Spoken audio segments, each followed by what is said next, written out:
What's it taste like, gin or vodka? A little like both, with a touch of lighter fluid thrown in. Oh, so what? The guys over at Mainside will never know the difference. This is war. A martini's a martini. Head for the hills, cousin. Here come the revenuers.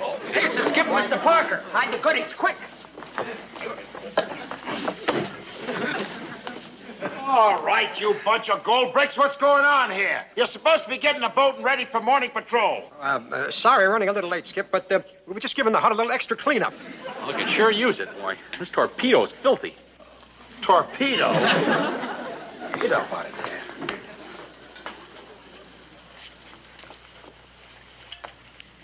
Cloud 9 martini mix, one sip, and you're flying? I made it up. Well, now, if that isn't one for the books. Well, you can say that again, Skip. Dear Diary, guess what the guys dreamed up today? Well, that's it, huh? No more Penny Annie stuff, huh? You're going big league stuff now. Heisting torpedoes. Now, wait a minute, Skip. You wouldn't hit a guy with glasses, would you? Skip, where else could we get the alcohol? Now, you listen to me, you schlockmeisters. You better start hightailing it for that boat before I really get mad. Now, move! Salute. Fuji! Come over here. While we're gone, you get rid of that jungle juice. Dump it. I don't care where, just dump it. Here. Boy, they'll never believe this after the war. Oh, come on. Will you stop it with that diary? Well, Skip, I didn't get a chance to date. Chuck, I said move! Well, what are you standing there for? Get the lead out. Tote that crate. Lift that booze. You're the skipper. Move.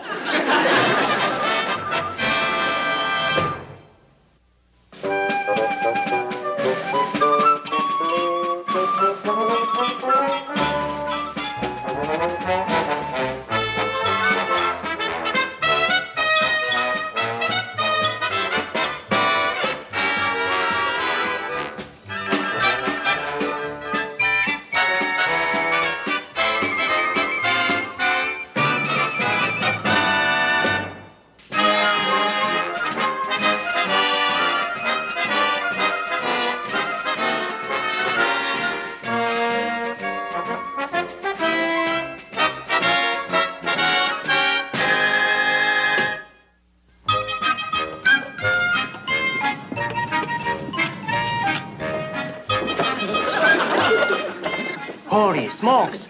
Elliot, Ness.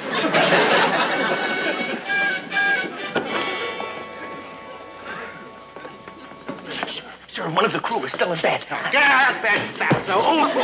Arrest that man for striking a superior officer. Aye, sir. You're under arrest for... Sir, it's a torpedo. I'll arrest the torpedo, then.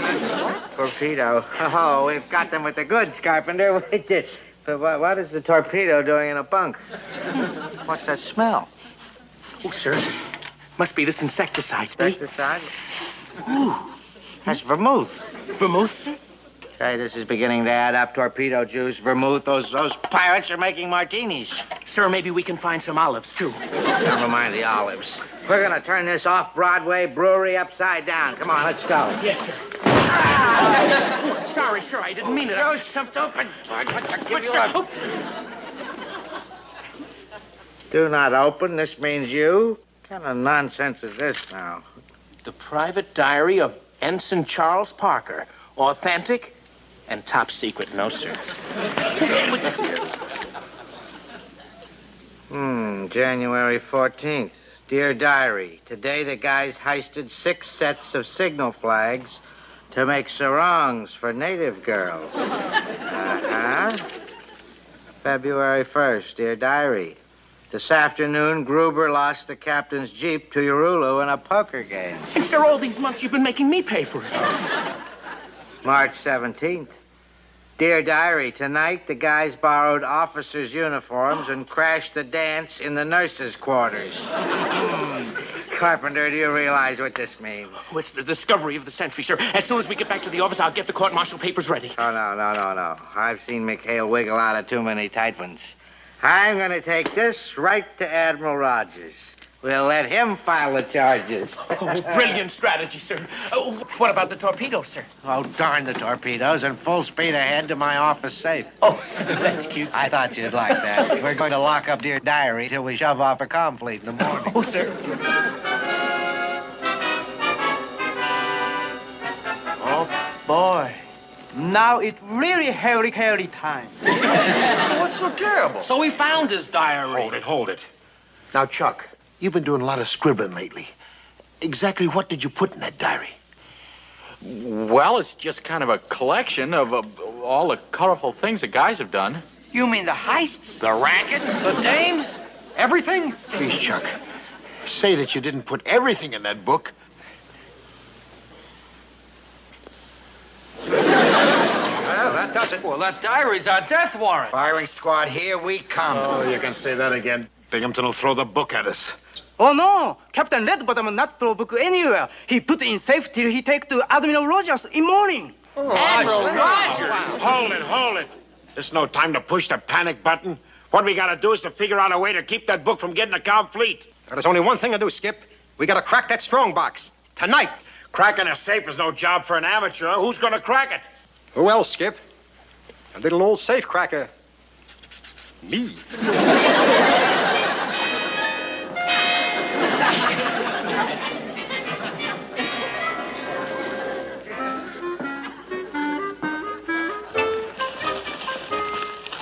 Carpy's in there loaded to the teeth. We gotta get him out of here before we can move. Well, that ain't gonna be easy, Skip. He don't take orders from anyone except old Leadbottom. That's right. Well, now, supposing we went over Binghamton's head. Way over his head.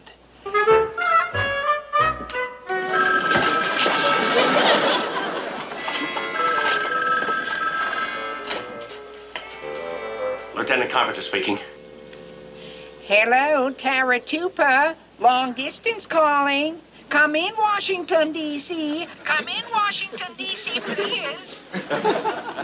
My friend. And you are my friend. This is the president. President Roosevelt. At ease. Thank you, sir. Now, see here. Go get Captain Binghamton and make it snappy, or you won't be my friend. Well, Captain Binghamton specifically ordered me not to leave here, sir. Now, look, my fellow American. I told you to go get him and snap it up. It's time for Fowler's war. You hear that? He's getting impatient. And so am I. Now get going. Oh, yes, sir. And I'm sorry about Fowler, Mr. President. Anything you say, sir. You forgot your gun. Thank you, sir.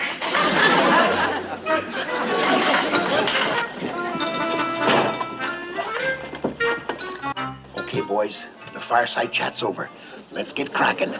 Nice going, Chuck. You sure fooled him. I don't understand this. Why would he want to talk to me? Hello, Mr. President. This is Captain Binghamton speaking.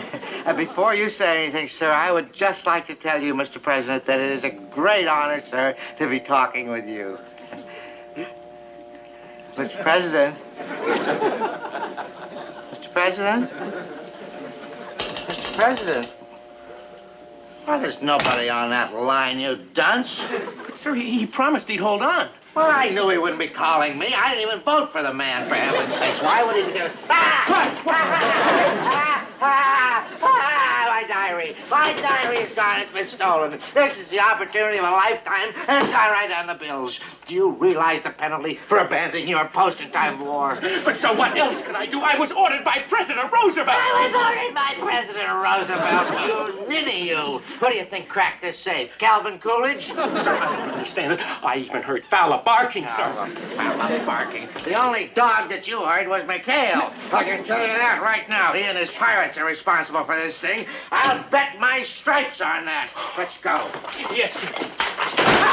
Ooh, get your fingers out of the safe. Just that time. Come on. My poor diary. Better it should burn than us. Here comes Binghamton. Stash the bonfire. And listen, don't anybody open his mouth. I'll do all the talking. Good evening, Captain. A lovely day, wasn't it? Don't try this small talk with me, you overstuffed Jimmy Valentine. You think you fooled me, don't you? I'm afraid I don't know what you mean, sir. You don't, huh? You never heard of the great safe robbery, I suppose. Safe robbery? Boy, it's getting so you can't trust anybody nowadays. God, knock it off, all of you.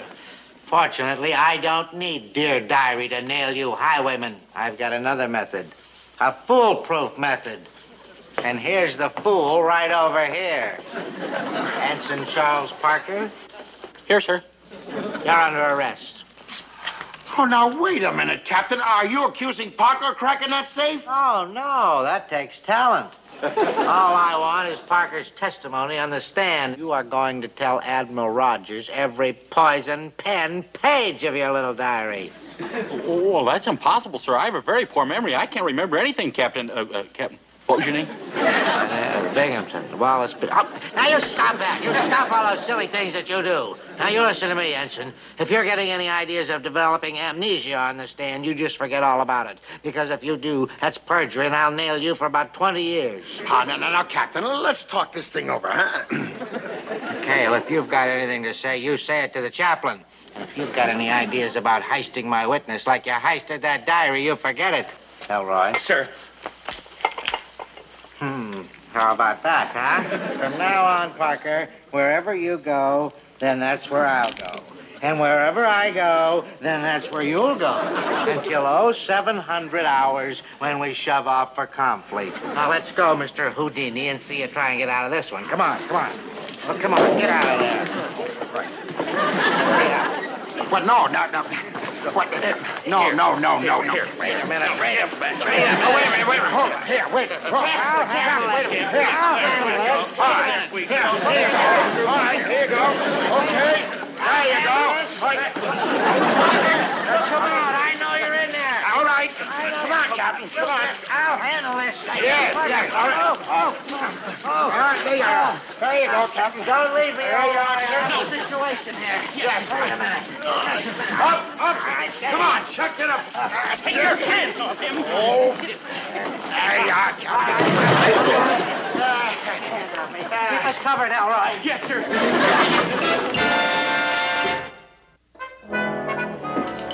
Oh, good morning, sir. No, I good about it. Try and get a wink of sleep all night chained to this whirling dervish. Oh, boy, coffee. Oh, none for prisoners. Parker, will you sit down over there? He's been bossing around.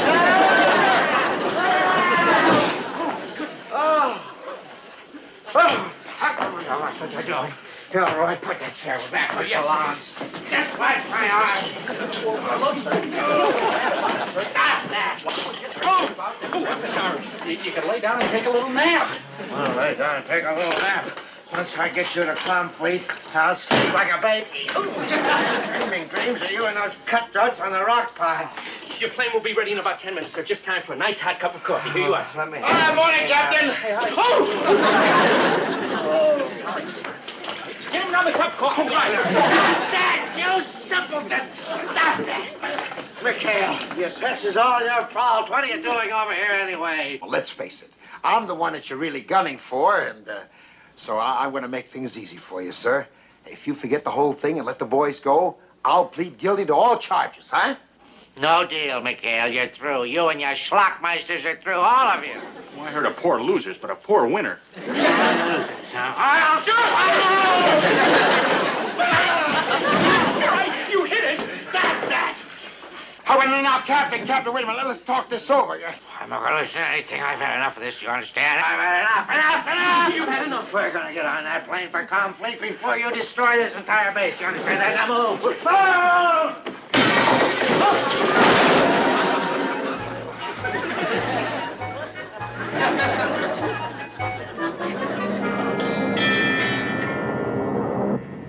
That's Borrolora Island down there. That's the halfway mark. That's the point of no return for McHale. What's that? That sounds like one of our engines is missing. Fire the number 2 engine, Captain. Check your parachute. Stand by to jump. Jump. We can't jump. That's a dip-filled island down there. You know how funny some people are about having strangers drop in uninvited. Well, we're cutting in the fire extinguishers now. They don't work. There's no other way. Boy. There they go. So keep your fingers crossed. They're working. The fire's going out. We're safe. Oh, boy, you mean we don't have to jump? Yippee! Oh, sit down. Yes, sir, I'm sorry.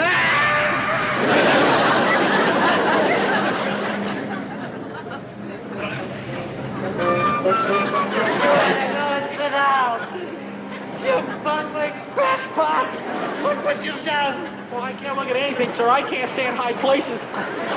Oh, I want my mother. I'd like to get my hands on her myself. Co-pilot to pilot. They're coming down on Borrolora. Better call Terra Jupe at once.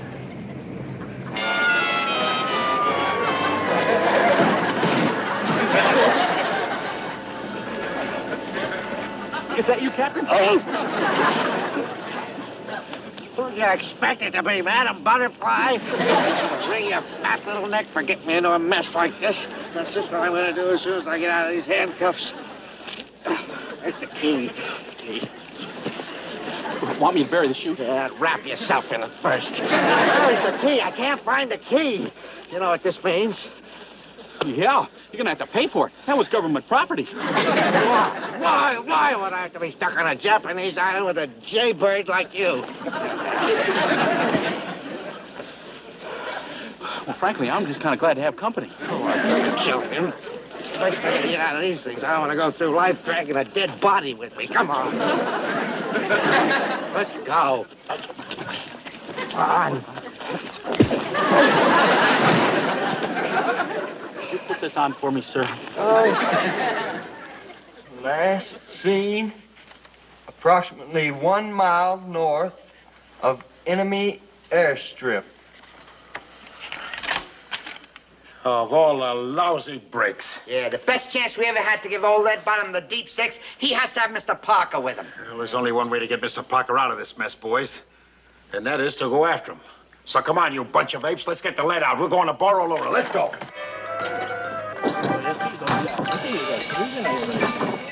There's a nip supply hut over there. There ought to be a hacksaw in that thing. Could be kind of risky, sir.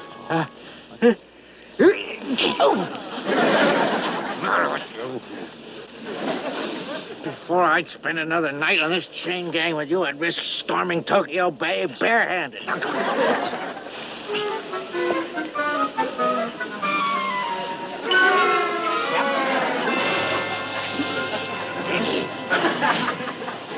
If I get out of this, you'll see a doctor.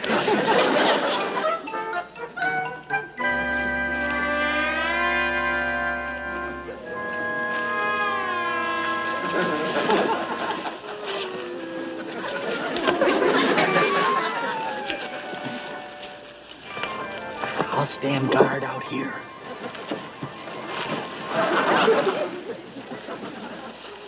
Did you find anything? Yes, I found a nitwit at the end of my left arm. Get you.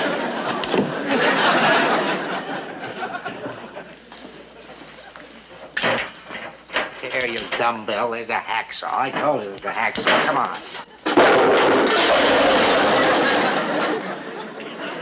なんだ今の音。君調べてみろ。早く行ってみろ。誰かいるのか。それじゃ僕したのか。くっついてる。はい。見つかったか。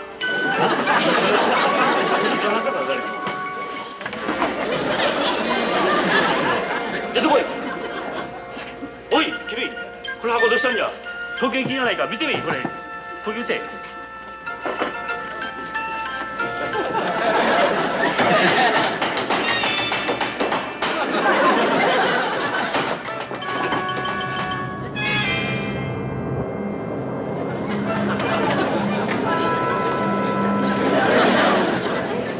This is a fine mess you got me into. How are we gonna get out of this?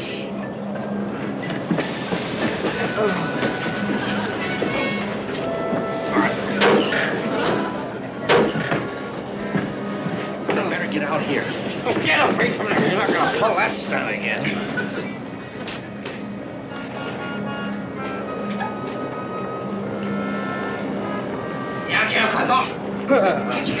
Don't you lay a hand on me, I'm a captain. Don't lay a finger on me, I'm an ensign.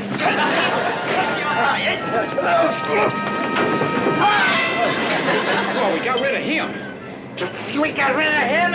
He was the pilot. What are we going to do now? Well, it's very simple. Just have to fly the thing yourselves. Oh, you don't know what a load that takes off my mind, boy.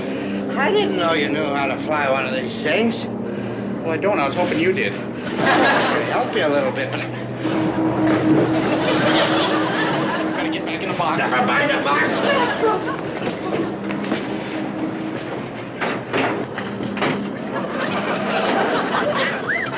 a dial. What do we do first? Well, there's no hostess. I guess you better fasten your seatbelt first. No hostess, get your hands off of me. No!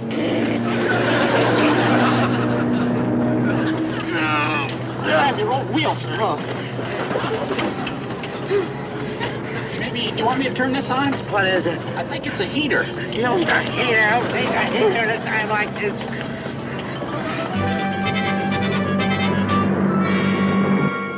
Hey, Skip. Radar blip shows enemy aircraft approaching from the north. North? There he is, coming in 11 o'clock. Hey, Ray! Battle stations, Bandit coming in 11. Parker, I swear if we don't get out of this alive, I'm gonna kill you.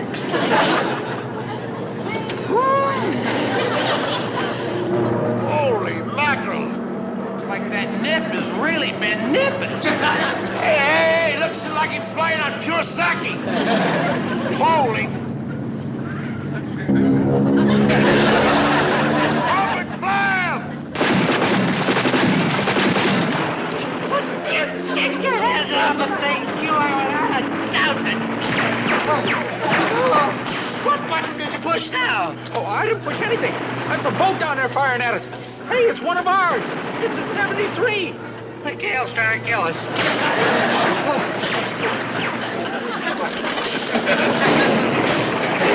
got one of our engines. Must have been Burge. He's a great shot. Attaboy, Burge. Bullseye. Bullseye. Will you stop it? What's the matter with you? Oh, if I could just get my hands on that McHale. Skip, I picked up the nip plane on the radio. First, you'll hold your fire. You'll never get away with this, McHale. My widow will track you down to the ends of the earth. Really, really hand me that mic and cut me in fast. Okay? Captain Binghamton, Chuck, we're right below you. Your port engine is on fire. You're gonna have to bail out. Do you read me? But Skip, we only got one chute, see? Give it to me. This time you can hitch a ride. I think I'm getting onto it now, though. Never mind. Get out of it. Chuck, for the last time, jump before that plane blows up. Hey, look, they made it. Hey! Christy, stand by. We're trying to pick him up on the fly. Don't be afraid, Captain. It's not like we never did this before. Stand by in a fantail. All right. Stand by. There they go.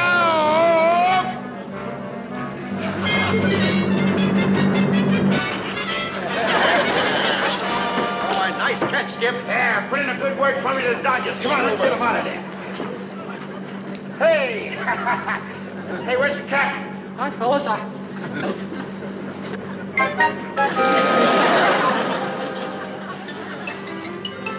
Why me? Why is it always me?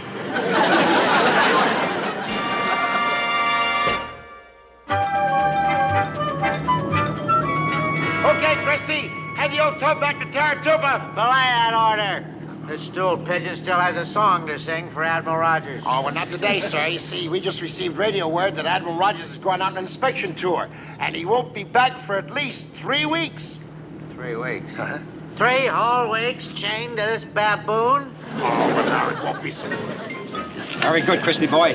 We set them up on a dock, so that'll be the first thing our customers see when they get here. You want to proofread these licenses, Groom? Oh, you bet. Taratuba Fish and Game Society, permit to dig oysters. $25. Print up a couple of hundred of these, boy. I expect a very heavy turnout. Gotcha. Tink, go with him and don't spare the ink. How are we doing in the blessed event department here, chaps? We sure gotta hand it to you, Groove. This racket's pure genius. Ah, cut it out. You'll give me a big head. Besides, I was a sucker that bought these phony pearls from those Seabees, wasn't I?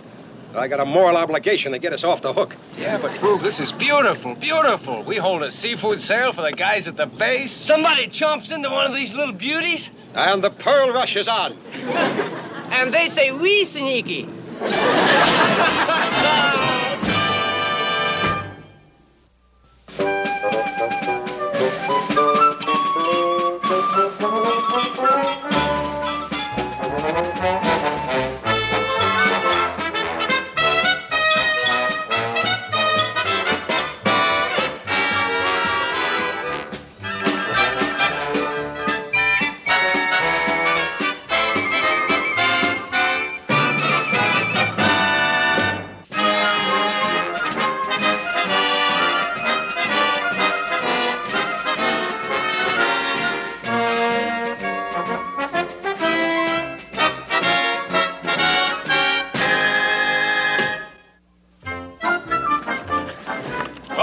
got some more of these babies salted. Oh, good. Now start tossing them back close to the shore so they won't be too hard to find. Christy and me'll head main side and start peddling his little come-ons. Hey, Rube, the skip's coming. I guess the gin game's over. Wait. Dash those things in the drink. Hide those signs. Go and help them, will you? Now try and look alive. Look honest, huh? Well, Arulu, seems like it just wasn't your day. He must have got up on wrong side of money belt. Chuck, you want to check the damages, buddy? Right, Skip. Watch him. Him got shifty eyes. What that? Ah. Uh-huh.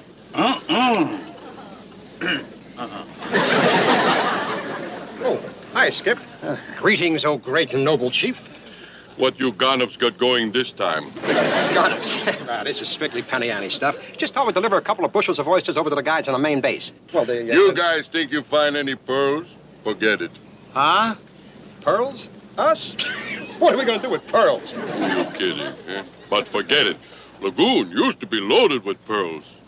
But that 100 years ago, Caratonga take care of all that. Cara who? Yeah, Caratonga. Sure, the serpent of the lagoon. Yeah, I heard about that. It's an island legend. When him see people make profit and not cut him in, him flip lid, punish whole tribe, take away all pearls forever. Caratonga, terrible monster. Also big fink. Sorry. Well, see you, Skip. Gotta peddle these while they're still fresh. Christy! Carpenter, do you realize what's going on back home while we're out here fighting this miserable war? The whole world is getting rich. That's what's going on. This is the third letter that my wife has written me telling me how all my civilian friends are cleaning up. Oh, I tell you. But, sir, at least you have the satisfaction of knowing that you're doing an important job. No satisfaction. You ever try and buy a nagging wife a mink coat for satisfaction? What is going on out there now? What is that? Wow, what is that? It's a couple of McHale's men, sir. They seem to be setting up some kind of a stand to sell something. Sell something. You see that? Everybody has got something going for them but me. Everybody is setting up their own little monopoly. Well, I've just had about enough of it, Carpenter, that's all. I have had enough of it. If Teddy Roosevelt could bust trust, so can I. Bully for you, sir. And, sir. Bye. Here's your big stick. Yeah, my big stick. On the San Juan Hill. Hey there, sailor. Tempt your palate with the food of kings at peasants' prices. Uh-huh. Caught you right in the act, didn't I? Huh? So this is your little racket this week, is it? You're opening a seafood speakeasy. Racket? Captain, this ain't no racket. Why, this is practically a charity operation. We've got so many oysters in our lagoon, we're just sharing the wealth. And of course, sir, if it bothers you, we can take it right back to our island. Right, Groove? Sure. No, you don't. These oysters are all I need to put you right in the cooler. Good afternoon, Captain. You bet it's a good afternoon, McHale. I'm sending these two cutthroats to the brig. To the brig on what charges? The charge is profiteering on a military installation. That's the charge. They're selling oysters illegally. Oh, no, wait a minute, sir. That's not illegal. I mean, after all, it's perfectly acceptable to sell oysters in any month that has an R in it. And this is June. Hey, wait a minute. You guys are out of season. I'm gonna kill him one of these days, McHale. Now, where was I? You get me, sir. Oh, I'm just sick and tired of your men disobeying my orders. Speaking of orders, Captain, didn't Admiral Rogers send specific orders that the 73 should test those new torpedoes today? What has that got to do with this? Why? Seeing as how I can't make a test without a full crew, you'd better call up the Admiral, sir, and tell him that you can't carry out his orders. Guess we got you there, Wally. Shut up. I think I'm going to submit to blackmail. You, today, Dick. Oh, what's the use? Get these pitchmen out of here. Out. Yes, sir. Come on, boys. Put those down. These oysters are going right back where they came from, in the drink. Now get out of here. Out. Bye-bye, Captain. I'll dispose of these oysters right away, sir. You'll dispose of nothing. Take these to the steward over at the officers' club. Have him fix them a la Rockefeller. If I can't be a millionaire, at least I can eat like one, huh? Yes, sir. Elroy. Sir. Who do you think is going to carry the other one? Oh, I'm sorry, sir. Sorry. A toast, sir, to you and a bright financial future after the war. Oh, don't try and bolster up my spirits. After the war, I don't think there's going to be any money left. What do we got here? Oysters on the half shell for a starter here. Slippery little devils, aren't they?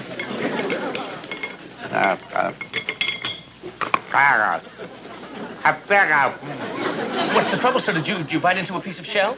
I don't know what I bit. Knocked the whole thing out here. It's a pearl, sir.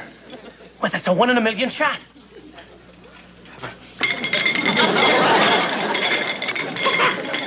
That's a 2 in a million shot.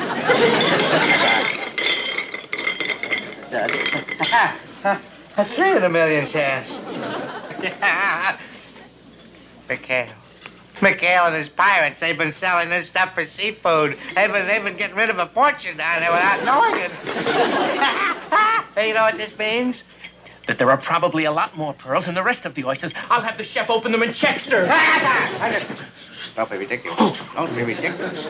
You realize that when Sutter found all that gold in California, it would have all been his if he'd have just kept his big mouth shut. What would you suggest, sir?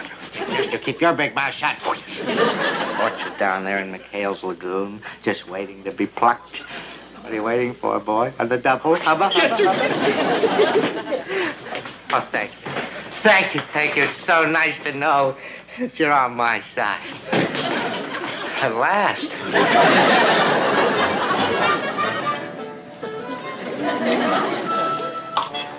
You're working very slowly, Elroy. Shake a leg. McHale will be back soon. Oh, sir, it's just my uniform. I don't want to get it too wet, sir. Oh, never mind your uniform. With all the pearls we're going to find here, we buy you 100 uniforms. Dive, boy, dive. Yes, sir.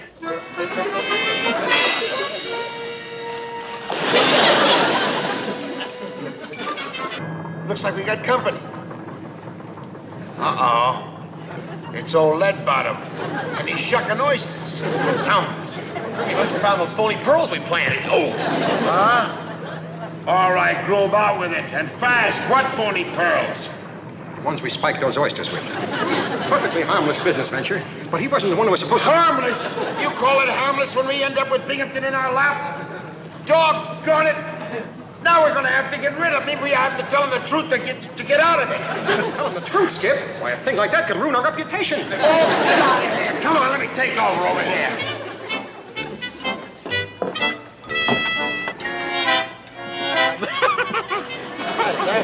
Hi.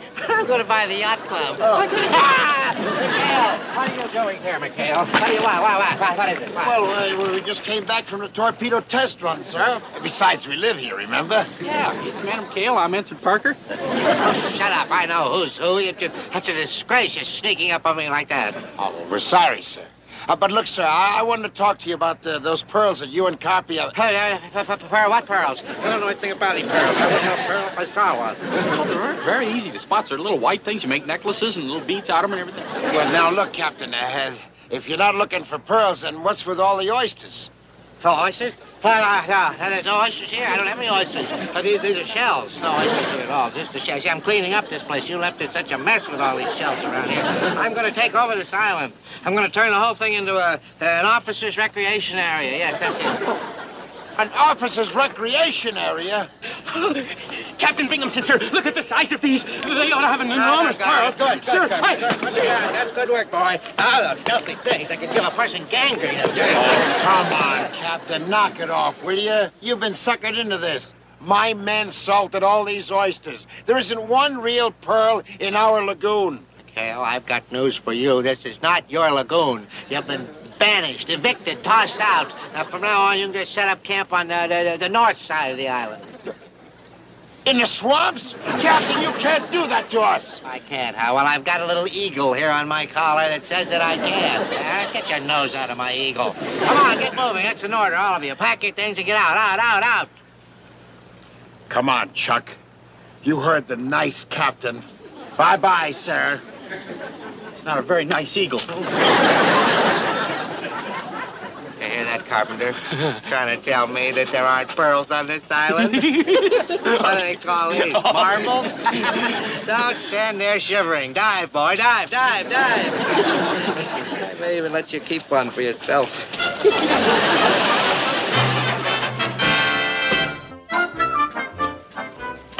Food, hurry up with that coffee, will you? Hey, Chuck, watch what you're doing, boy. Boy, what a way to live. This is murder. I wouldn't send my worst enemy's kitchen camp like this.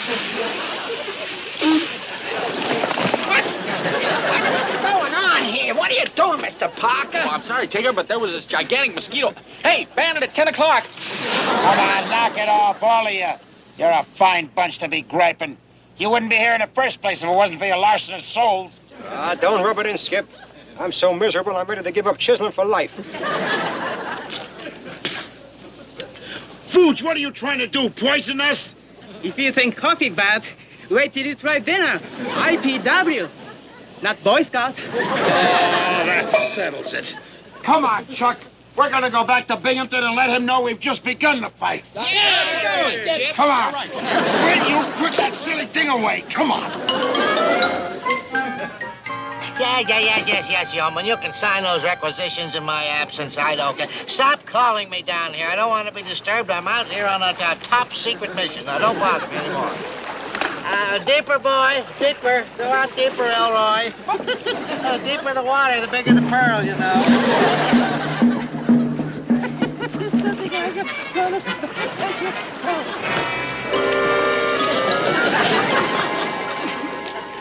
Greetings, oh great lead bottom. Come for a little gin rummy rematch with McHale. Where is he? McHale? McHale doesn't live here anymore. He doesn't live. Anyway, beat it. Now, you're trespassing on Navy property here. I see you are nice to kick, too, huh? It seems like all of a sudden everybody around here got hots for shellfish. Oh, yeah, hot. Yes, it's the thing everybody's doing these days. They're delicious little morsels. Oh, that's good. Awfully good. Goodbye. Nice to see you. Arrivederci. Captain Binghamton, sure, look at this. This is the biggest Shut pearl your I found. big mouth, Elroy. Curb your tongue. He's a sick boy, Chief. A very sick boy. He's always imagining things. Go imagine somewhere else, Elroy. You think him just imagine this pearl. You ready for Happy Farm. Now you wait a minute. Whatever goes on around here is my business. This is my base. I'll do whatever I want around here. And you beat it, you vanish, you get out of here. Look what you did. You knocked me right on my oyster there. Holy smoke! Pearls come back! Curse of Lagoon! You understand that? Mine. This lagoon belongs to me, huh? I landlord. According to treaty, you trespass. So I in for half the loot. Nobody's getting in on half of my property. Nobody at all. Stop diving, Elroy. Stop diving. But listen, you lay a hand on me, and it's going to mean war. You understand that? I not Schnook Binghamton, not need to kill you to get pearls, huh? Just tell old buddy Admiral Rogers that you break treaty. How'd that grab you, huh? Just tell him that you caused whole tribe to revolt. Revolt? You wouldn't do that. That's not cricket. Not cricket, but pretty good blackmail, huh? What do you think Admiral would say if you caused whole native uprising for a couple lousy pearls? A couple of lousy... A second front here on Taratupa? You wouldn't... you would for a couple of... How about... Hirulu, old buddy, I think on second thought I could use a partner. Okay, let bottom. We make deal.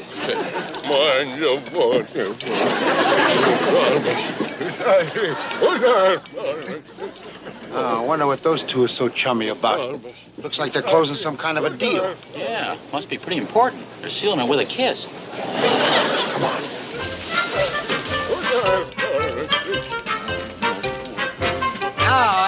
McHale, what are you doing here? I told you to get out of here. Well, I came over to have a few words with you, Captain, but I didn't expect to find my gin rummy pigeon here. Ex-pigeon, McHale. Got better racket now. We in business together. Orulu bring plenty divers tomorrow. We go big time. Oh, wait a minute, Rulo. Don't count your oysters before they're hatched. According to naval regulations, a combat unit can't be evicted without... Without written orders. There they are, McHale. You read them and weep. I'll read them on your way back to the swamp. Oh, no. Oh, look, Captain, I'm telling you, the only pearls in that lagoon are the ones that Gruber put there, and they're as phony as the ones from the Bible. Don't start that again. Get out. Oh, pardon me. Out. Oh, there must be somebody around here to listen to reason. Don't pay any attention to him. He's a very neurotic man. All right, Snow White, get back to your 7 dwarfs. And take Dopey there with you. Dopey? Oh, wait a minute, Grumpy. Curb your tongue. Got work to do, right, partner? Anything you say, Wally. I'm gonna take Hey, Skipper. Hey, how'd you make out? When do we start packing and moving? We don't. Binghamton just made it final, boys. Well, maybe it ain't as bad as it looks. After all, Lieutenant Carpenter's got to get tired of diving sometime. Not a chance. Binghamton just made a deal with Arulu, and by tomorrow there'll be more divers in our lagoon than at Coney Island on the 4th of July. Arulu? How'd they get together? Those two guys will never get along. Yeah, you're wrong. We saw them. They were kissing. What? Hey, Fooch, what's to eat? For supper, we have sea ration on single. Sorry, I burned everything else. It figures. Hey, Bird, you better snag on to something pretty soon or we'll all starve to death. Not a chance, Skip. I haven't had a bite all... Hey, hold the phone. I think I got something. Yeah. Chris, give me a hand. Come on. Go ahead. Feels like a whale. Hey, it is a whale. And she blows. What whale? That's a 2-man cell, boy. Grab your rifles. Come on. Keep pulling. You're going to beat you in a minute. Here we go. Around this way. Come on. Here we go. Come on. Let's go. Right in there. Keep pulling. You're going to beat you in a minute. Come on. Get the going. Come on out of there. Come on. Get the going.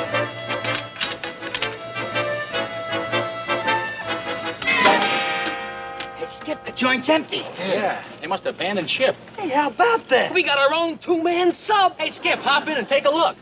What, me fit down through that little hatch? Oh, well, here, let me try it, Skip. Parker's always come through in a tight spot. All right, now take it easy now. Easy does it. Okay. Hey, look at all these buttons. Hey, Chuck, stay away from those buttons. This baby might be carrying a torpedo. I knew our luck had to change. Man, we can make a fortune with this thing. Hold that. Skip, think of the possibilities. We could hook it up a bit and start our own sideshow. See the terrifying monster. 2 bits for the biggest thrill and chill of your life. Bring the kitty. All right, already. Enough of those ideas. Come on, you guys. Hey, Gruber, what you just said. I know, Skip. Forget it. Forget it, my foot. It's a great idea. Boys, who's to say that we can't turn this little doll into the biggest monster that ever walked in 2 shoes, huh? You mean we scare the trunks off those pearl grabbers? Skipper, you're beautiful. Beautiful. Arulu was just superstitious enough to fall for it. This could put all that bottom out of business for good. Well, who's going to operate this thing? Well, now, you've been doing okay up to here. Chuck, the USS Sea Monster is your baby. Oh, boy. Will Mother ever be proud? Laugh. My own command.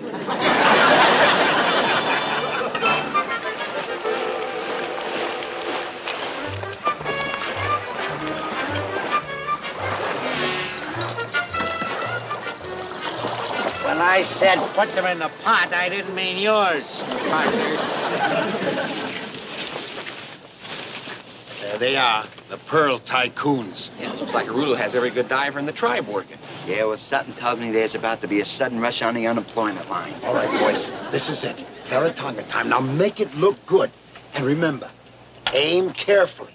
I don't want anything to happen to our favorite sea serpent. Ready?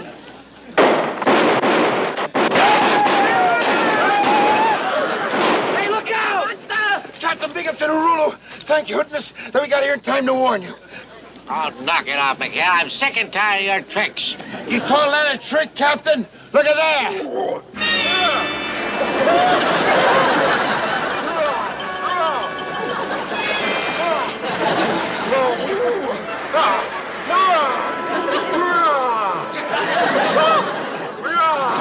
Open fire, men. We've got to stop that monster.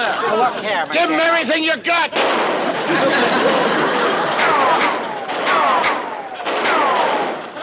Skip. It can't be killed. Fire one.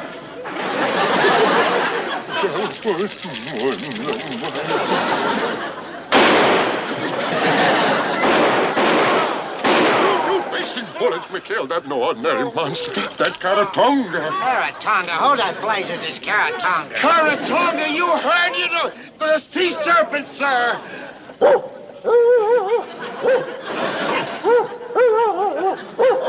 Serpent, it sounds more like a cocker spaniel.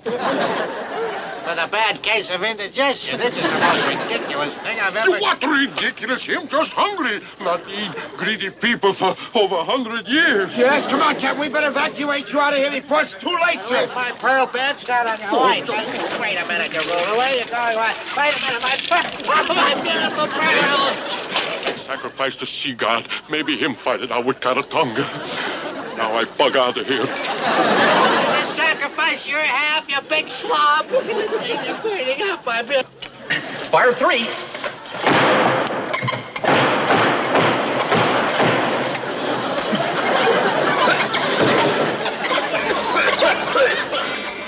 Captain, what are you doing? Form a bucket brigade. My pearls are barbecuing. Captain, the monster's getting closer. I don't care how close your monster gets.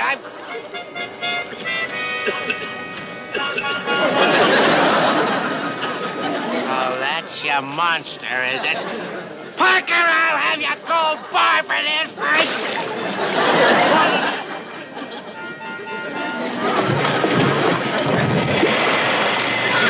Don't be headed this way. Oh, no! Chuck must have hit one of the switches. Come on! Let's get out of here! My pearls! Come on!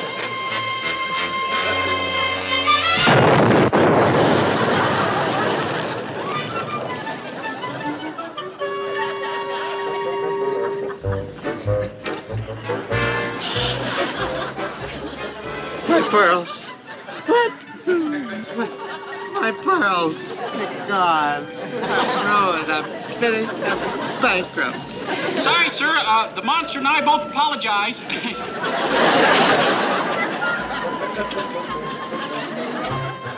Why is it me? Why is it always me?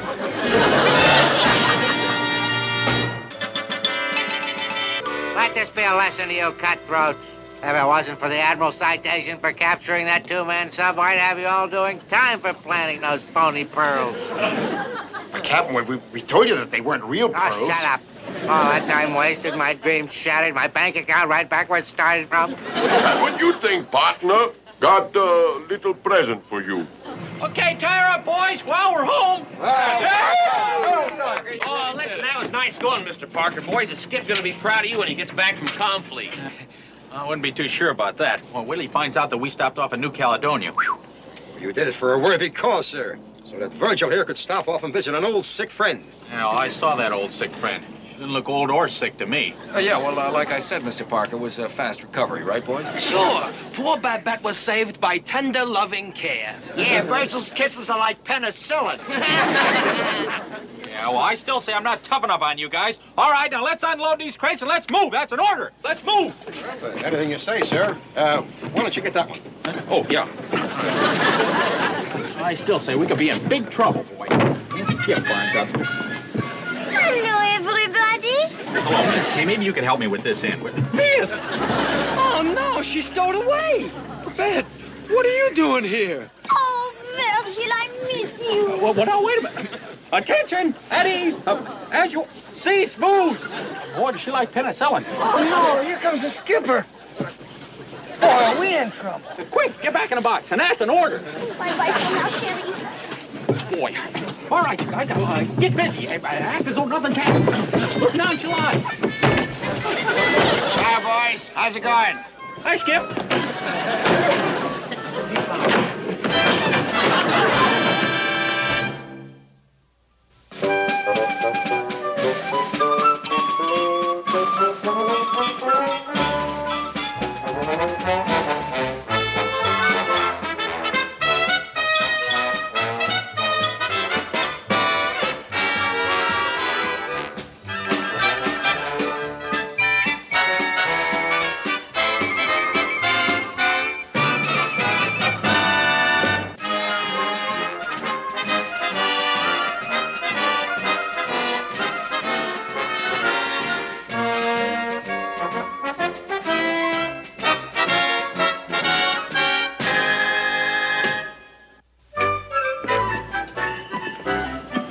Pat, Chuck, how'd it go?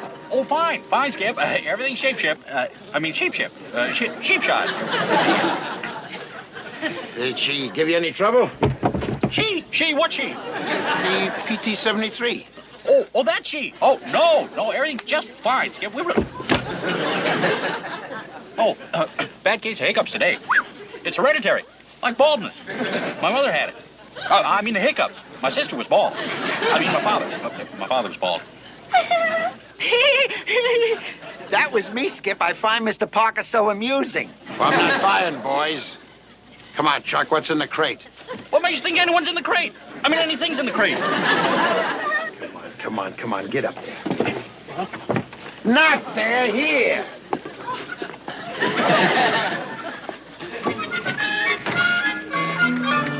Bonjour, Monsieur Skip.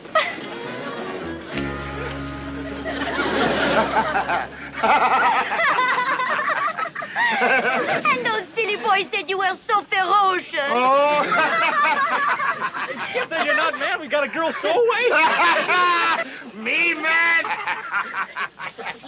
I'm gonna bust every one of you down to apprentice seaman. You bunch of fouled up 8-balls. Wait a minute, Skip. Yeah, Skip, let us explain. We had nothing to do with her stowing away. Tell him, Babette. He's right. It was my idea. But I thought it would be fun to be here with Virgil and the boys. Fun? Do you all realize what would happen if Captain Binghamton just happened to walk by? Oh, we're still gonna find out, Skip. Here he comes. Now? Jumping torpedoes. Urge. Get her out of here. But Monsieur! Move and keep her quiet. Get out of here. The rest of you guys look alive. And if you know any prayers, say them. Now I lay me down to sleep. Get up. So, sir, you really think that if the deal with that French plant of Bergerac goes through, it could mean a promotion for you? Of course. If the Navy can buy Molyneux Island from them, we can use it as an additional supply depot, double our capacity. And the whole thing was my idea. Oh, you are brilliant, sir. In fact, I would say you are one of the most brilliant, most intelligent, most outstanding officers that I have ever... Stop buttering me up. I'm on a low-fat diet. Turn shut. Welcome aboard, Captain. Thank you, Commander. Sir. Well, Parker, I am here on behalf of the United States Navy, Parker, to congratulate you on bringing the boat back in one piece. My pleasure, sir. McHale. Yes, sir. Always good to see you, McHale. Oh? How are things at Confleet, McHale? Any word on the Bergerac deal? Oh, not a thing, sir. Oh, he's a pretty hard man to deal with, that Bergerac. Oh! What is that noise below? How about Oh, wait a minute, sir. It's a rat. A big ugly one with beady eyes. That's right, sir. Yes, sir. He's a giant, sir. We just can't seem to get rid of him. Mr. Parker, go down there and give Virgil a hand. On the double. You can count on me. That man is a menace.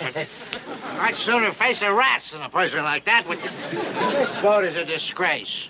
Carpenter, make a note. Have this boat fumigated. Yes, sir. Better still, have it condemned. Get out of here. Everyone, now, don't worry about the rats, sir. I'll take care of them personally.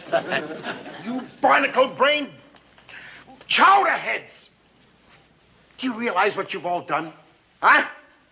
If Binghamton ever sees this girl and finds out that you guys stopped off in New Caledonia without orders, ha ha! Well, it was all my fault, Skip. I was in command. I'm gonna turn in my bars. Any of you guys see my bars? Sacre bleu, Monsieur Skip. Why do you worry so? Nobody know Babette is here. I'm not even tell Papa. Papa? Oh, well, that's just dandy. Wait till he finds out. Oh, boy. Oh, you worry about everything. Let's have fun. Virgil promised me a ride on the PT boat. He said Babette can steer. Oh, no, I never promised, Skip. Quiet! And let go of that girl. Come here, young lady. Now, it's all because of you that we're all in big trouble. There will be no trouble. My papa is a very important man. All the big admiral knows Charles Bergerac. I don't care if your father was Charles de Gaulle. If Binghamton ever see...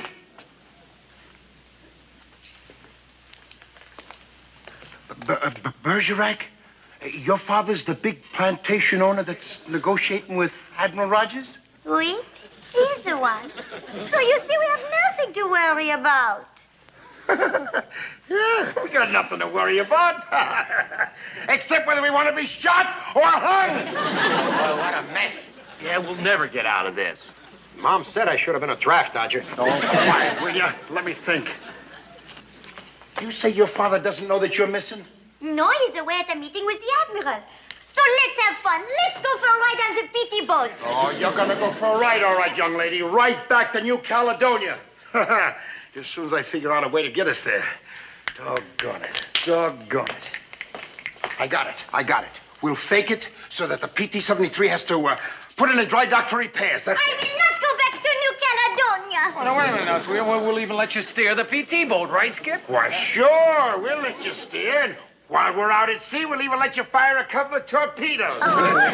Virgil, you keep your eye on Miss Bergerac here. The rest of you, come on, boys. We got work to do. Virgil, keep his eye on... What am I saying? Chuck, you keep your eye on a mamselle. Virgil, I'll keep my eye on you. Come on, boys, come on. We gotta make a lot of noise and smoke. All right, now you heard the Skip. He left me in charge, so I'm your commanding officer. Oh, Now- you will have no trouble from me, Monsieur Commanding Officer. Yeah. Stowaway Babette Bergerac reporting for action. Action. Well, I suppose we ought to clean up the place a little bit. We could start some of the... You-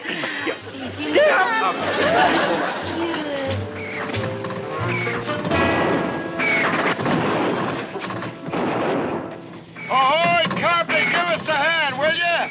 McHale, what's wrong? Everything's wrong. We gotta go to New Caledonia for immediate repairs. Where's Captain Binghamton?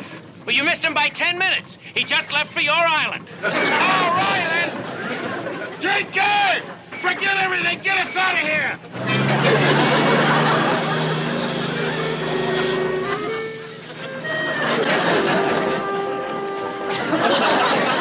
Monsieur Commanding Officer, do not run away. I'm awaiting your order. I asked you to stop chasing me. A machine gun.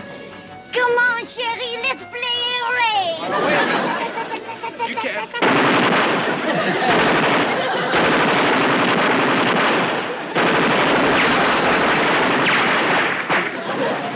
What's that? Sounds like machine gun fire, sir. It's coming from McHale's Island. Sir. Hey, what in the place all that shooting?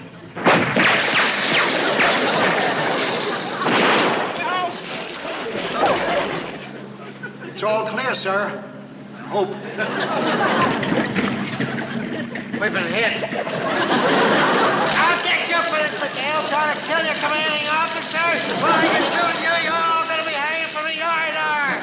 Oh, no, you almost killed Captain Binghamton. Boy, we better hide. Oh, do not be afraid, monsieur. I will protect you. Yeah, well, when he sees me here, you're going to see a new kind of punishment. Hanging in front of a firing squad. Come on, let's get out of here.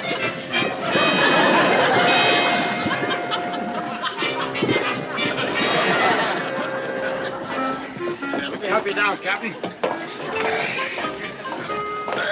your hands up. All right, McHale, so you didn't try and shoot me, but somebody on this island did. Now, which one of your cutthroat crew is missing? Oh, no one, sir. Oh, well, I will see about that. All right, you men, fall in on the double. All right, fall right in here, man. Here we go. So fall right there. Oh, easy does it, Captain. Let's see if we're all here. Gruber? Here, sir. He's here. Edwards? Yes, sir. Edwards is here. Haynes? Yes, sir. Who else? Christopher. Here, sir. Mr. Bell. Yes, sir. He's here. Moss? Moss. Here, sir. McHale? Who? McHale. Yes, I know you're here. What's the matter? Parker? Here, sir. Seems like you're all here. I guess Where?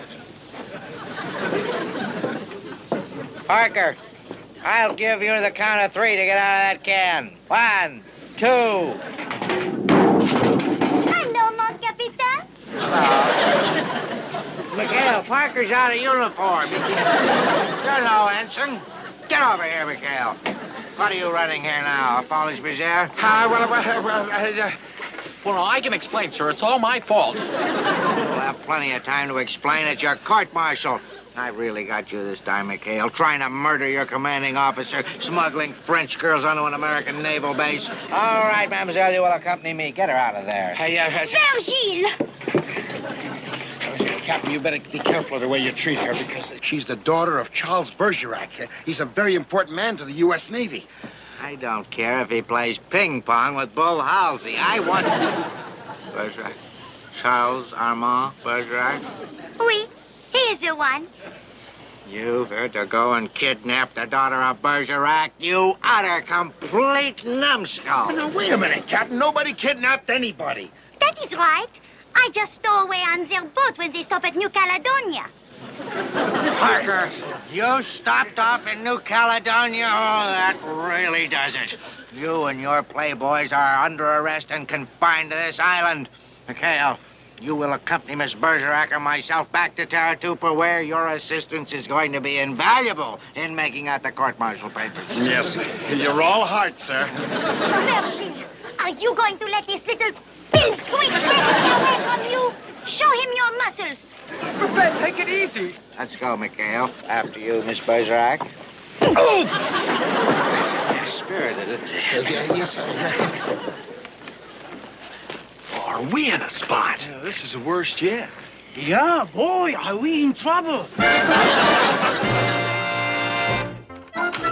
Dear Mom, this is your son, the ex-ensign. This may be the last letter to you for a while. I don't want to worry you, but I expect to be in solitary confinement. Hey, you guys, here he is. Hey, Mr. Parker, stand up. Yeah, come on, get up. There he is. I'm glad we found him. What's going on? Let's get the chin piece on first. Come on now. Get it on? That's the group. Mere chance. There. How does he look? Great. Terrific. Now, say something in French. Go on. We'll explain in a minute. Comment allez-vous? Great. What does it mean? Well, you know the French. It means let's go out in the alley and pitch a little woo. Oh, I get it. You guys are trying to smuggle me out of the Navy. Well, forget it. I'll stick around and take my punishment with the rest of you. No. If this idea works, nobody will be punished. Monsieur Bergerac. Captain, don't you think you're being carried away with this whole thing? Yes, I'm being carried away. As a matter of fact, I'm flying. This is the happiest day of my life. I am not going back to Papa. You cannot make me. I am staying here with my Virgile.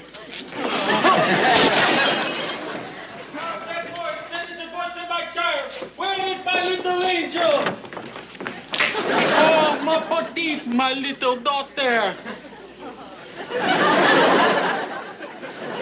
What's going on here? Who are you?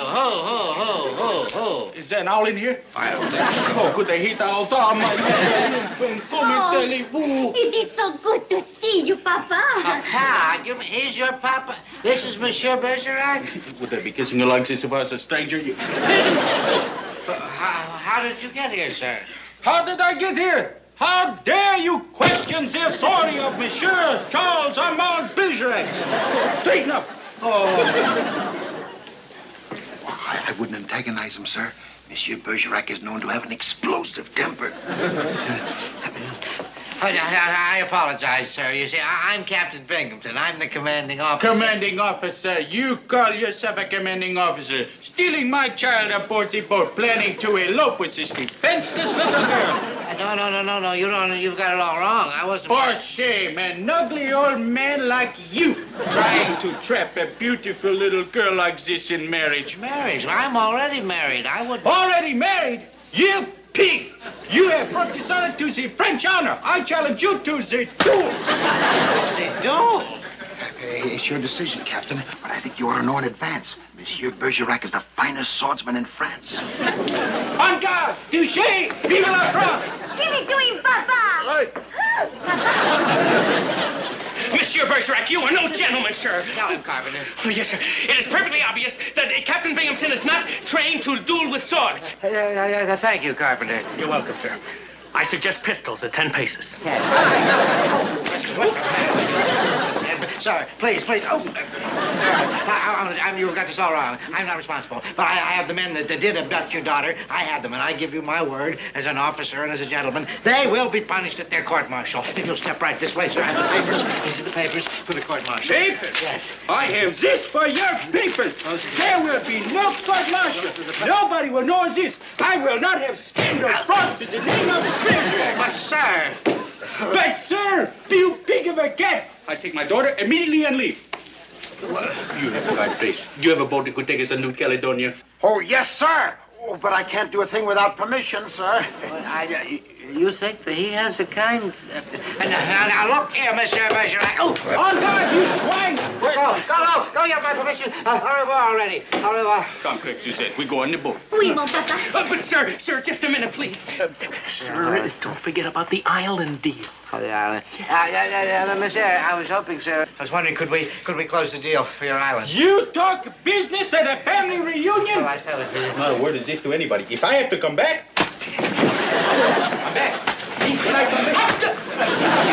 All right. Here we go, monsieur.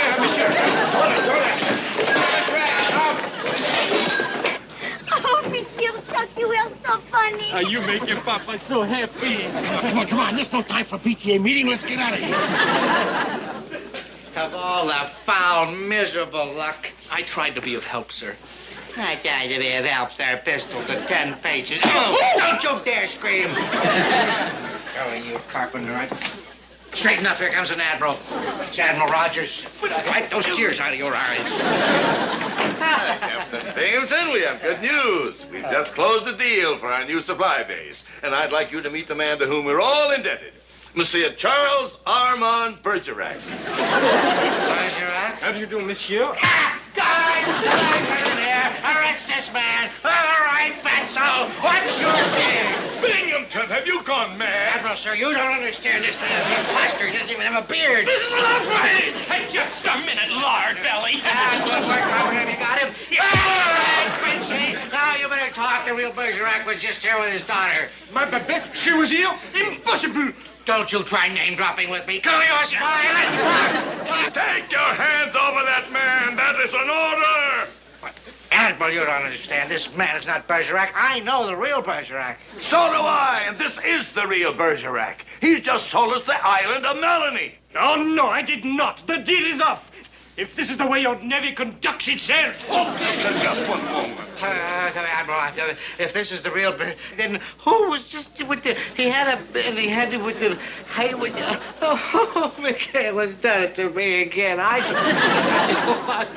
will take care of McHale. Where is the 73? Oh, it's at the dock, sir. I saw it arrive just a few minutes ago. Yes, sir. I'll go with you. I'd like to meet the scoundrel who disgraces the name of Bergerac. Go, Binghamton. This is the last stupid mistake you will ever make under my command. You let him twist his arm and call him Lard Belly. This is the last stupid mistake you will make under my command. Oh, you are wonderful, Papa. Hey, that's my girl. All right, come on, you can battle it out on the boat. Let's get going. Oh, never, yeah, I'm going to drive the boat. Yeah. All of you men, stay where you are. Papa? That's your papa? Oh, brother, we gotta do something. Chuck, get on the boat and get out of that outfit. Come on, you go with him, Babette. Oh, but Skip, she can't if I'm gonna change. I mean, you know. Move, will you? Come on, let's go. All right, come on, you guys, fall in. Admiral Rogers, what a pleasure, sir. Captain Binghamton. Oh, and Monsieur Bergerac, I presume. All right. Yeah, who is the phony Frenchman and where is the girl? I want to hear it, and I want to hear it fast. I'm in command here, Binghamton. You shut up. Yes, sir. Shut up. Admiral, to begin with, we do have Monsieur Bergerac's daughter on our boat. She was a stowaway. Stowaway? My daughter? Never. You are lying. My Babette is a quiet, shy little flower. Oh, well, if I may say so, sir, the little flower is beginning to bloom. You can see for yourself. Babette, come on up. Hello, Papa. She's my daughter. Babette, you come down from there this instant. No, not until I get the pity boat ride my virgin promise. You are defiant to your papa. Your papa ordered you to come down from that boat immediately. Mais no, first I go for the ride. That's the phony Frenchman. It's Parker. Hey, Chuck, stop her! Bring back that boat! Bring back that boat! You heard the captain! Hey, Chuck! You naughty girl, let go of that wheel. Oh, monsieur, you are not fair. You're having all the fun. Let me steal. I was here first. Let go of that wheel. As an officer of the United States Navy and your former papa, I order you. All right. We take turns. You steer, and I'll press the button. Right.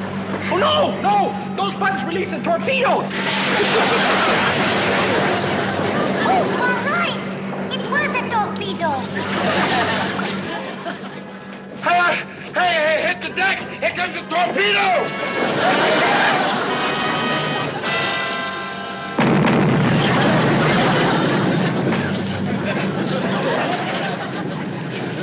Oh, Jack!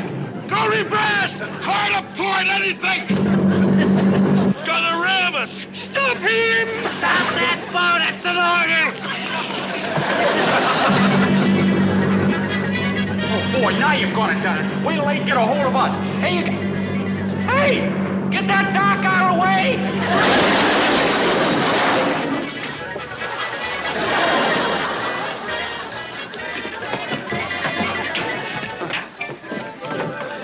Ensign Parker reporting for court-martial. Lift! This! And run for the torpedo! Oh! Teach you to obey your papa. Now don't move from this spot. I have some apologizing to do to these gentlemen. I'm terribly sorry for what happened, sir. It is I who owe you the apology for the actions of my irresponsible daughter. If there is any way I can repay you. There is that little matter of the island, sir. I guess, of course. Needless to say, Admiral, the island is yours. Well, did you hear that, Admiral? We've got our... Okay, gents. It's 2 minutes before the first race. The track is dry, and the morning line on number 3 is now 6-5. Remember, guys, this is the first race on the Daily Double, so hurry. I've got to hand it to you, crew. Turning sick call into a race meeting was a stroke of pure genius. If this keeps up, we'll have to get him and build a larger hospital. All right, everybody. All bets down. It is now post time. Ready in the starting gate? All right, ready, set, go! And they're off and running at 6 bay down. Number 1 takes the lead, but here comes number 4, making a charge, good on the outside. Number 3 is in the break. They roll the quarter. The corridor is 32 and 4.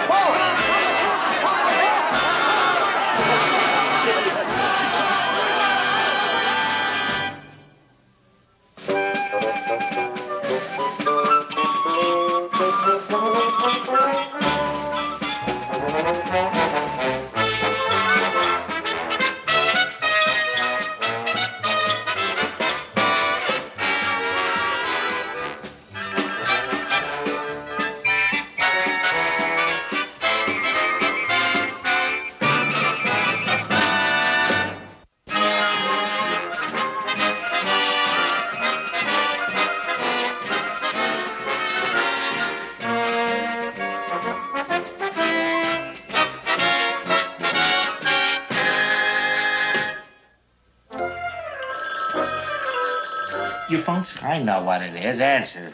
Yes, sir. Captain Binghamton's office. Who? The fleet medical officer? Yes, sir. Sir, it's Admiral Harris, and he sounds very angry. Oh, well, give me that. Here, sir. Stay away from that board while I'm on the phone. I don't trust cheats like you. Sit down. Cheaters never prosper. Hello, Doctor? I mean, Admiral? It's Captain Binghamton. What kind of a pest hole are you running? According to reports here, your sick bay call has increased 400% the last 5 weeks. Well, I had no idea that... I mean, there must be some mistake. Oh, Captain, if all those men on sick call are perfectly healthy, the Navy has a nasty name for that. Malingering. Malingering? Well, they wouldn't dare on my base.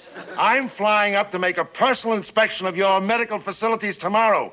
And if you haven't got that situation remedied by then, you're liable to wind up on sick call. As a seaman second class!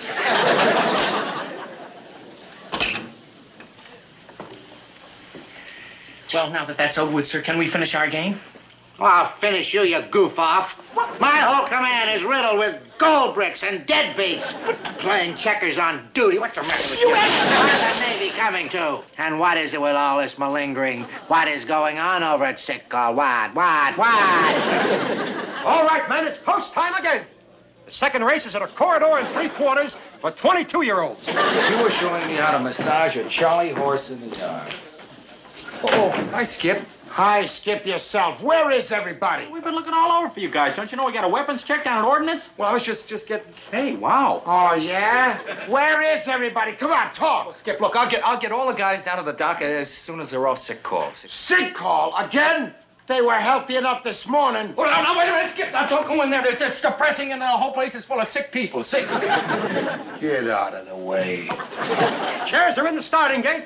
The flag is up. Oh, hi, Skip. All right, hold.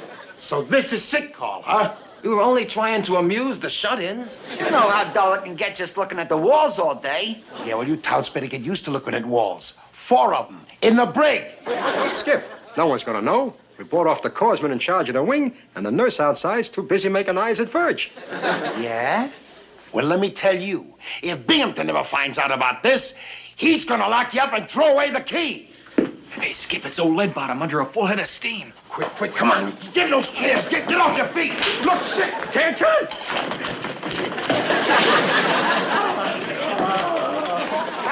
Good morning, Captain. What is that? Well, whatever brings you here, sir. I'm back. Who cares if you're back? Stop driving through the crosswalk when there's pedestrians in it. Never mind what I'm doing here. The question is, what are all these pirates doing here? Terribly sick, sir. Yes, sir. The real sick. Isn't that right, Mr. Parker? Oh, yeah, that's right, Captain. See?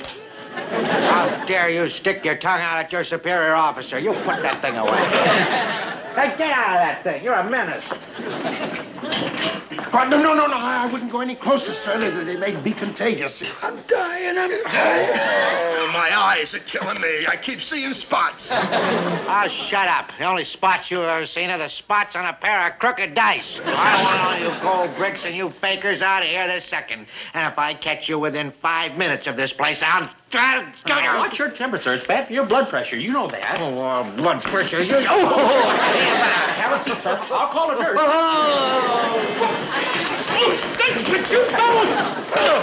Please, Captain. The doc said I was to have absolute quiet. And I'm telling you, any more lame brain stunts like that, and I'm going to lower the boom. No, have no fear, Skip. We'll learn that lesson. Cross our wallets and hope to die broke. Hey, what was that? Sounds like Fuji groaning. Yeah, I recognize the accent. Come on. Hey, Fuge, what's the matter? What is it? I'm in agony. Got horrible toothache. Hey, yeah, that is pretty swollen. Yeah, it looks awful. Well, does anybody know what to do for a sore tooth? Well, when I was a little kid and had a toothache, my mother used to make me put on my little sister's shoes. Well, what good did that do? Well, my feet would hurt so much I forget about my tooth. All right, knock it off, will ya? Fuji needs help, not talk. Samurai, that tooth is going to have to come out. You mean pull it? Uh-huh. Send my mail to Yokohama. Now, come on, Fuji, be reasonable, boy. The sooner it's out, the better. Boys, get some string. Oh, no, never mind. Parker-san, maybe you better send for little sister's shoes. Okay, Fuge, but she's a big girl now. Might be kind of tricky with those high heels. Come on, somebody to string, will ya? Oh. Okay. All right, Fuge, now the string is all tied. You all set? Here we go. All right. 1, 2, 3, go!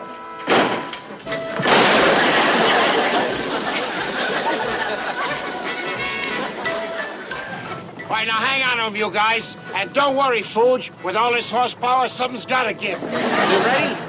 Here we go. Go ahead, baby.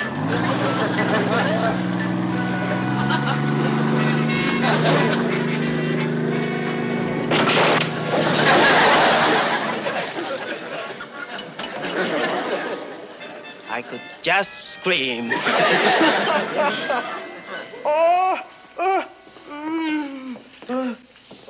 Okay, Fuge, okay. Relax, boy. If only we could get him to a dentist. Hey, Skip, I got it. That fleet dentist comes over to Taratupa every second Wednesday, which is tomorrow. Oh, great. We take him over Main Side, somebody sees him, they shoot him right on the spot. Well, that's one way to get rid of a toothache. Sorry, Pooch. Hey, hold it, boys, hold it. Something's starting to come in. Well, now look. Why couldn't it be that one of us can't fake a toothache? In that way, we get some medicine to help kill Fuji's pain. Hey, not bad, Skip. Okay, boys, I'm looking for a volunteer to go to the dentist. The first man who steps forward has the honor. Oh, no, wait a minute. That's not fair, you guys. Thank you, Parker-san. I never forget this. Oh, no. Hey, check this out. Well, I don't care what these charts say. The medical officer is going to be here in 2 hours inspecting this hospital for malingerers, and I want all these wards cleaned out. I want them evacuated, emptied. But, sir, the patients in Ward A have recurrent malaria. Oh, they do they? Well, let it recur someplace else. I don't want them in here, and that goes for these gold bricks you got here in Ward B and C and all the others. Now, move. Get these people out of this hospital. Here. I don't want any of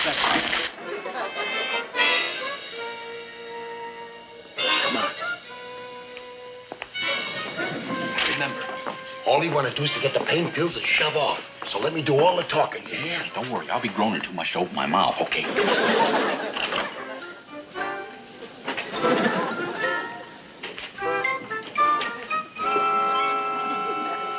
Oh! Mercy me, you gave me a start. Why, from what Captain Binghamton said, I wasn't expecting a soul. Oh, no, not a single solitary soul. Oh, you got a real sick one here, Doc. Oh, goody. That makes me feel wanted. Frankly, I was beginning to think I wasn't needed on Baranga. Taratupa. This is Taratupa, Doc. Oh, no, that can't be. You see, I'm scheduled for Taratupa every second Wednesday. Now, well, this is Taratupa. Oh, a lovely place, lovely patients, too. If you'll just be seated, Commander. Oh, but no, I'm not the patient, Doc. You see, it's my executive officer here. He's got a pain in the lower molar, just won't quit. Right, Chuck? Dear me, you do have an abnormally deep root system. Well, now, tell me just exactly where does it hurt? In the lower right. Left. It's in the middle. You see, it's pain, Doc. He's delirious. Oh, you got to give him some pills, Doc. Oh, if the pain is that intense, we may have to do more than give him pills. Heaven knows we may even have to pull the little devil. Pull it? Well, the pain's gone. I think we better... No. What Mr. Parker means, sir, is that when you see, actually, you can't do any pulling because, well, we need the pills because we're shoving right off on a secret mission. Secret mission? Oh, my, that will never do. Oh, mercy me, no.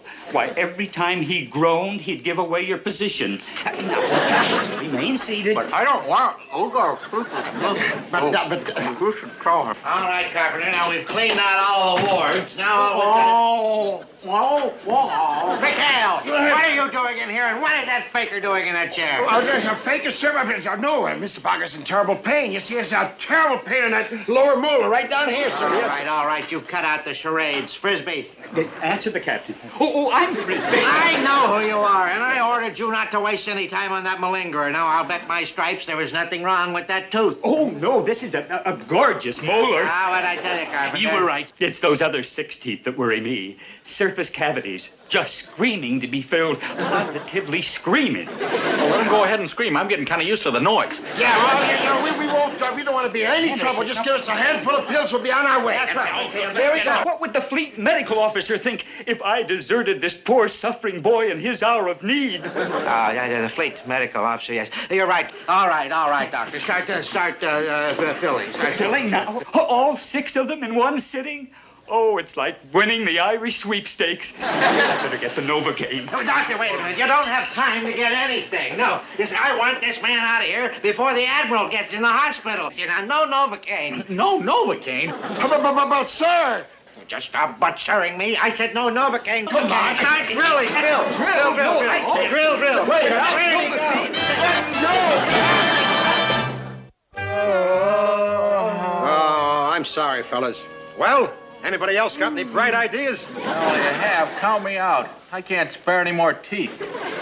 Look, guys, we just can't sit around here. We gotta do something for our buddy Fuji. All right, we struck out on the pain pills.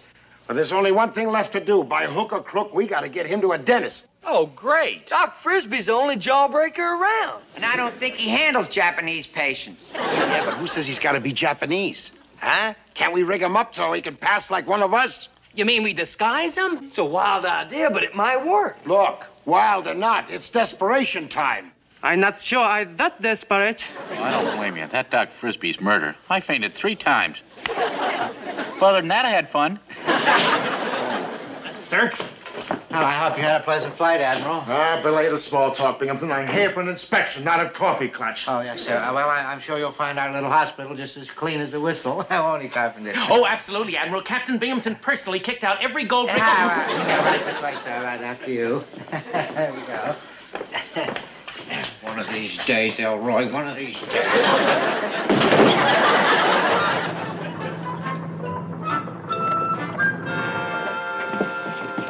That looks all clear, Skip. Yeah. Okay, Fooch, come on. I can hardly see. Bandage is too tight. Well, that's good. You just keep it that way. This is one time when it's better to look like an Egyptian than a Japanese. Yeah. Okay, come on, let's go. Good luck, Skip. Yeah, all right. See ya. Be careful. Oh, Dr. Frisbee. We're glad to see you. We got a patient for you. Oh, mercy me. Business is picking up. Seaman Schroeder here has the most fascinating impacted by cuspid. But, Doc, this is an emergency. Oh, it's you again. Oh, no, it's not me. It's Machinist Bell. He's in terrific pain. Oh. You see, he's in so much pain, he can't even talk. Oh, it must be excruciating. What? Just look at those bandages. That poor boy. Yeah, but that's from a bad case of sunburn. You see, he was out in a life raft for 7 days. But don't you worry, Bell. That good doctor won't let you down. Oh, heavens to Betsy, no. Nurse, go check on Seaman Schroeder's x-rays while I see what I can do for this poor, suffering boy.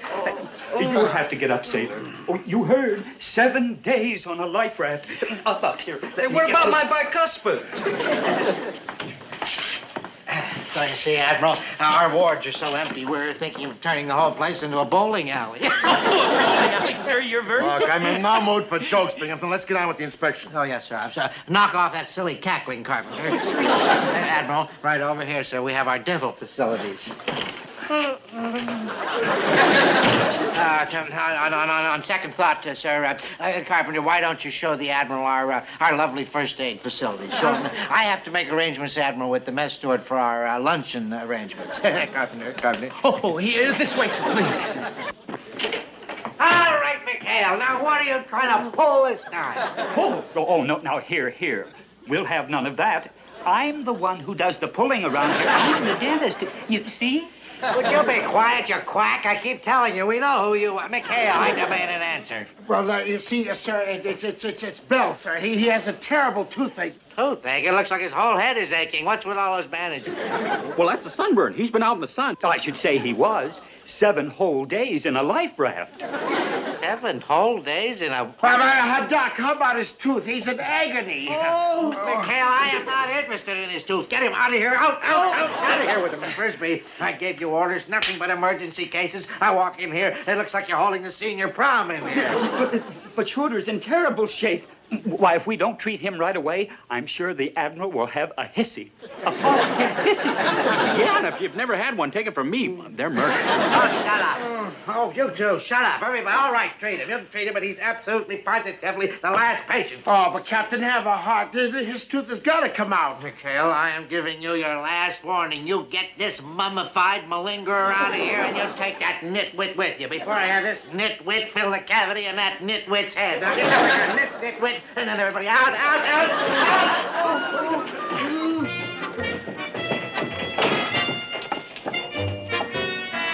Hey, Skip, that was pretty fast. How'd it go? It didn't. What? We got the heave-ho from Binghamton. You mean they ain't yanked Fuji's bum chop right Boy, yet? this is murder. Well, what do we do now, Skip?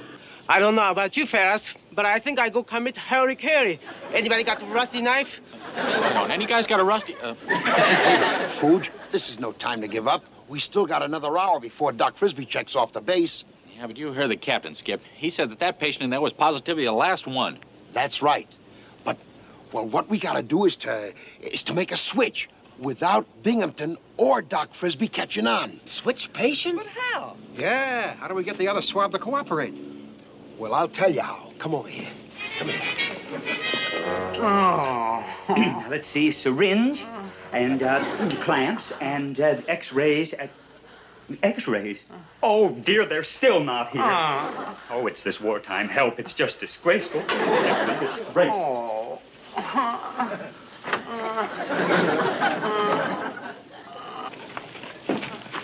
Hey, guys, guess who's back on the base? Old Doc Frisbee, the bloody butcher of Bora Bora. No kidding. I thought he got tossed out of the Navy for practicing without a license. He would have been, except none of his victims lived long enough to testify. Yeah, he's the only dentist in the Navy who pulls teeth with a crowbar. And if I had a bum tooth, I'd rather suffer to death than get murdered by that butcher. Murdered?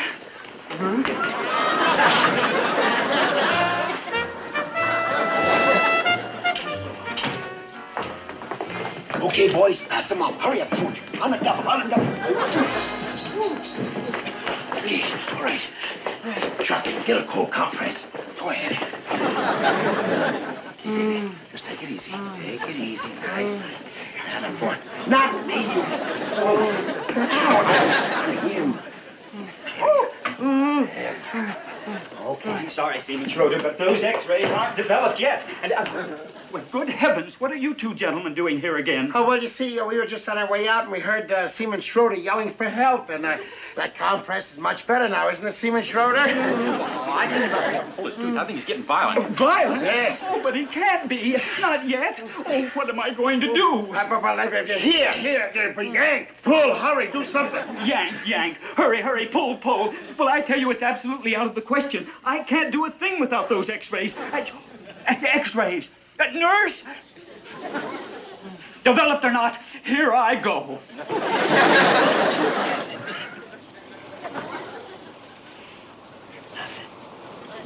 Admiral, if you will observe, sir, the outside of our little hospital is also just as neat as a pin.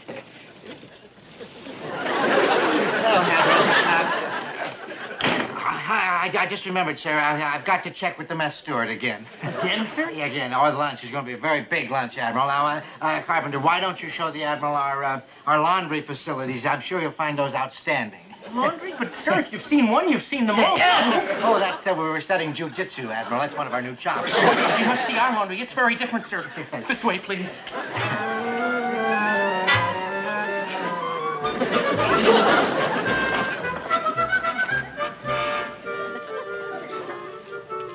All right, you gold bricks, what's going on? Lieutenant! Good afternoon, Captain Binghamton. Good to see you, Captain Binghamton. Let that out. Captain Redbottom? Mamma mia, what I do now? Sergeant, you can move over. Knock it off, will you? Fuji, look, Sawtooth or not, boy, we gotta get out of here. Come on, let's go, come on. What are you headbeats up to, and what is going on in there? I'll start talking. That corridor's crowded with nurses. We're trapped. Hey, get down from there, Belle. And what happened to your sunburn? Where are your bandages? Where? Sunburn, sir? Bandages, sir? Oh, I made a miraculous recovery, sir. What you did, huh? You're lying. It's a lot of hogwash. As soon as I find out what's going on in there, I'm going to take care of all of you.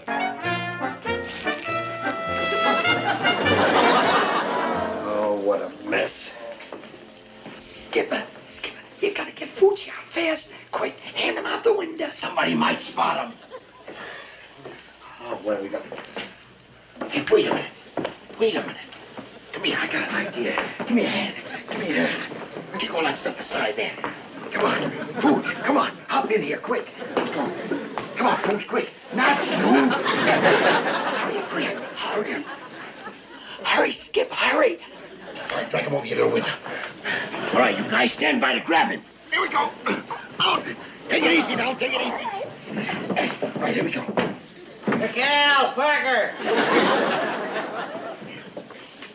All right, McHale, you're not going to give me the slip this time. Good afternoon, Captain. What?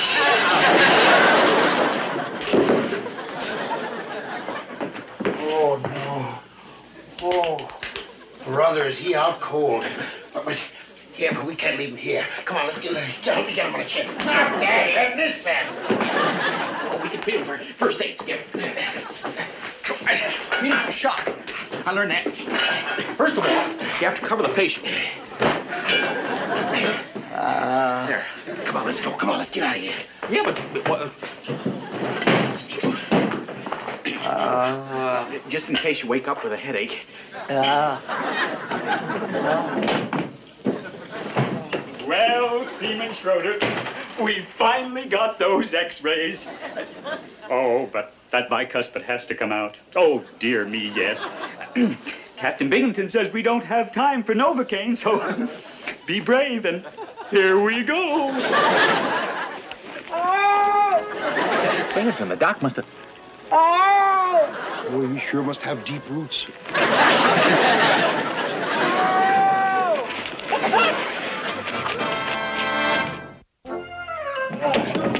Come on, boys, get him on board here. And the spoochie's heavier than you look. Easy, lady, you probably dumped him on his head. I'm sorry, Fuge. That's all right, Vajay-san. Hey, toothache all gone now. Oh, holy smokes. Tooth's gone too. He's here, sir. His plane just landed. He's here. He's here. Who's here? What do you mean bursting in here like a ninny? Harley Hatfield, sir. Don't you remember his travel orders that he was being shipped here for 2 weeks temporary duty? Oh, Harley Hatfield. So what? So what? Why, sir, he's the #1 singer in the country. Lay that pistol down, baby. Oh, lay that pistol down, please. A pistol packed up. Stop that this minute. What's the matter with you wiggling like that in front of your commanding officer? All that racket out there.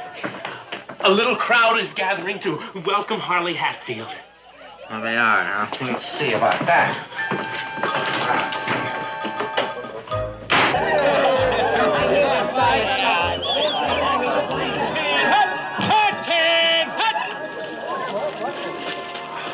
All right. What's going on here? Is this a naval base or is this the stage door at the Paramount Theater? Well, that's an easy one, sir. Naval base. What are we doing? Shutting down the war because some two-bit crooner showed up here? Oh, he's not a crooner. He swings. Haven't you ever heard him, sir? You know, lay that pistol down, baby. Lay that pistol down. Pistol.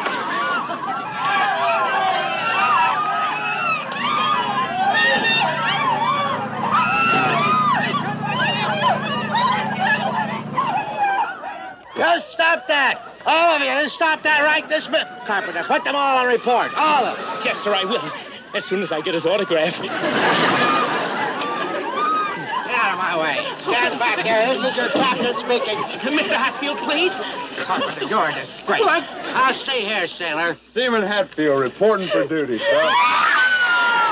As you were. All of you. Now, this is a naval base. Howdy, ladies. I just love you. Captain, you ought to be ashamed of yourself. Don't just stand there, McHale. Help me with this load.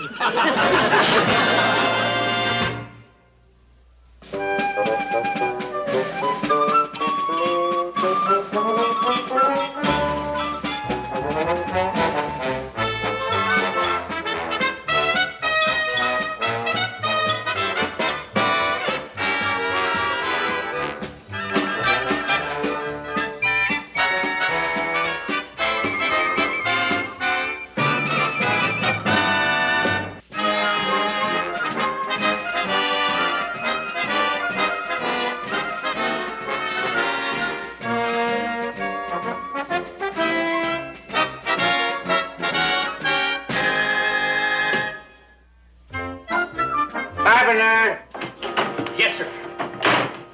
Talking to Comfleet on the phone. They said not a single one of the dispatches that I sent this morning has been received. Now, how do you account for that? Very simply, sir, because none of them have been sent yet. What? Well, sir, the Radio Shack has had more than it could handle this morning. Harley Hatfield had to contact his agent 3 times. His agent? Oh, yes, sir. And he had to also contact his tax man and also get in touch with his record company about his royalties on Chowderhead Blues. Chowderhead Blues.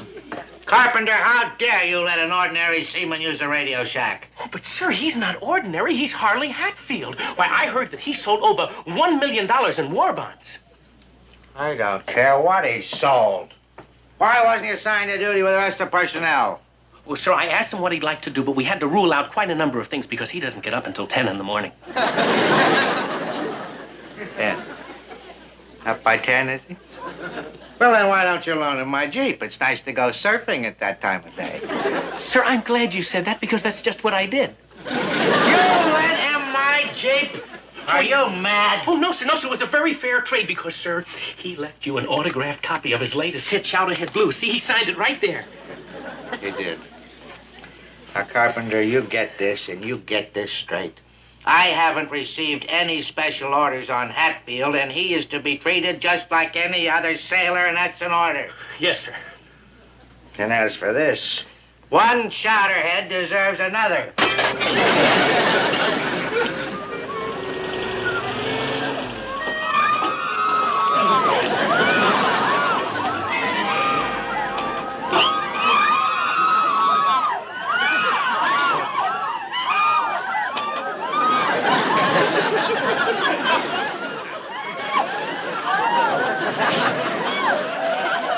Boy, isn't it exciting having a celebrity on base? Yeah. He's got a piece of paper. Well, I don't know. Let me see. Got some here. What's going on over there? Wow. We're friends of Harley Hatfield, sir. Yeah. Oh, hi, Captain. Can I borrow this? I want to get his autograph. You ninny. Hatfield. Sorry, folks. That's all for now.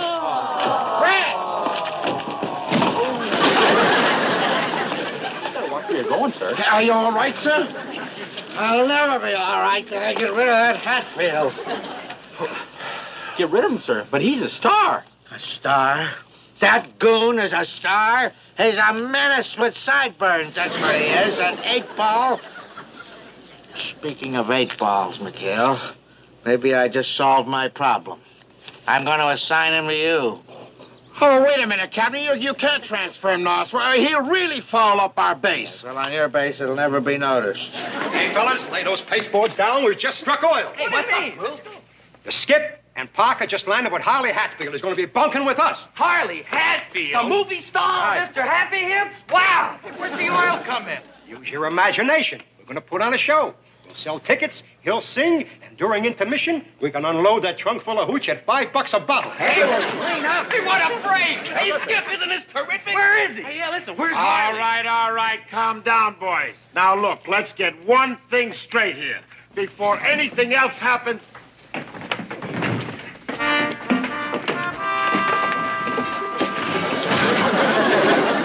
Where would you like this stuff, sir? Oh, just put it right down there, Sonny. Here's something for your trouble. Hey, Skip, $5. I already told you, Chuck. That's an ensign's uniform you're wearing, not a bellhop's. And quit tipping the officers, will you? Say, Harley, old salt, you can have my bunk. And anything else you want to make you happy. Just name it. Take mine. Hey, best one. Thanks, fellas, but I'm just happy being here with you fighting men. And I finally found a place where nobody expects me to put on a show. That is absolutely 100% correct. Nobody around here expects you to do anything but your share of the work. Work? Who said anything about work? Where's the action?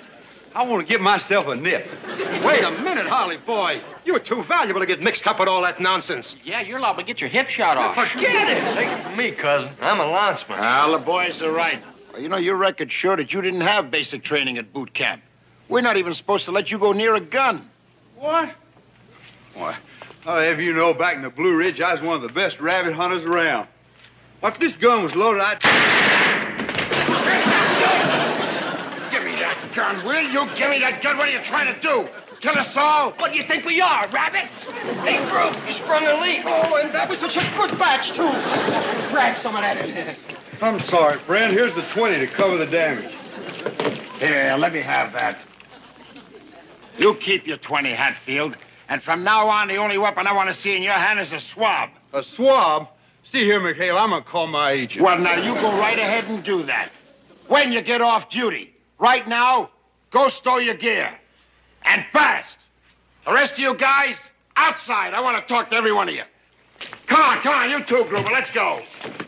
Say, Hatfield, if you'd autograph this bullet hole, I could send it home to my mother. Come on. All right. Now hear this, you guys. Now, we've been stuck with a prima donna by Captain Binghamton. But I don't want any of you buttering him up or doing him any special favors. Do you read me good? Special favors? He ruined the whole case of good booze. And you were going to give him your bunk. Hey, it's a ring. Hey, you critters ain't ever gonna win a war hugging the ground like that. Well, what do you mean by that crack? Well, I was just practicing. I threw a grenade out the back window. Hatfield, one more boneheaded move like that, so help me. Even your agent won't be able to help you. So I told you to pack your gear, so get moving. Move! Move! What a chicken outfit this is. All right. What wise guy threw the grenade? If tired of my cooking, just say so. You all right? Hey, the creep almost got him. Well, we gotta get rid of that Harley Hatfield. Harley Hatfield is here? Why, you know him too? Oh, sure. He's very big in Tokyo. Oh, lay that pistol down, babe. Lay that pistol down. Tom. All right. Hold it. You want him to hear you? Now scoot out of here before he sees you. Go on. But I want his autograph. Now, wait a minute, sure. A one-way ticket to a PW camp is what you want. Now go on, scram, beat it. Go on. Oh, lay that pistol. Well, I know one thing for sure, boys. We got to get rid of Killer Hatfield. I'll buy that. Skip, you heard him. He ain't leaving till he bags himself a nip. Yeah, you'd think he'd settle. He almost got himself an officer. Well, I say if it takes a nip to get him back to the States, then that's exactly what we'll get him. Around here, we haven't seen any Japanese in weeks. Yeah, that's the trouble with war. There's a shortage of everything. All right. Hold it. Now, look, if we can make a 5-year-old scotch out of 2-day-old coconut juice, we can certainly make a nip for a Hatfield. Hey,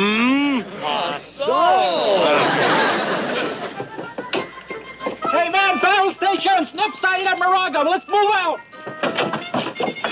Okay, come on, let's go. Come on, Hatfield, you two. We need every man we can get. Move, will you? Yahoo! Told you, here I come. All right, boys. Okay, Chuck. Tinker should be in position by now. Now, are you sure that the men have nothing but blanks in their guns? Yeah, Skip, sure. Okay. All right, boys. Go get them. Now, Mr. Parker's in command here. Okay, Chuck, take her over. Cast off! Those skips aren't going to wait all day, you guys. Full speed ahead. Well, how's that, Skip? Well, fine, except you forgot to get on board. Yeah. Hey, wait for me!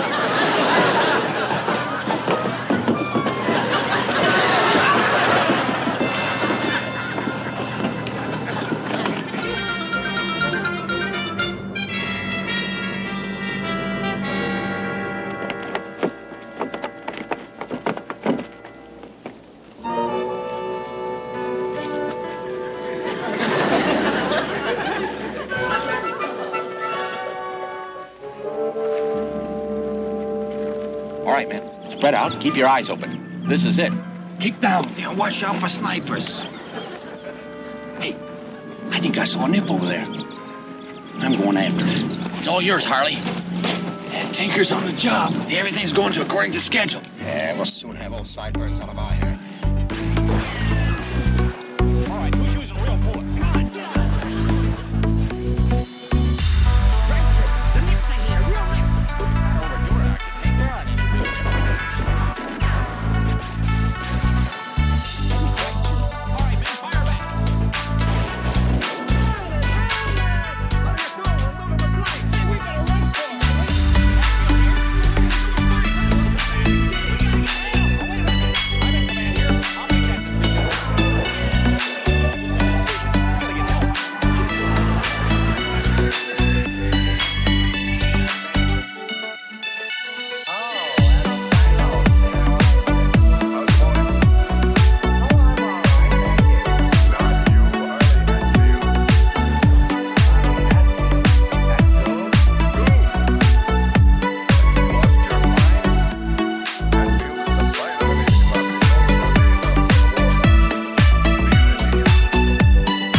don't say it. We got to think positive. Boys, we got to bring him back.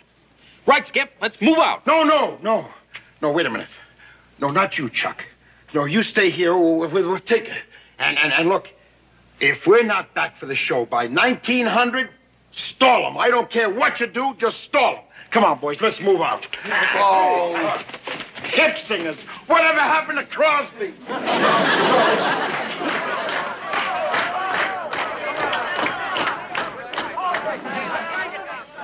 What's going on here, Binghamton? This show should have started an hour ago. I don't know, Admiral. I'm just as anxious to have it get started as you are, sir. I've never seen Harley Hatfield perform. Well, neither have I. So come on, let's get going. Yes, sir, Admiral. I'll check and see what's All right, holding things up. go on. You look lovely this year, Mr. Parker. We'll never get away with it. This is desperation time. The skipper set the stall, and they're not going to sit still much longer. Yeah, but me as Harley Hatfield, that's ridiculous. Will you stop worrying? In this outfit, you almost look like him. Boy, I wish I'd have gone with the Skip. At least there I'd have had a chance to get killed. You relax. You mouth his words. I'll play his records, and Captain Binghamton. Harley, I hate to disturb you right now, but the Admiral's getting it. Parker. Howdy, sir. Don't you howdy saw me. Where is Hatfield? What are you doing in that get-up? You see... You stop that. Out with it. I want the truth. Now, where is he? Where? Well, you see, he's in the hands of the enemy. The enemy? You mean the army's got him? The Japanese army. Oh, the Japanese. Oh, well, the Japanese army. I won't believe that. I refuse to believe that. Well, you're not trying, sir. I'm not trying. Sir, no violence. I think our only chance is to let Mr. Parker go out and stall until the skipper gets back with Hatfield. And deceive Admiral Steinholtz? Are you mad? Well, I guess the only thing left to do then is tell Admiral Steinholtz the truth. You know, how you railroaded Hatfield onto us. The show must go on. Yes, I can see that now, boys. But if anything goes wrong, I'll have you both boiled in oil before I'm shipped out.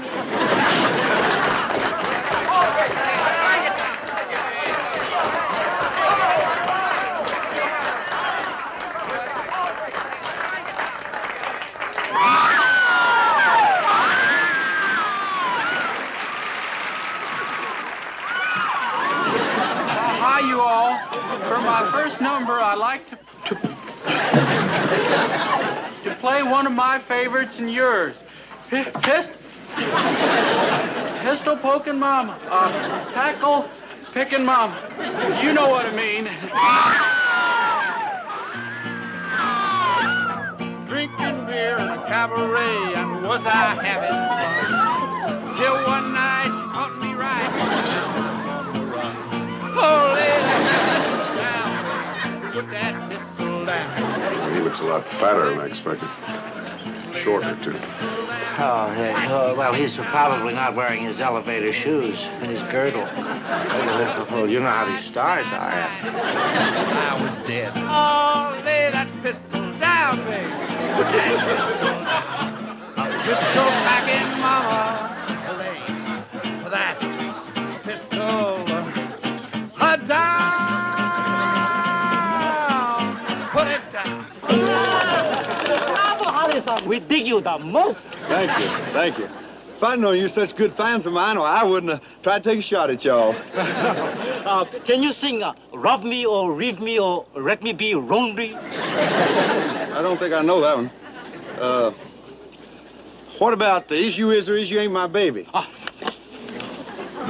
you is or is you ain't my baby, baby, baby, baby, baby, baby, baby.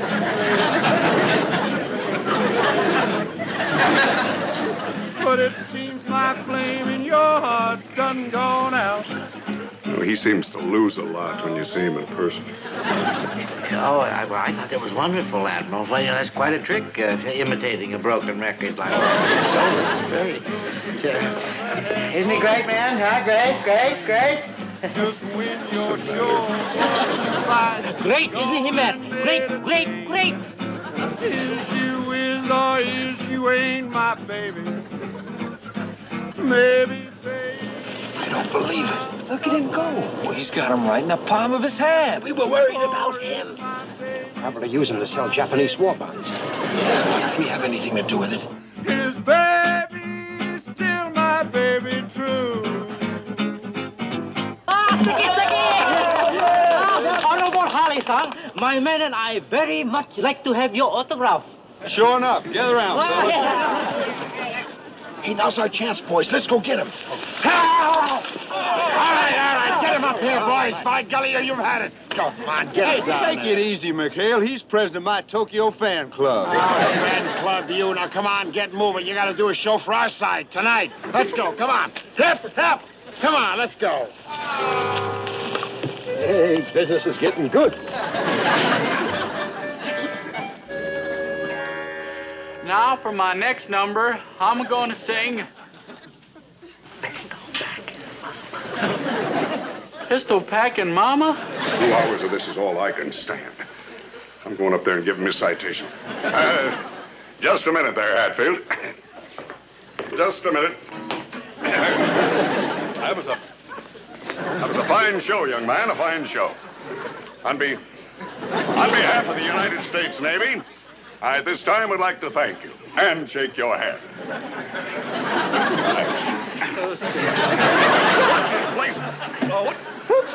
What are you doing? I better get going. All right, believe that, both of you. Now, attention. All right, you. All right. Well, go ahead, start talking. You're not Hatfield. Who are you? Go on, speak. Speak. I'm Anson Parker, sir. Anson, you know me. Binghamton, what goes on here? I was hoping not to have to tell you this, Admiral, but there's a very simple explanation. Well, I would certainly love to hear it. So would I. Shut up. Lay that pistol down, boys. Lay that pistol down. Pistol packing on. Lay that pistol down. Lay that pistol down, boys. Lay that pistol down. Pistol packing mama. Lay that pistol down. Yes, sir. We just captured the Japanese patrol on Moraga Island that was spying on our shipment, sir. Oh, yes. Congratulations, McHale. You all right, Harley? Admiral, you're looking at the man that actually deserves all the credit. We couldn't have captured them if it hadn't been for Harley Hatfield. Yes, sir. That's right. They almost passed out just listening to me sing. I understand that all right. Congratulations, my boy. Congratulations, Harley. You showed raw courage. Well, what about me? Getting up here like this took a lot. All right, men. Let's hear it now for Harley Hatfield. Hip, hip. Hooray! Hip, hip. Hooray! Hip, hip. Thank you. And now that I see myself some action, I really feel like singing. I'm going to entertain you all to the wee hours of the morning. Oh, no, my boy. Oh, you've done enough for your country for one day. But you've been listening to him imitate me. Now you're going to hear the real thing. Mr. Parker, let's go get me in my singing clothes. I hope you didn't stretch him none. Oh, that's not where you have to worry. All right, McHale, take the prisoners to the compound. No, you don't, McHale. If I've got to stay here and listen to him, then they're staying too. Right. Prisoners, front and center. It's showtime. What?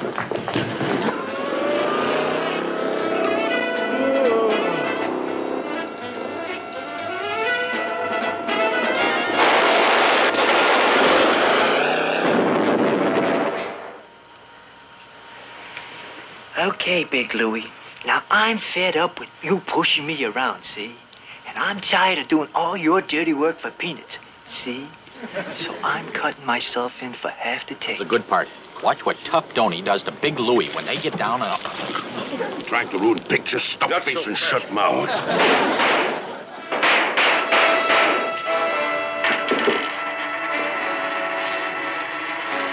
Why, you dirty, rotten, stinking, crummy, no good, two-bit rat freak.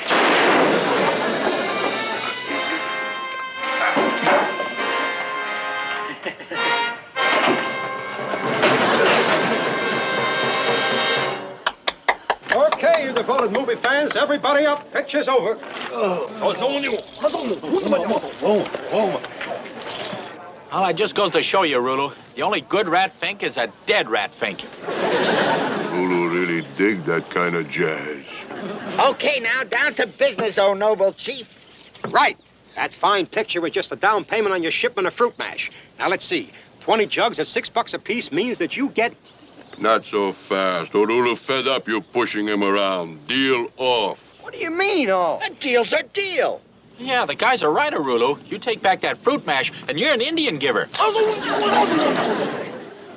That picture really opened eyes. If Tough Tony not work for peanuts, Orulu not either. I start on booze racket. Orulu come back from mash in morning. Fondu, fondu! Out of way, punk.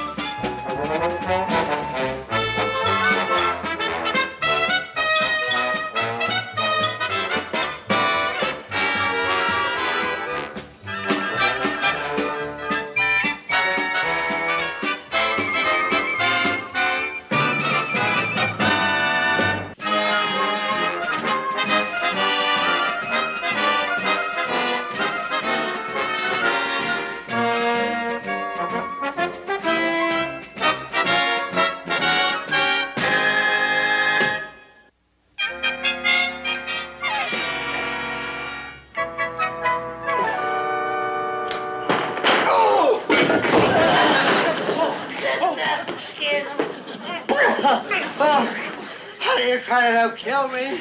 I'm sorry, sir, but it's Admiral Rogers on the scramble phone. Admiral Rogers? Why did you say so? Don't you stand there, get the phone. Sorry, sir. You freak, I can give you what for? Yes, sir. Hi, Admiral. Captain Binghamton here, sir. My aide tells me he was just going through the files and that the official treaty for the use of McHale's Island was never signed by Chief Orulu. McHale is trespassing. McHale is trespassing. Now, I have to fly to Pearl Harbor for a week. I'll send you a copy of the treaty, and I want it signed by the time I come back. Yes, sir, Admiral. Thank you, Admiral. Over now. I heard, sir.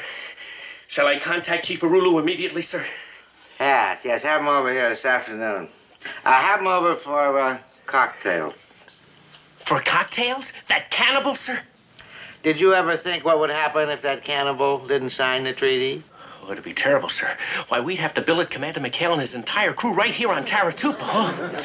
Mm-hmm. Where we could watch them night and day, and one misstep, pow!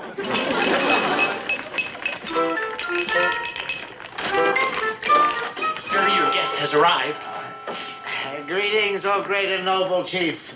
Oh, you brought a friend. Well, that's delightful, delightful. I was just about to open this champagne, Chief. Won't you try some of this? 1937. What mob bootlegging this kind of merchandise?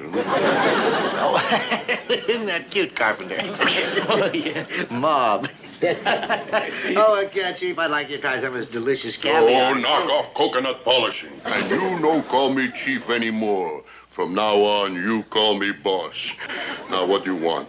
Well, you are a sly one, Chief. I mean, the boss. I guess we're going to have to come right out and tell you. You see, there's been a little oversight, Chief, boss. This treaty allowing the Navy the use of McHale's Island, you forgot to sign it. It's just a little tiny mistake, you understand, so if you'd be kind enough to... Yes, Chief, right here at the bottom here, you see, we can't keep McHale and his crew out there without your signature. Can't? No, of course not. Certainly not. He'd have to move from his island, and we wouldn't want that, would we, boss? Now, if you just sign it right here on the bottom, sign.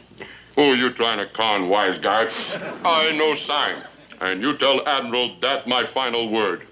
And you tell McHale it goodbye time come tomorrow. Well, Carpenter, we tried, didn't we? Just have to tell the Admiral that we tried and we failed. Not feel so bad, Wally. Maybe you lose Island, but you gaining Buddy. You okay for dirty, crummy rat Fink.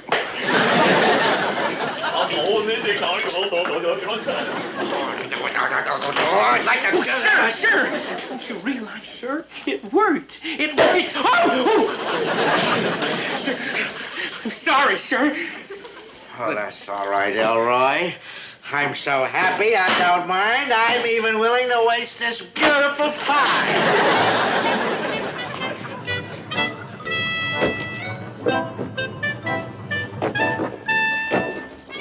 Oh, afternoon, Captain. Oh, this is a pleasant surprise. Good afternoon, Quentin, my boy. Here's another pleasant surprise. Oh. To Lieutenant Commander Quentin McHale. Subject, orders to transfer? Those are your walking papers. As of 1200 hours tomorrow, you and your brigands are being transferred from this thieves' paradise over to the main base, where I can keep an eye on you around the clock. How's that grab you? Oh, come on. Cut the kidding, Captain. Why, we were stationed in by Admiral Rogers, personally. That's true, McHale. The Admiral was under the mistaken notion that we had a treaty with Urulu leasing this island to the Navy. Only the chief forgot to sign it, and now he's changed his mind. Thank you, Elroy. That makes you trespassers, squatters, vagrants, so start packing. That's an order. Aye, aye, sir. Bye-bye, sir. Bye. Skip. We can't move back to the main base. That's like being condemned to Devil's Island. Yeah, them SPs will be breathing down our necks 24 hours a day. Skip will be in the brig within a week. All right, already. Will you pipe down? Well, the way I see it, there's only one thing to do. We've got to go over and sweet-talk Urulu into signing that treaty. But how? Ever since he saw that gangster picture, he's become one tough gorilla. Well, then we got to figure out a way to soften him up. Hey, I got an idea. Why don't we invite him over tonight and show him a Shirley Temple movie? Oh, she always made me cry. All right, let's go, Chuck. Let's go. Good luck.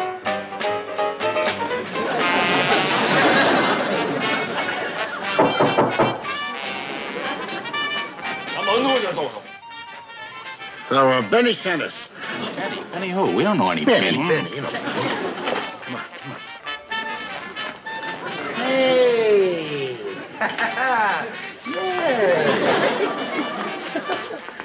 Hey, Chief! Boy, oh boy, you sure got some speakeasy here, all right. Yes, sirree. You come here, McHale. You case joint for old mob. Oh, no, you got us all wrong, Urulu, old buddy. Why, we just came over here for a friendly powwow.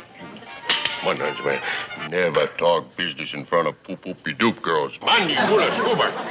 That means 23 skidoo. 23? They don't look a day over 18 to me.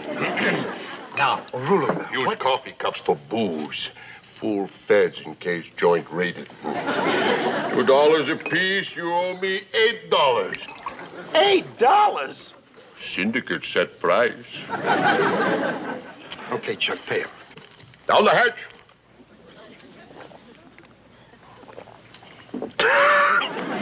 Now, what's your proposition, McHale? No proposition, Urulu, no. We just wanted to come over and apologize for the things I said to you yesterday. After all, you and me had been friends for a long time. Forget it, pal. I no sign treaty. Smooth. Be reasonable. This my territory, see? Anybody try to muscle in, I rub out, see? I don't see anything. Besides, I don't need you, McHale. I got lead bottom on my side. So, I should have figured there was some kind of hanky-panky going on around here. Ha-ha! Come on. Ha-ha! So you let Binghamton get to you, huh? Nobody get the big Urulu. I call shots around here. Speaking of shots, I'll have another one. Yeah, well, Urulu, you won't be calling him for very long, I'll tell you. That Binghamton is sneakier than that tough Tony in that movie. Yes, sir. Ha-ha! You want to know something? He'll give you the shiv 10 minutes after we leave. Maybe you got point there, McHale. Skunk no change stripe overnight. It's high time I show lead bottom who boss man around. Oh, no, Urulu, no. Be reasonable now. You just sign the treaty. Oh, you finish, McHale. Come noon tomorrow, you out of business. Too bad, but that's the way coconut crumble. Oh, I guess we told him. 23 skidoo. Oh, Chuck, come on, will you? Listen.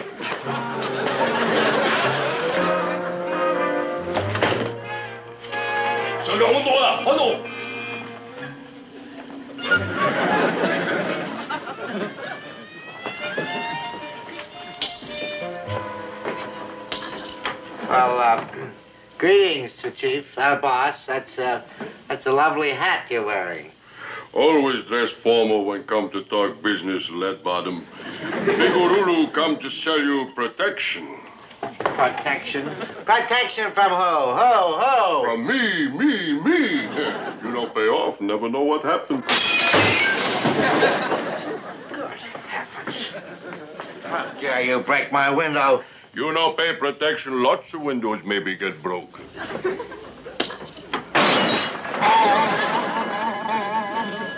My ship's clock. You no pay protection, lots of ship's clocks maybe get broken. You listen to me, fat boy. You can't scare me. I'm a captain. I'm not going to pay you any protection. I'm not afraid of you or your overgrown pygmies. You talk tough, but nobody push me around, huh? You no pay off, and I be stool pigeon to Admiral Rogers. Admiral Rogers? Stool pigeon to the Admiral. But about what? What? Oh, like how you bribed me with caviar, tried to get me drunk with champagne so I no sign treaty. You wouldn't do a thing like that. You would. You'd do it. You dirty. What kind of protection did you have in mind? Oh, nothing cheap. For first payment would like 100 cases canned meat, 4 rubber life rafts, and own private jeep. Oh, you know. Well, I'll take care of you, you big... Couldn't we talk this over? Talk is cheap. You no pay off, I squeal, and you take rap. Go to the big house. So long, punk.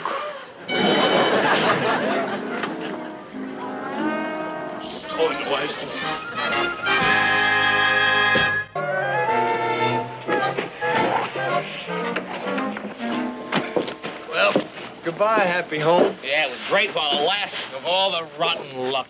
Yeah, I can just see Binghamton laughing now. Oh, I'm so mad I can... Boy, look at that. Hey, everybody, duck!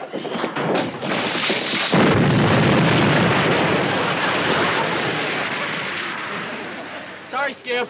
Oh, that was sure a close one. The good thing there wasn't any but... Oh, no!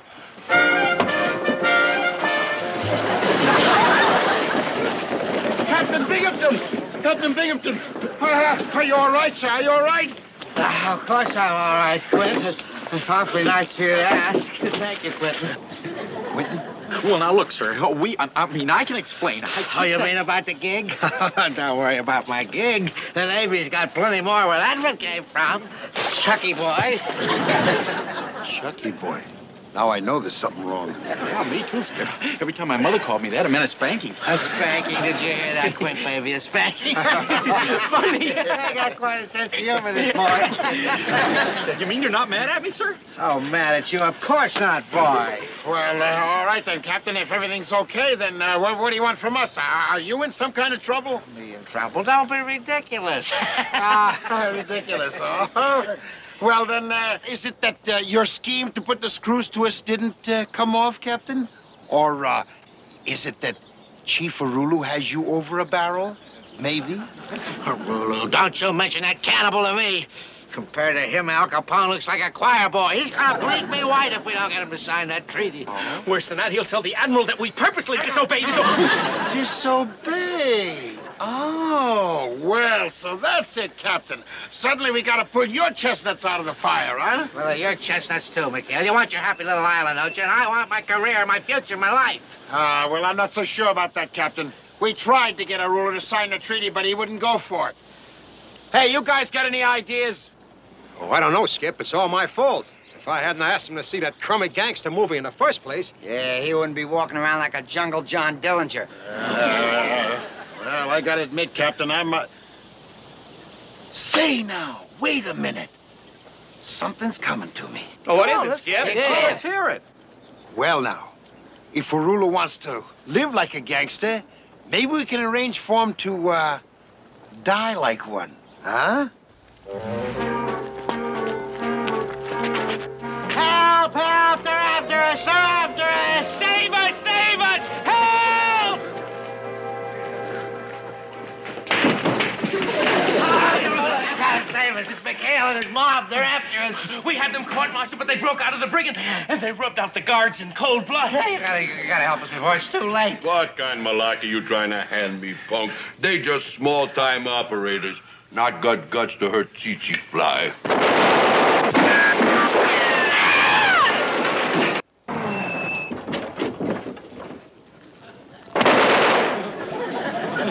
Let's go. That 30 Rock Pinghamton's gotta be in there. All right, the party's over. You guys no can bust in here. This private speakeasy got no right to come in here. And besides, you are the uniform. Not for our mob, we ain't, fat boy. All right, on your feet, Stewie. No, don't kill me. I'm too young to die. That ain't for us to say, Buster. That's up to the boss.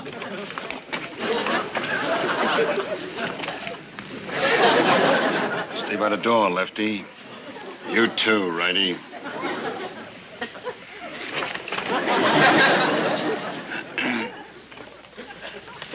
No, I beg of you, sir. Mercy. Mercy. Watch it, Crumb. You're ruining the shoe shine. Do it, shoot a man with glasses. Yeah. Okay, boys, show 'em we got a heart. Shoot a guy without glasses. Him. They got me. Oh, why was I born with 20/20 vision? No.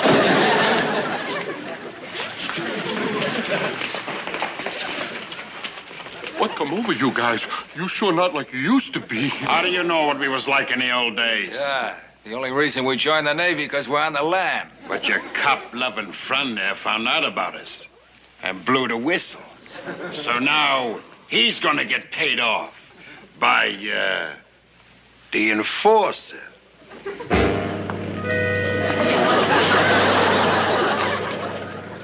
All right, you guys, step back while I give this guy what all guys like this guy deserve.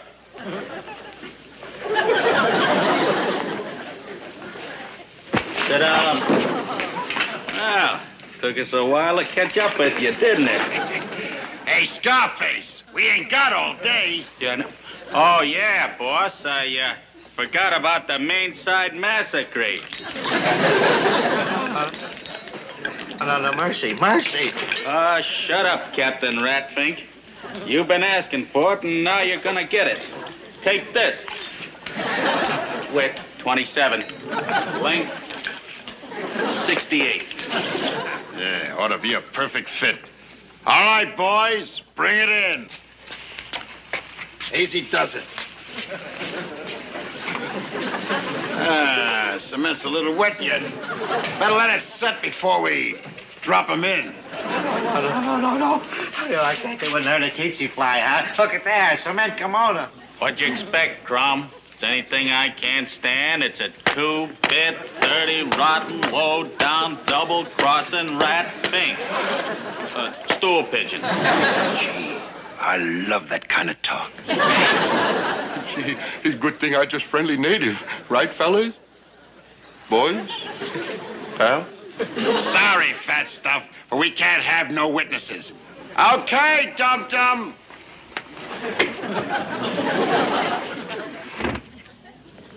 We want to give him a real nice funeral.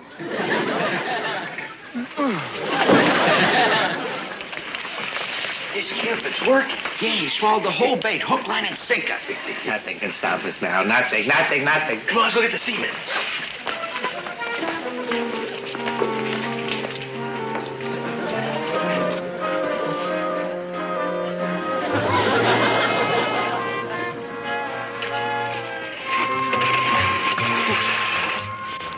McHale, we got to talk. Urulu too chicken to die. I get it, punk. There's no way out. Pour the cement. Oh, Urulu, if you'd only listened to me and signed that treaty, none of this would have happened. But what if Urulu change mind? Then they'll have to bump us off. Pipe down, will you? There's one thing I can't stand. It's a crying fat man. Pour the cement. No pour cement kimono, not about. I sign. Quick, before they change their minds, sign the treaty. Pen. Who's got a pen? Hey, Scarface, the pen. Hurry up.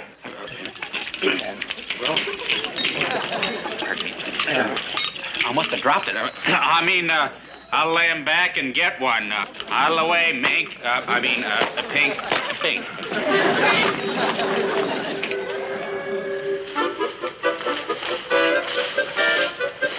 Hey, watch it, punk. Look, Buster, beat it. This is my territory. Ensign Parker, huh? Trick or treat. You see, we were celebrating Halloween a little early this year.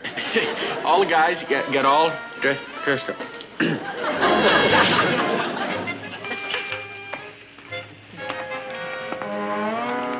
McHale, where is that imbecile Parker? I want Blubberbelly to change his mind.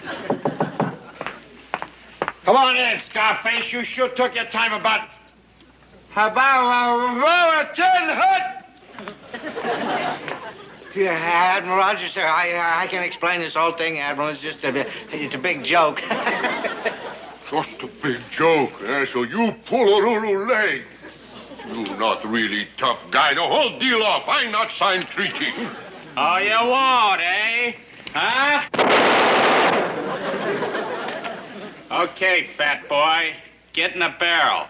Take that fed with a gold braid with you.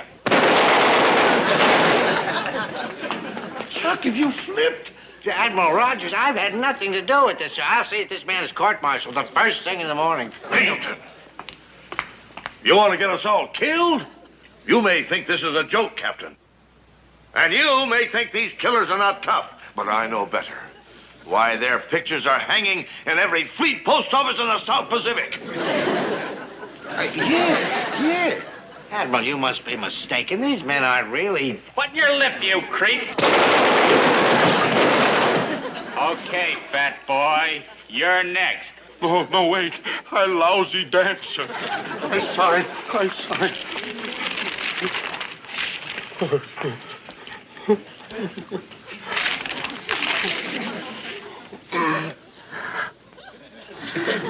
Hey, how about that, Skip? Captain? Oh, Captain! Captain!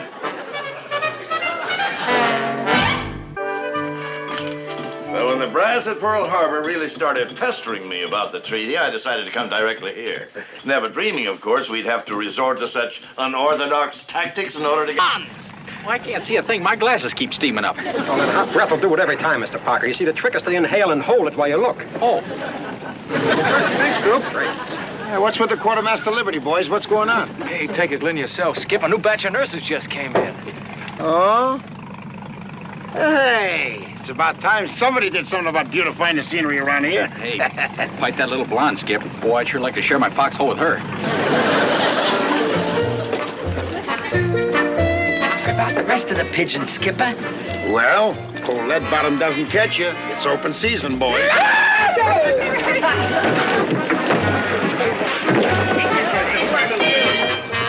Come on, Chuck, you better get moving. That blonde is naked there, you know. You better get to her before she starts drifting. Yeah, well, I was just waiting for the smoke to clear, Skip, before I fire him first shot.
Afternoon, Ensign Parker, executive officer on the 73. I thought you might need a little muscle with your gear.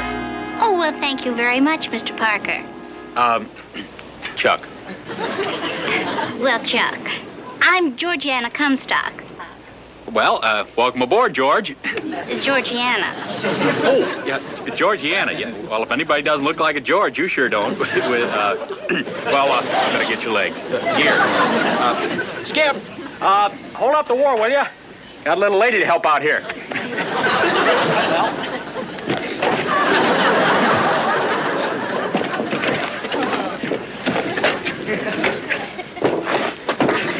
Couldn't we ride to the nurses' quarters? Huh? Oh, no, that's Captain Benson. Jeep. And, he'd have us in irons if he ever found out. But, well, I guess it all comes under the spoils of war, so hop in.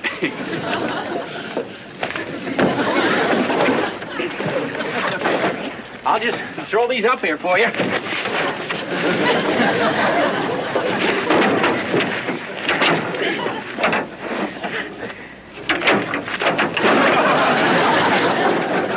Hope you haven't got anything breakable in there. Well, here we go. Oh boy. Knock it off. There's your word. If Captain Binghamton never hears that. That's not going to do any good. Try under the hood. The wires under the hood. Parker, what are you doing in my Jeep? Well, sir, just right now I'm trying to get out of the wheel. Well, get out of the wheel and turn that thing off, you numbskull. Right. Hurry up about it.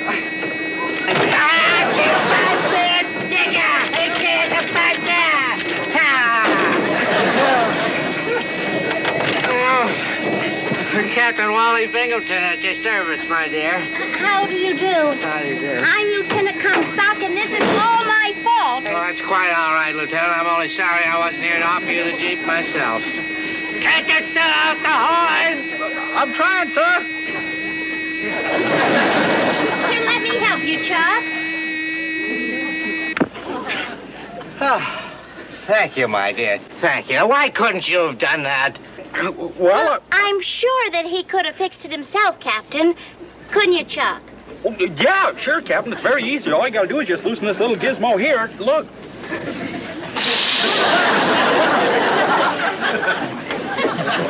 Stand back.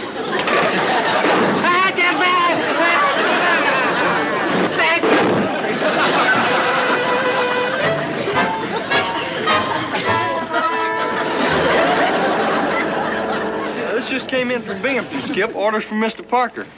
Orders from Mr. Parker? I wonder if that gold-braided stuffed shirt has up his mind. Oh, no. What is it, Skip? Did he really clobber Mr. Parker? Now, lead bottom's just getting even for that oil bath. Here, listen to this. Ensign Charles Parker to report to the main base to be the officer in charge of basic training for the new nurses. You're kidding. You mean instead of getting 30 days, he gets to get all those dames? Have you ever stopped to think about Mr. Parker's morale, huh? It's just like being taken out of action and told, go sit with the girls. Well, I know what would do for my morale, Skip. Boom! Hot lips. All right, listen to me, boys. This is what we're going to do. We got to build up this assignment. We got to make him believe that this assignment is second only to McCarthy. You got it? And we build it up big, you understand? And loud. All right, here we go. Hey, Chuck, front and center. You mean Mr. Parker got the job? I thought it was a toss-up between Halsey and Nimitz. The Secretary of the Navy asked for him? Yes, sir. Great for Mr. Parker. What's up, Skip? Oh, hi, Chuck. Listen, you got a new assignment in addition to your regular orders. Here, congratulations, buddy. Me? What the... Give basic training to girls? Oh, well, no. This is a pretty top-level job now, Chuck. You know, anybody can toughen up a bunch of guys, but it takes a special type of He-Man to make a soft little girl into a hard combat-trained nurse. Yes, sir. Guts. That's what you need. Guts. Guts, that's right. And that's an awful lot of responsibility to put on a man's shoulders, you betcha. Well, here, look at this. First assignment for tomorrow. Judo and self-defense. Now, that's rough. That's rough. Well, it is, boy. Well, I guess if the job has to be done, it might as well be done by me, huh, Skip? Boy, hey, now Georgiana will see the other side of me. The hardest nails fighting man. Only me, Papa-san. Yeah, well, I knew it was him all along. I was just showing you guys I'm ready to spring into action at any time. See that? Always alert. Always on balance. Make sure that nobody comes in from behind. Ha-ha! Hey! Stuck up. Okay, that's all the demonstration for today. The class is over. All right now, men. Girls. As you know, we are in a combat zone. Now, it is my job to check out the shapes that you're in. I mean, it's my job to make sure that you're in good shape. Attention. Carry on, at ease. Right. At ease. At ease. I am at ease. She is at ease. Get on with it. Yes, sir. Get on with it. Now, lieutenants, I am going to show you how to properly defend yourself by giving you a demonstration in the highly technical art of jiu-jitsu. Now, could I have a volunteer, please? Lieutenant Comstock, front and center. Now, the idea is to offset your enemy with a simple yet skillful maneuver. For instance, taking the forearm and... Now, if you'll just pretend that you're the enemy and grab me from behind, I'll demonstrate my technique. Now, the enemy sneaks up on me, and when he grabs me... Oh, no, you should have used all your...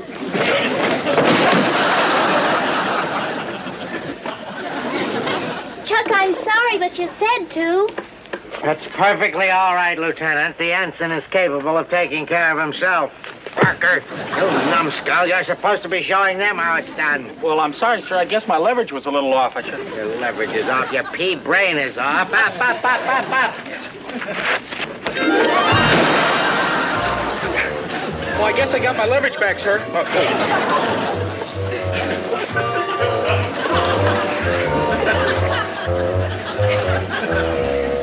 Why me? Why is it always me? Chuck! Hey, Chuck! Hey, Chuck! Hey, Chuck, you got a vista, boy. Georgiana came all the way over here just to see you. Georgiana? Yeah. Boy, if it's anybody I don't want to see, it's her. Oh, now, come on, Chuck. I think you're being overly sensitive about the whole thing. Overly sensitive? Let's face it, Skip. The girl I tried to impress is a better man than I am. For the 10th time, I'm telling you, it was a lucky throw. It could have happened to anybody. That's what she came over here to tell you. No kidding. Yeah, it was a lucky throw.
give it to you. Doesn't it smell fishy to you?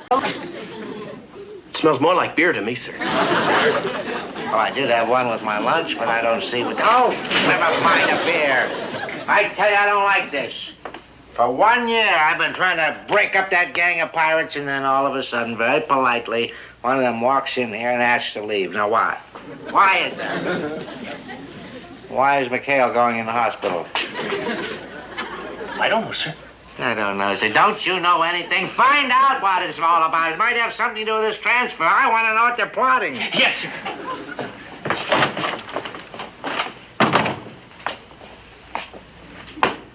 Wally, if I didn't have you on my side, I don't know what I'd do. So remember, honey, all you gotta do is make like little Miss Helpless, huh? Then when the boys come in for the big finale, dressed up like wild and woolly headhunters, you scream, they run off, and you make like Chuck's a big hero for saving your life. You got it? It sounds like a wild and woolly plan, all right. I only hope it works. It will, if you don't forget one thing. What's that? This time, whatever happens, just make sure that he's Tarzan and you Jane, huh? Come on, huh? Well, that's about all, except, are you sure you'll be able to make it now? Oh, I'll be down at your boat no matter what. Okay, and we'll sneak you aboard, and it's off to Paliloa. See you later.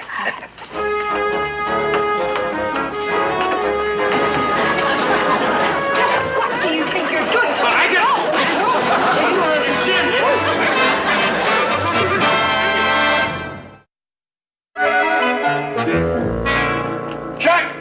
Chuck, come on, boy. It's a scramble. We got a mission. I'm afraid you're going to have to go without me, Skip. I put in for a transfer. Yeah, well, I heard all about that. Until your transfer comes through, you're still part of my crew. Now, come on, get moving. Let's go.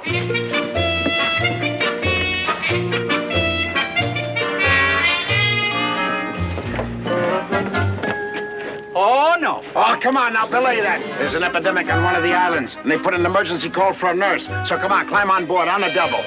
All right, let go forward. Let go aft. Let's go. Take her, get us out of here.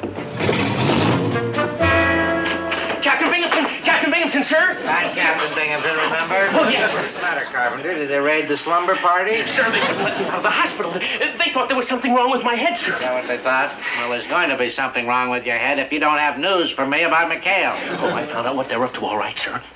Nurse Comstock is sneaking off with Commander McHale and his crew, sir. They're sneaking off to Paliloa Island.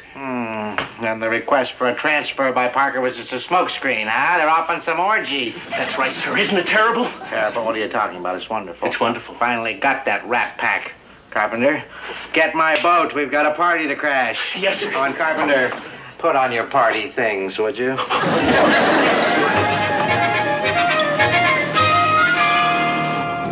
right, steady she goes, Christy. That's Paliloa that we're approaching.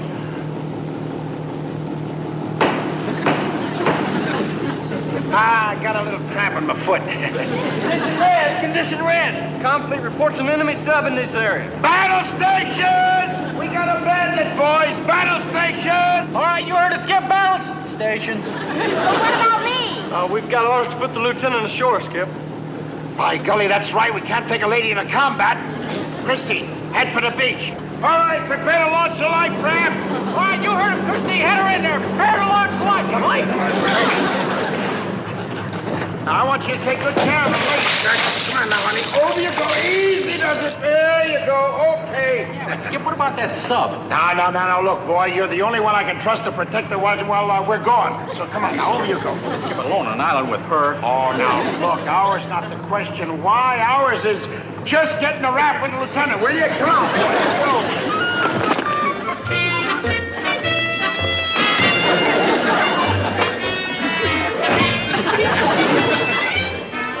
Chuck, I'm so frightened. Please stay close to me. You frightened? Yes. Here we are all alone on a strange island out in the middle of nowhere. Thank goodness you're here to defend me.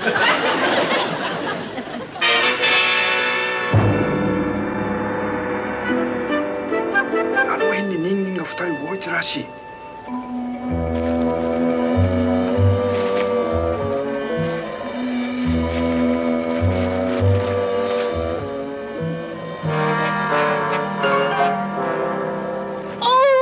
Oh, Chuck, help! Oh! What's wrong? Oh, well, I think I sprained my ankle or something. Oh, but you'll fix it, won't you, Chuck?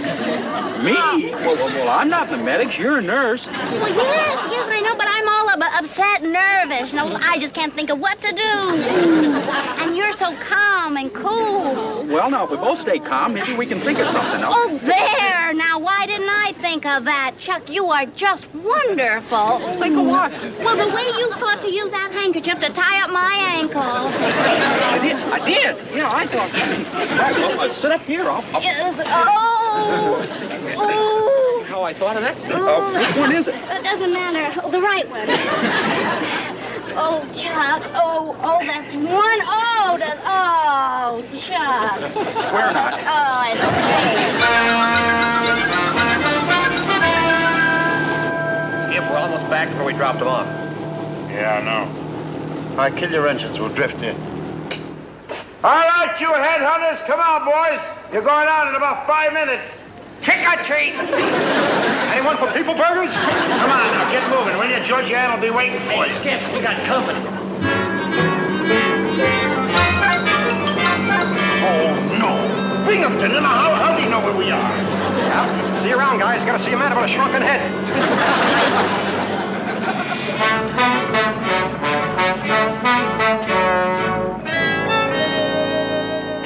Captain? Oh, McHale, I really got you on your saltwater tramps this time. Did you find that girl, Carpenter? No, sir. But, sir, look what I did find. Come on.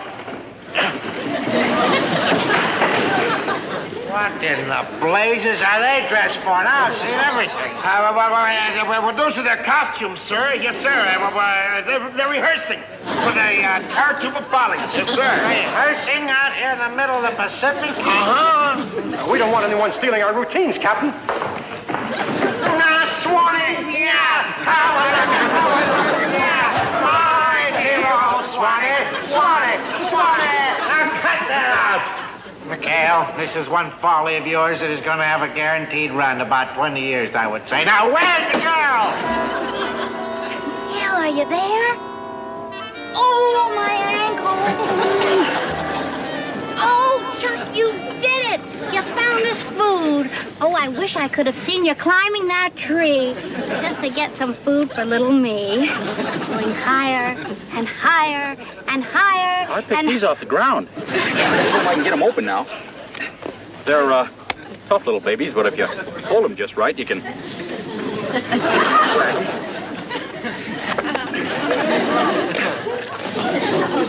Sometimes if you pound them together... Don't worry, I'll get them open for us. Oh, what's that over there? What? Oh, look, see, the leaves are still moving. Oh, it's probably the skipper coming back. Hey, Skip, we're over here. Hey, you guys. Oh, there it is again. Oh, Chuck, I see them. Oh, they're all horrible painted headhunters. Oh, protect me. Oh, don't lose your head. I mean, your head and your feet ready to go. All right, guys, come out. Oh, they're all around us. They're over there. Okay, you guys, come on. I got you covered. Where'd you see? Chuck, I was just trying to help you. Boy, have I ever been a prize sap. Well, go ahead, admit it. This whole thing's a big frame-up to make me look like a big man. Chuck, you are a big man. Yeah, sure. I bet you didn't even hurt your ankle either. And I bet you that the skip and the whole crew are in on this thing.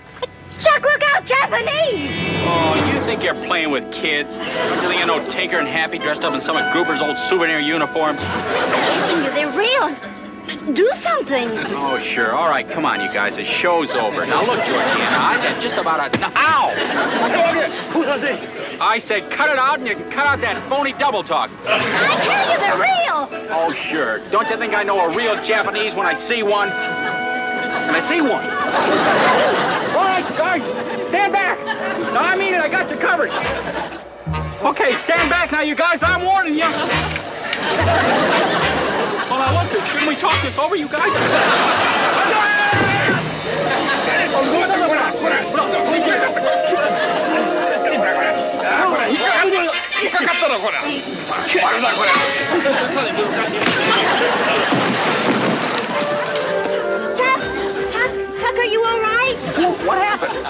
just horrible. I thought that they were going to kill you, so I mean you.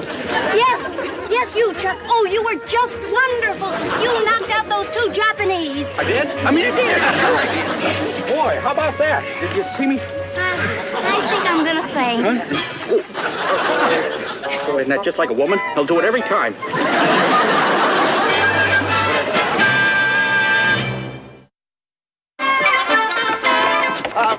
Now, Captain, before you go any further, sir, let me explain. Oh, explain. McHale, you couldn't wiggle out of this one if you put on a grass skirt and did a hula. Oh. Hey, boy, did you guys ever miss the action? Hi, Skip. Hi, You, hi, Captain. Me. Who are these Japanese? Well, we found them up in the hill. Those guys are the spotters that the whole fleet's been looking for. Good work, Chuck. Hey, what happened to Georgiana? Oh, she's gonna be all right. She just fainted. You know how women are. Oh, I don't know how women are. What's she doing here in the first place? Now I want the whole truth. Oh, the truth. Yes, sir, the truth. Well, you see, we used her as a decoy. That's it, to flush out the nips. We better get going, Cap. That Whit Barrett, the famous war correspondent, is arriving here tomorrow, sir. Oh? You've been reading my dispatches again. Sir, I couldn't help it. I typed it up when it came into the radio. Hereafter, you type them up and don't read them. You busybody, you. You alert all hands. Notify all personnel I want this base 100% shipshape. Yes, sir. And good luck to you, sir. Luck? Well, yes, sir. Every time Mr. Barrett devotes one of his newspaper columns to a man, he seems to get promoted. I couldn't care less. But in the last 6 months, sir, it's happened 3 times. 4. That's Admiral Brawley, Commander Simpson. You're forgetting that young hot rodder on the PT-109. He became a full lieutenant. Hi, Captain. You want to see me? I never want to see you, McHale, but it doesn't seem that I have any choice. We're having a very important visitor here tomorrow, McHale. You know who it is? Yes, sir. Whit Barrett. Well, I was looking over Carpy's shoulder when he was typing the dispatch. Are there no secrets in this Navy? Well, anyway, I want to show Mr. Barrett a very taut ship when he gets here. Therefore, I want you to keep those pirates of yours confined to your island. Yes, sir. Yes, sir. Especially that numbskull Parker. Where is he now? Oh, well, he's picking up your Jeep, sir, at the motor pool. He heard it was ready, and he wanted to save you a trip.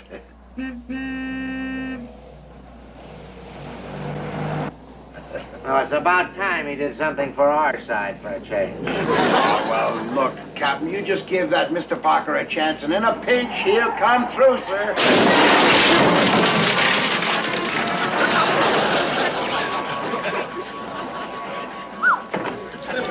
Morning, Captain. Watch your brakes.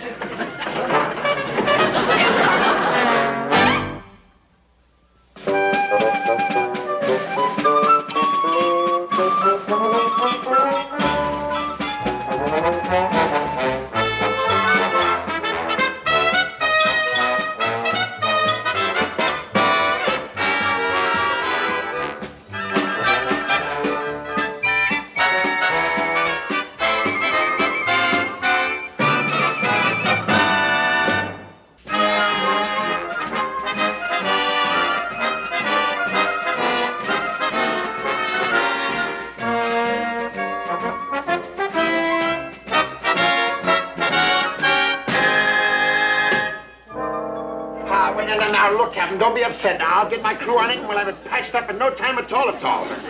McHale, get out of here and take this dim-witted drag racer with you. Just as soon as Whit Barrett leaves here, I'm going to transfer him out of here. Oh, now, look here, Captain. Did you say Whit Barrett is coming here? Hey. Yes, I said Whit Barrett is coming here. And I want him to think this is a naval base and not the Indianapolis Speedway. That's a good one, sir. Old Whit would have laughed at that one. He's got a great sense of humor. Oh, does he? Well, I don't. Now, you button your lip and... How do you know he's got a great sense of humor? Oh, he and I are old hometown buddies. Why, before he made the big time, I used to be his copy boy in the Chagrin Falls Gazette. After work, we'd go next door in the bar and have a couple drinks. You and Whit Barrett used to drink together? Well, not exactly. He'd have a bourbon and soda, and I'd have a Shirley Temple. But we always said Skol. Know him then, huh? Oh, yeah, we're old pals. Yeah, well, he used to say I appeal to his sense of humor. Oh, well, Skull, Ensign, you appeal to mine, too. I mean, oh, yes. Can I help you out of there, Chuck? Don't worry about that. You know, I'd like to have you around here more. Oh, but no, that's not possible, sir. The transfer, remember? Quint, don't you know when your old commanding officer's just fooling around? Oh. Right, Chucky? Right, Captain. You know, Chuck, I think that you're wasting your talents. You know that, boy? Anyone could drive a Jeep through a wall, you know? But how many men are capable of handling a job like public relations? Public relations? Just decided. I want you for my public relations officer. Gee, did you hear that, Skip? Loud and clear, yes. Well, now, Chuck, maybe with your influence, you could interest Mr. Barrett in doing a story on Captain Binghamton. Oh, no. I wouldn't want Barrett to do a column on me. I'm much too modest a man for anything like that. Why, it'd be terribly embarrassing. Well, now, don't you worry, Captain. With my influence, I assure you that Wit won't write a word about you. You do, and if a newspaper man needs copy, who am I to deny it to him? And who are you? You shouldn't do it either. Because if you do, you're going to get the fastest transfer in the history of Taratupa. Make myself clear, Chuck? Sure thing, Wally. Here we go. Bye-bye, Captain. Keys are in the Jeep. That's murder. Why would anyone want to write about the captain? Yeah, he's about as dull as you can get. Even his name is dull. Wallace Burton Binghamton. I once had a disease with a more colorful name. You know, a good nickname would sure help. Look at all the publicity on Bull Halsey and Blood and Guts Patton. Yeah, and what about Mad Dog Yamamoto? Guys, hey, you sparked me onto something. That's the angle. Yeah. A name, sure. And I got the perfect name for Captain Binghamton. Jolly Wally Binghamton? Well, now, sir, we got to make you a colorful character. We got to build up your public image. But Jolly Wally, that sounds like a candy bar. Get off of my desk. Well, now, sir, it's more than a name. It's an attitude you have to take. Jolly Wally Binghamton, a man who laughs in the face of adversity, smiles when the going is roughest, chuckles where others may cry. You think you'd go for a thing like that? Well, not only Barrett, sir, but the whole country. Why, it'll be in all the papers, radio broadcast. Really, sweep the country. Sweep the country? Oh, yeah. Sit on the desk, boy. All I have to do is laugh and smile and chuckle? Yeah. But I know it's going to be kind of hard at first, sir, but you just have to practice a little bit. Sir, could you give me a little laugh now just to see what one would sound like? It's kind of a combination laugh and chuckle, I do. Well, sir, maybe we ought to do the Stanislavski method. Think of something funny, like your wife leaving you. Yes, I can see it. Let's see if you can laugh in the face of adversity. Why would you do a thing like that? Just when I get to like you, you do a dumb thing like that. Jolly Wally Binghamton. Oh, you been? I'm supposed to.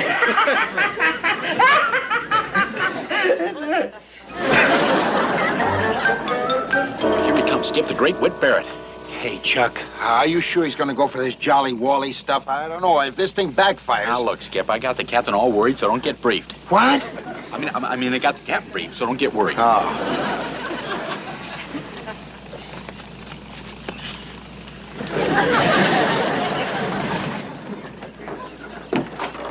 Hey, hi, Whit, remember me? Not little Chucky Parker. Well, how are you, old boy? Well, it's Ensign Charlie Parker now, base public relations. Oh, Ensign, huh? Well, that should add another 3 years to the war. That's what I mean by a sense of humor, Skip. Oh, this is my skipper, Commander McHale. Hi, nice to meet you. Well, you're going to love it around here. We got a CO that's a barrel of laughs. Yeah. Well, he's a real colorful character. I'm sure he'll give you a great story. Good. Take me to your leader. Well, we don't have to, really. He's coming to see you, though. Oh, wonderful.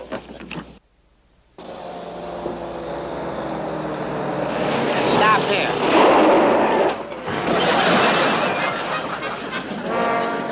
You addle-headed nit Whit, I'd like you to meet our skipper, Jolly Wally Binghamton. Nice to meet you, Captain. Nice to meet you, Mr. Barrett. Carpenter, give my congratulations to the motor pool. They really lined those brakes this time. Captain, your hat. Oh, my $25 hat is ruined. Still again. I've been around this war zone about 7 months, Captain Binghamton, and... Just call me Jolly. Sure thing, Jolly. As I was saying, I never met anyone quite like you. Well, a man who can laugh in the face of adversity. Yeah. Hurry! Hurry! Take cover! Hurry! Chuck, take you, Mr. Barrett. I'll go to the boat. Hey, Bert, where's all the guys? Back in the base, Skip. There he comes now. Let's get him.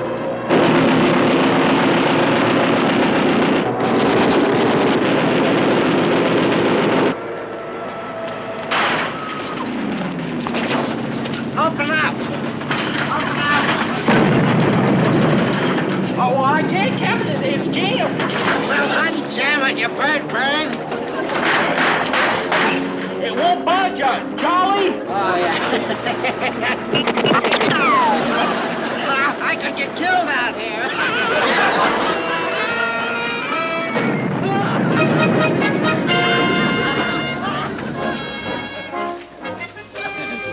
Bob, someplace there. You have to walk this way. Well, Pickett says the engines are okay. How you doing, Verge? Well, the gun cart got chopped up pretty bad, Skip, but I fixed it. Good, good. Uh-oh. Here comes Laughing Boy. Now, look. Let's make him look good, even if it hurts, right? Mr. Barrett, Captain.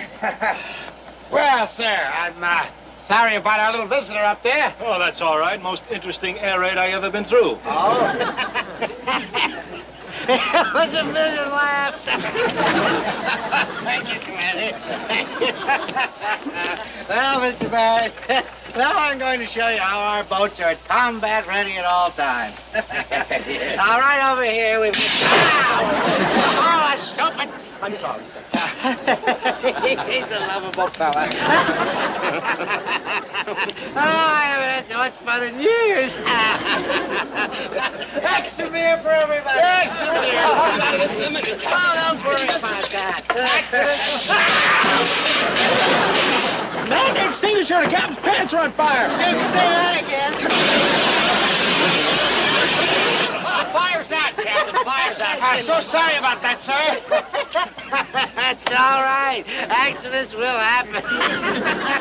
And now, Mr. Barrett, if you'll excuse me, I'm going to check into the infirmary. I think I am second degree burns. Okay, Tinker, start your engines. Skip, how about letting me take command of the boat? I'd like to impress Whit, too, you know. Okay, go ahead, Chuck. Bon voyage. Okay, full speed ahead.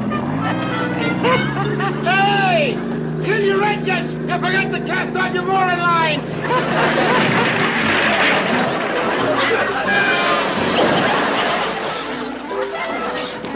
Captain! Captain! Are you all right, sir? I'm drowning.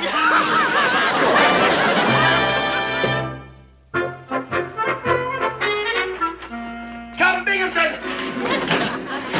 Finally, McHale, don't you ever knock. Oh, well, now, remember Jolly Wally? Oh, that's right, Jolly. Don't you? Oh, knock it off with that Jolly Wally stuff. It's been almost 3 weeks since that draft-dodging correspondent was here. There hasn't been a word about me in the papers. Well, that's what we came to talk to you about, sir. The paper just arrived in the mail, and it's got your story in it.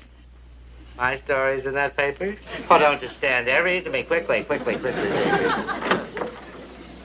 Sir, a dispatch just arrived for you. Oh, belay that, Carpenter, belay that. Hurry, read it aloud. But, sir, this is very... Carpenter, be quiet, listen to this. I want you to know what kind of a man you're serving under. Read. Yeah. Report from a PT base somewhere in the South Pacific. our base. I spent a day with a commanding officer known to his men as Jolly Wally Binghamton. I've met a good many COs in my travels through the war zone, but none quite the equal of Jolly Wally. My boy, you're gonna get a promotion for this. Nice work, Chuck. Thank you, sir. Now, in the course of my day with this most extraordinary CO, I watched him pitched out of a Jeep on his head and come up laughing. During an enemy attack, he stood outside of a bomb shelter and laughed as he was strafed by enemy gunfire. I watched him laugh again as he backed into a welder's torch, and later, when the dock was pulled out from under him by one of his own PT boats, he laughed with joy as he almost drowned. Boy, that was a good day. In my opinion, he, well, it gets pretty dull after that, sir, so I won't read any more. What do you mean, dull? What is dull about that? I find it very exciting. Read. It's not dull. Give it to me. I'll read it. Dull. You don't even know what to... In my opinion, the lives of our fighting boys should not be entrusted to a laughing hyena like this. I think he's been out there too long and he should be investigated. Well, you know what they say in the newspaper game, sir? Even bad publicity is good publicity. That's right, sir, and they spelled your name right, too. No P. Oh, no! A story like that could ruin me. Why, the Navy Department could send somebody out here to investigate me to find out if I'm mentally competent to command this base. Oh, sir, then you've already read this dispatch. Yes, I've read this. What dispatch? Well, this one, sir, from Comfleet to Captain Wallace Binghamton. It says, stand by for examination by fleet psychiatrist at 1700 today to determine your fitness for combat command. Psychiatrist? Well, sir, if you want to forget about my promotion, it's all right with me. Promotion? I can lose my command over this, Parker, and if I do, I want to tell you one of my last acts is going to be to break you down to apprentice seaman and ship you to the Aleutians in your skivvies. Now, calm down, Captain. This may not be as bad as it looks, sir. Yeah, now, there still may be a way out of this, public relation-wise, you know. So now, let's not lose our heads. Don't lose our heads, he says. Don't lose our heads. Don't lose our heads. No!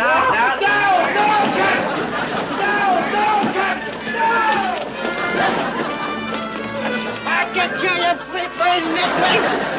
Captain! Wait! Wait a minute! What happened? Well, can't you see? Captain's flipped. Well, I just saw the dispatch about the fleet psychiatrist. Well, that's what did it. I can kill you, nitwit! I'm running after order! That man needs something to calm him down. You know, a tranquilizer. Hey, Molly, that's it. Tranquilizers. Go get them, will you, honey? Lots of them. What a war. Captain Binghamton? Who is it? Who's there? Who is that? It's Commander Turner, Captain. I thought you might like to have some hot milk. I also brought you some tranquilizers. I don't want any. Tranquilizers are for nervous people. Who needs tranquilizers? Well, I'll just leave them for you in case you change your mind. Take 2.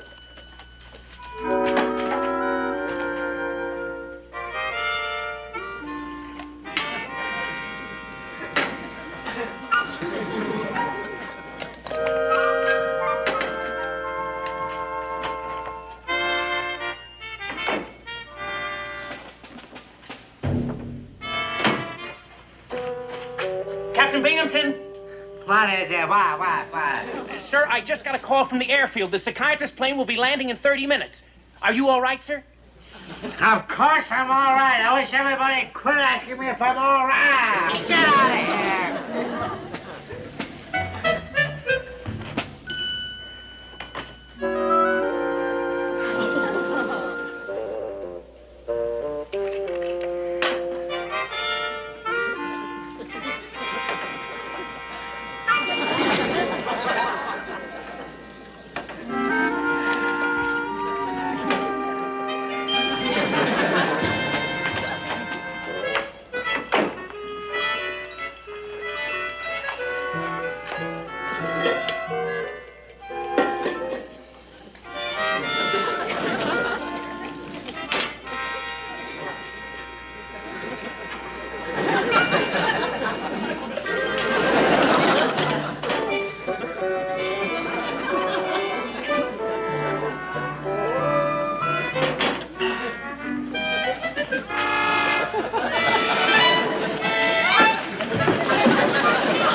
I don't know. I gave her permission to use the radio, but I don't think this is a good time to see the old man. Besides, the doc will be here any minute. Now, look, Skip, I think we ought to tell him about radio and Whit Barrett for that retraction. It might calm him down. Maybe. Boy, I sure hope Molly got him that tranquilizer. Ensign Parker requests permission to speak to the commanding officer. Oh, come on. Help me get him out of this wastebasket. You're the wonder who threw him away. Come on. Captain, come on, boy. Wake up. You're worried about being relaxed. Chuck, both minus clothes. Go on, dump him. Captain, come on, boy. Come on, boy. Come on, before that psychiatrist gets here. Come on, you gotta pull yourself together. Come on, Captain. Hey, wake up, Captain. Come on, let's get his shirt on. Come on up, boy. I'll take one arm, you take the other. Hey, you don't suppose that pill that Molly gave him could have knocked him out so cold, do you? I don't know, Skip. You got him in? Put his pants on. Right. There you go. That's you, stupid! On him, that's it. All right, come on. All right, I'll get him some black coffee. Take it easy now. Yeah, Captain. What'd you do with his head? Come on, Captain. Come on, boy. Come on. Get this black coffee in here. Boy, if he were any more relaxed, he'd be dead. Who's there? Captain Saunders of the Medical Corps. Oh, talk about being dead. We are. Hey, stall him. I'll take Binghamton in this other room and try to bring him to.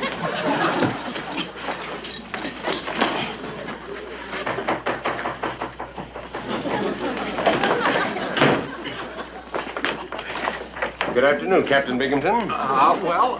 You are Captain Binghamton, aren't you? Calm now, Captain. That's a very simple question.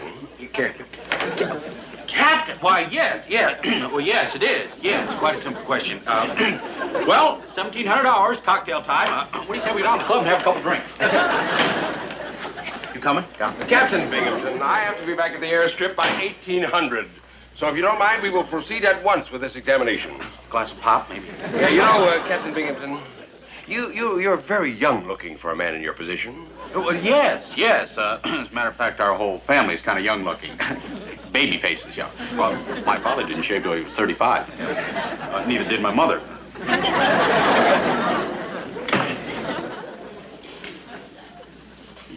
I have a notation here that you were pitched right out of your Jeep, and yet you came up laughing. Do you always laugh when you get hurt? Well, actually, I didn't get hurt. I landed on my head. Captain Binghamton! I just came by to see how you were doing. Oh, excuse me, sir. My name is Lieutenant Commander McHale. Captain Saunders, now, if you don't mind, I'd like to continue this examination in private. Oh, well, in that case, I'll leave. Oh, well, then why don't we all go down to the officers' club and have a drink? Is that all you men do on this base? Drink? Commander, I'm sure you'll excuse us while we continue with this examination. What's going on here? Now, who was that? That was the captain's orderly, sir. A little bit under the weather. Say, you know, that was a pretty good idea, McHale's. I think we ought to all go down to the officers' club and have a little drink. What's going on here? What do you men run, a naval base or a cocktail lounge? That's a good one, Captain. Oh, hiya, Chucky. They told me you'd be here. When? I got your dispatch at Kahlua and flew over. Maybe I been a little too rough on Captain Binghamton, so I decided to try write a new story on him. You mean this isn't Captain Binghamton? Of course not. That's Ensign Parker. What's going on here? That's what I'd like to know. And where the blazes is Captain Binghamton? Let me out of here! Well, look, Captain Saunders, wait over here. If you invite me for another drink, I'll flip. McHale, stand away from that door, and that's an order. Let me out of here!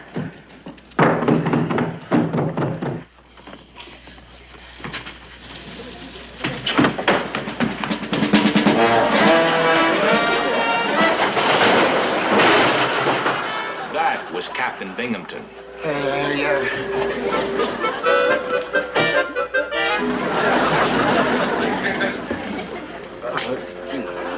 Well, see, like I said, sir, he's just as sane as any one of us.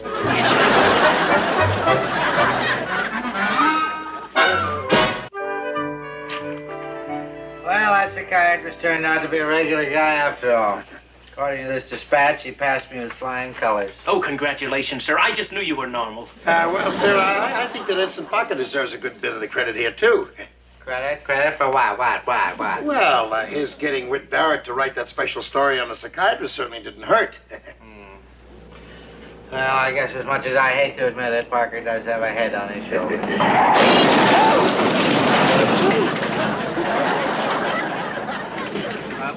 Excuse me, sir.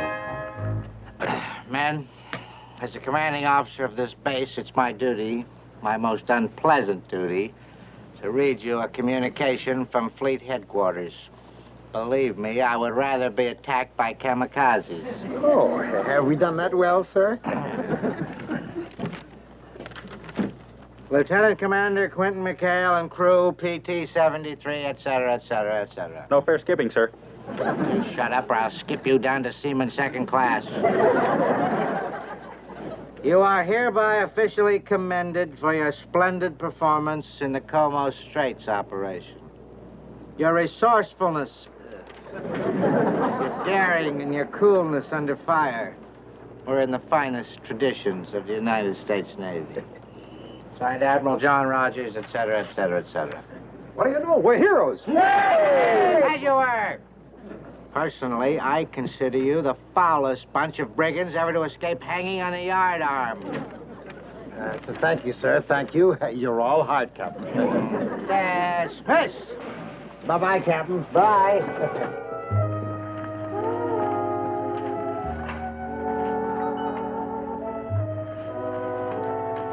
Ta-da! Hi, Betsy. I'm here. Oh, hello, Tinker. For you, beautiful. Oh, Tinker, you shouldn't have. It's okay. I stole them from Binghamton's garden. Tinker, I tried to call you. I'm afraid our date is off. But you promised. I got big news. I'm a hero. You mean you're getting a medal? Well, not a medal exactly. We got this commendation. Where did you hear this? It's beautiful. For daring, resourcefulness, and coolness under fire, I know it's awful of me, but I simply forgot our date when this fighter pilot came in and... Fighter pilot? He's been shot down 5 times. He's costing us taxpayers a fortune. Oh, excuse me, Tinker, there he is. But Betsy, I love you. And what's more, I'm daring, resourceful, and cool. Dead.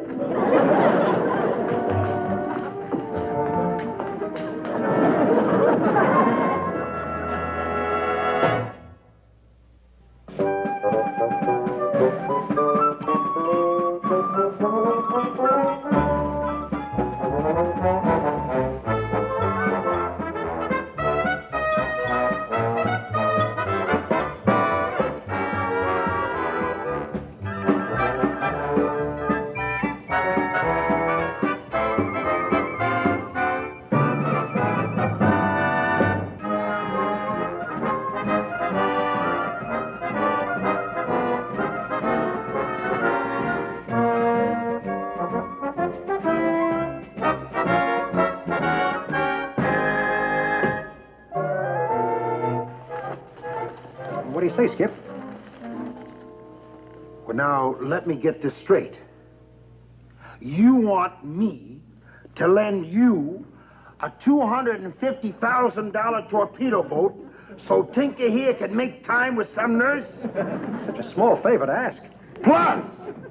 Plus which I let myself be tied up in some cave on an island? Yes, Skip, while I take pictures of the heroic action. Just long enough for Tinker to rescue you single-handed from this Japanese commando. Banzai! I'm gonna banzai you in a minute. Now, come on, out, all of you, out! Oh, come on, Skip, this is for Tinker. Skipper, I'm crazy in love with Betsy. Well, that's too bad. There's a war going on, remember? Yeah, and don't forget, we get paid for clobbering those nips. Oh, sorry, Pooch. Skip, don't you even want to think it over a little? I thought it over. And if I hear one more peep on it, any of you 8-balls about dames and heroes, so help me, Hannah, I'll feed you to the sharks. Hey, that ain't bad. Then Tinker could rescue us from a sea full of sharks, and we...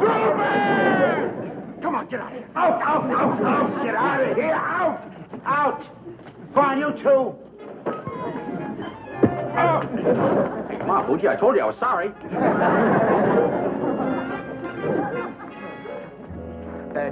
Betsy, I can't stand it. I can't stand it. Me neither. Groove, you gotta do something. What can I do? You heard the skipper lower the boom. Take the P. Attention. As you were, man.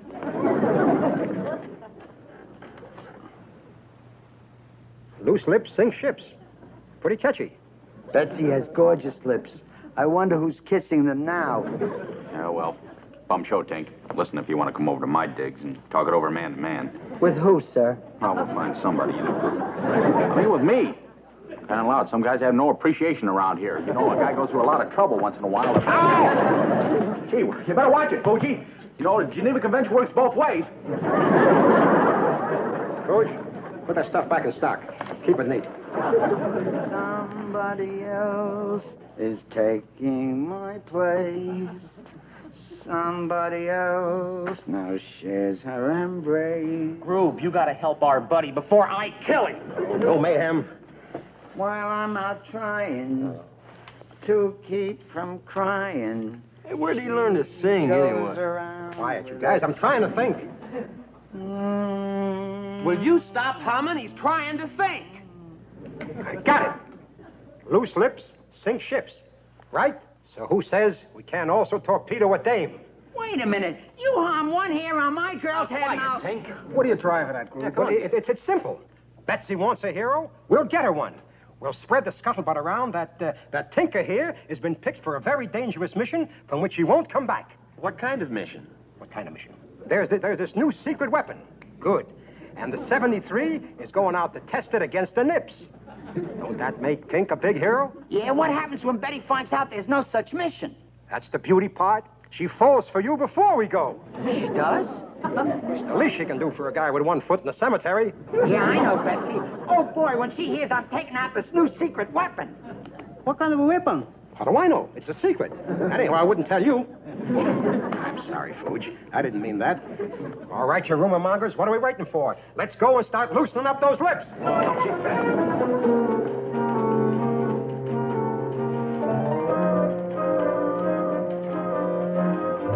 Yeah, she's in there. Betsy. Get down, boy, down. Easy now. I'll take over now, Betsy. Thanks, Sawyer. Pick it up from here. Okay. All right, guys, all set? Boy, I sure don't envy those guys on the 73. The 73? What about them? Ain't you heard? They pulled this ultra-special mission. Yeah, they're gonna try out some new secret weapon. Secret weapon, huh? Wow, sounds like Tinker and all those guys will soon be wearing medals of honor around their necks. Yeah, if they still got necks. Well, shh. Remember, this is all top secret, so let's keep it real quiet. Do you think we got through to her? Tink, you're in. Let me see how she's taking it. Please, Virgil. Fire in the main locker. Oh, let's get out of here. Whoops, too late. And salute.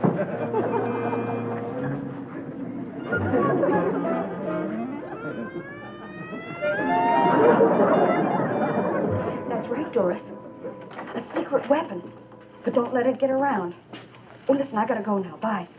Ryan, wait till you hear this. Now, you gotta promise to keep it under your hat. It's top secret. Baby, my lips are sealed. Well, the way I heard it, Halsey told Nimitz. Chester, he says there's only one crew can handle us. The good old 73. You see, they're checking out some kind of new weapon. And if it works, boom! They're going to be naming streets after those guys in the 73. But don't spread it around, huh? This is top secret. They don't even know about this in Washington yet. Oh, Ensign Barker, what's new? Hey, Carpenter.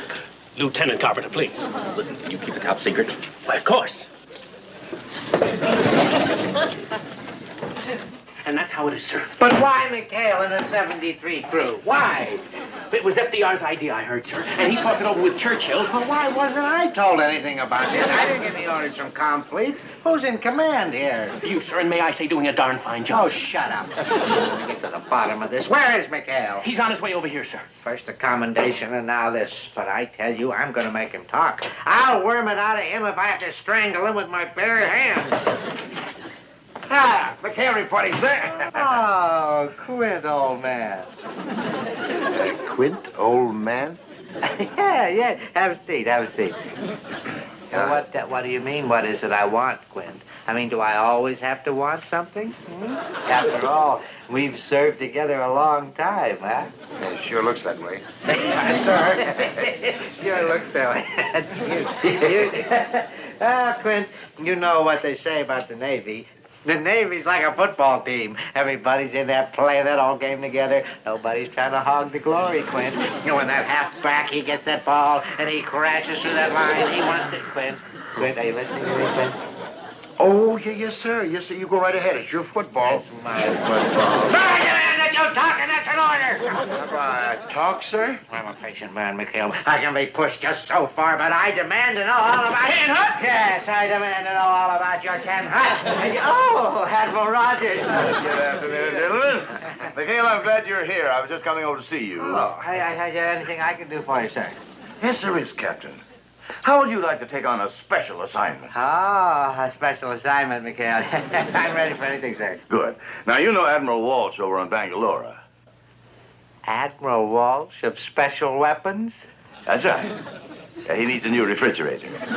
Oh, he needs a refrigerator? See that he gets it. Mikhail, I want to talk to you. At your service, sir.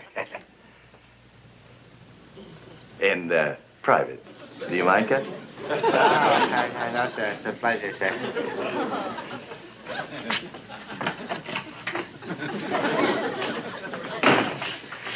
Mikhail gets the glory, and I get stuck with the refrigerator. You, Carpenter, this is a hard piece of cheese to swallow. Well, perhaps if you tried a little glass of water, sir, make it down. Oh, shut up. Glass of water. I'm going to find out what this secret mission is about.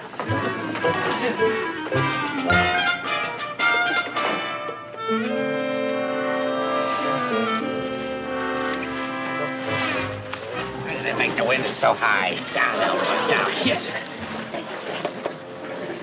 Now, don't hurt me.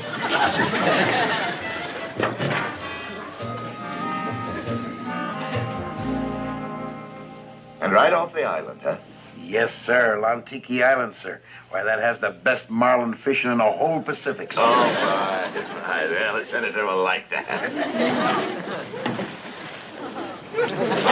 Carry on. Carpenter, window is shut tight. I can't hear a thing. Can you read lips? No, sir, but I can wiggle my ears. Oh, wiggle your eyes. Oh, sir, they're coming out, sir, quick. Now, I need hardly say, Mikhail, that mum's the word. Oh, like they say, sir, loose lips sink ships. Yeah. Oh, Captain, you will follow through on that refrigerator now. Oh, yes, sir. Like a shot, sir. Yes, sir. Good. Mikhail, just come into my office. Oh, wait a minute, Captain. Won't it wait? I want to give this lad dinner on my ship. In the Admiral's mess? Why not? Under the circumstances, the least I can do. Come along, Mikhail.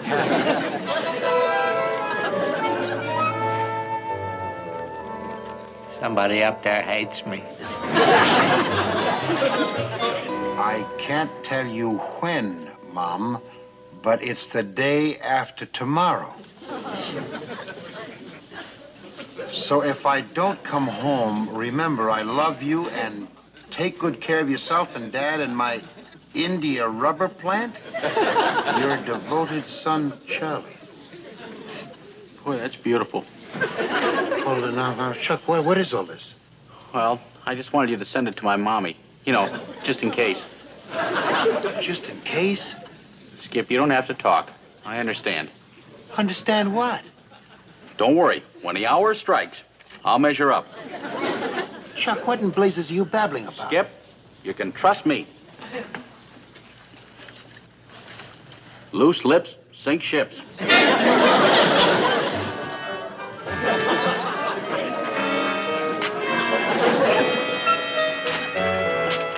But Skip, we didn't do anything. Just dropped a little scuttlebutt. To help me with Betsy. And ooh, is it helping? Yeah, it's all over the base. Oh, so that's why Mr. Parker was so, And Binghamton? I ought to throw you all in a brig. But Skipper.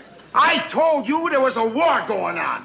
You bunch of bilge-brain glory hounds. But it was just a little scuttlebutt. That don't hurt anybody. After all, what harm can come from a little rumor?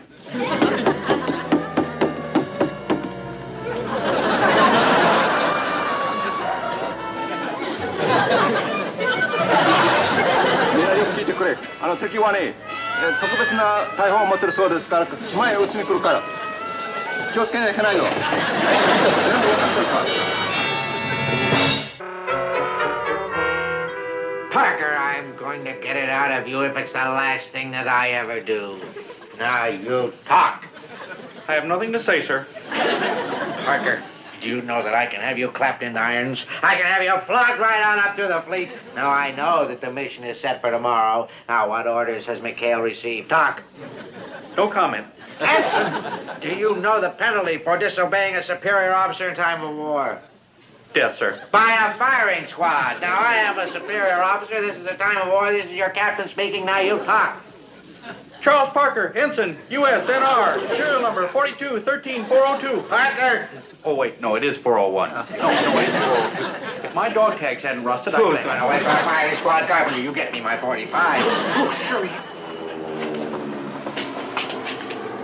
It's over McHale's Island, sir. It's a reconnaissance plane. The Japanese know, but they won't tell me. Parker! After him. Yes, sir. Oh, excuse me. Urgent message from Complete, sir. Well, give it to me. You're keeping your hat all day. Carpenter, this is it. This is it. It's in code. Yes, sir. What do you want? Out. Shit. Admiral Rogers. Yes.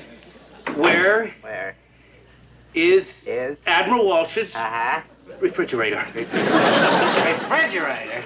Oh, this is a Saturday end. Oh, it's only Thursday today. Shut up! McHale gets the glory and I get stuck with the refrigerator. Get McHale on the phone. Yes, sir. No, sir. No, it was just a single nip reconnaissance plane. Yes, sir. Oh, I have no idea what they were looking for, sir. Yes, sir, Captain. I'm listening. McHale, you're going on a mission immediately. Be prepared to shove off in 1 hour. Carpenter, I'm a genius. I'm going to send McHale to Bangalore with a refrigerator. Oh, but sir, Nobody told me to keep him available. When the orders come through, I'll pick the man to go on the mission. Oh, brilliant, sir. Just brilliant. Elroy, and this is going to be a great day in your young life. Tomorrow you sail off into history. You certainly do. I'm going to use you to test that secret weapon against the Japanese. But, sir, I'm not worthy of such an honor, sir. Cut, Elroy. We're going to see this through together. You're coming along, sir? In spirit. But, sir, that's practically a suicide mission. Well, dead or alive, you're bound to get the Medal of Honor. Please, sir. And Elroy, if you do make it, and you've got all those photographers and reporters clustering around you, I'm going to be at your side.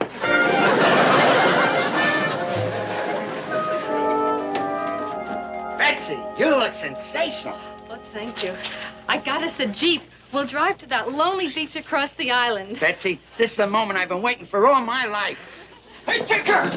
Come on, let's go, buddy, on the double. On the double where? Back to the island. Virgil, this is Betsy, remember? Get lost. Oh, sorry, pal, we got orders. We're shoving off right now. Today? I thought it was tomorrow. That's right, tomorrow. Get lost, Betsy. Told me to bring you back. Well, I'm not going. I won't go back. I won't. Come on. No, you please. Come on. Get lost, I told you. Come on now. No. But this is your finest hour. I thought it was gonna be. Come on, buddy. Come. Betsy, baby. Betsy.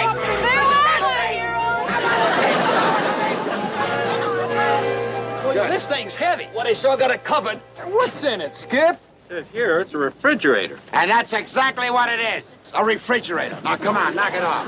A refrigerator? These lips think ships. What the devil's in this box? A refrigerator. And you dragged me away from Betsy for this? There's something funny going on around here, Mr. Parker. Can we take a little peek? Certainly not. And that's an order. Now you heard the skipper batten down and... Shh. Hey, guys, I don't like the looks of this. Yeah, they sure are making a big fuss over just a refrigerator. Hey, Groom, do you think this could be some sort of secret weapon? Nah. Well, don't you know what they're saying over at the main base? What? They say de Gaulle wanted his Frenchies to test this thing. Kidding. But FDR told him it was earmarked for the 73. Don't say. I heard it was Churchill who. Wait a minute. We started that rumor. Even so, where there's smoke, there's fire. Hey, Groove. Yeah, Ryan? Remember that trap game when we all went into hot here? Yeah. Well, here. Deadbeat Ryan is paying up? All of us do. We wouldn't want it on our conscience now. Well, sayonara, group.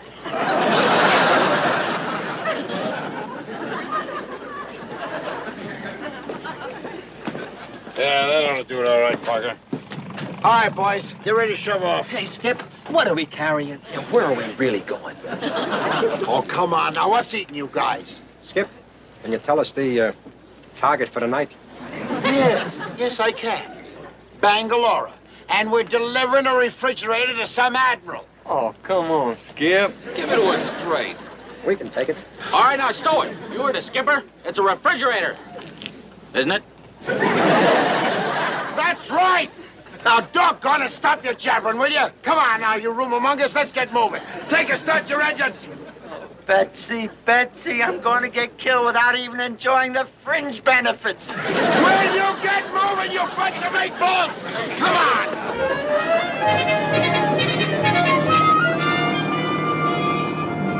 Gruber, this is the last time I'm going to say it.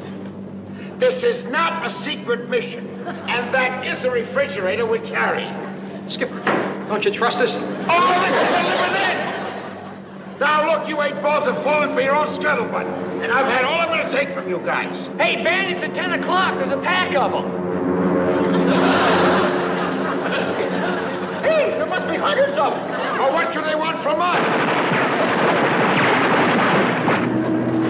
Does that answer your question? Not a secret mission, eh? Christy, let's get out of here. Hey, stop off the port side. That's starboard, you dummy. Hey, there's some there, too.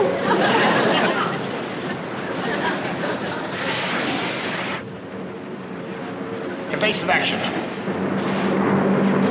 Now, how can those nips have found out? How else? Rupert is big now.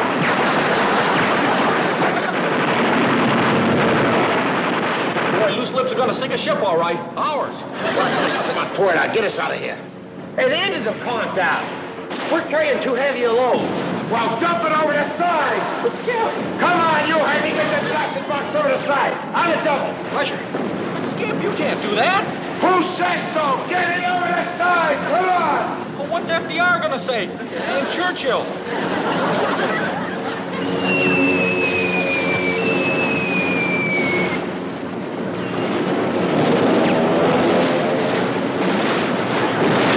All right, there she goes. Try the engines now.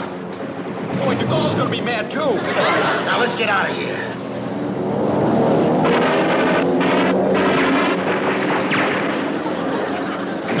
Hey, look, the nips are going after it.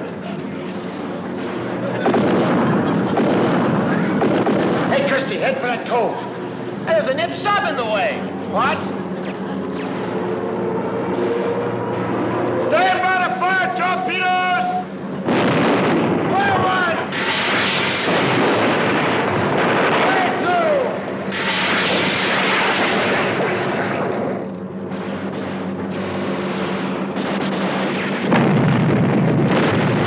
Bingo!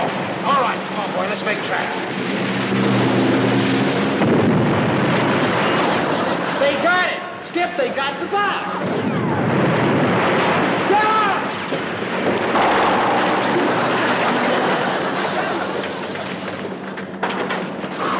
How about that? Ice cubes. Ice cubes? I told you, you goony bird. Hey, how about that? Inventing a secret weapon that fires ice cubes.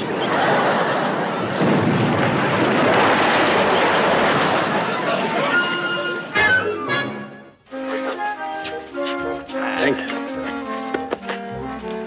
Ah, hero. Go get it, Tink.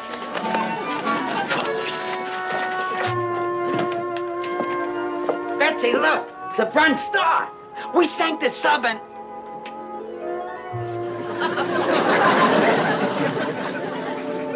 The scores of one of those new torpedoes will rate a headline in my weekly news bulletin. Oh, thank you, Admiral. Boy, that would be a great honor for the boys. You know, Admiral, that is a great little morale builder, that weekly news bulletin. Yes, sir. I've wanted to put one of those out on Terratupa myself. I've had my requisition in for a portable printing press like this for over 3 months. Really? Well, it's a very relaxing hobby. You know, I was wondering, Admiral, inasmuch as you will be out of the office for a few days on an inspection tour, and nobody will be using the press anyway, if perhaps I could... Out of the question, Binghamton. I wouldn't part with this press if Admiral Nimitz asked for it. Oh, I'm afraid you'd have to, sir. You see, Admiral Nimitz outranks you by almost 2 stripes. Well, we'll be running along, Admiral. You coming, Captain? Wait a minute, McHale. I take one last little look here. Oh, my.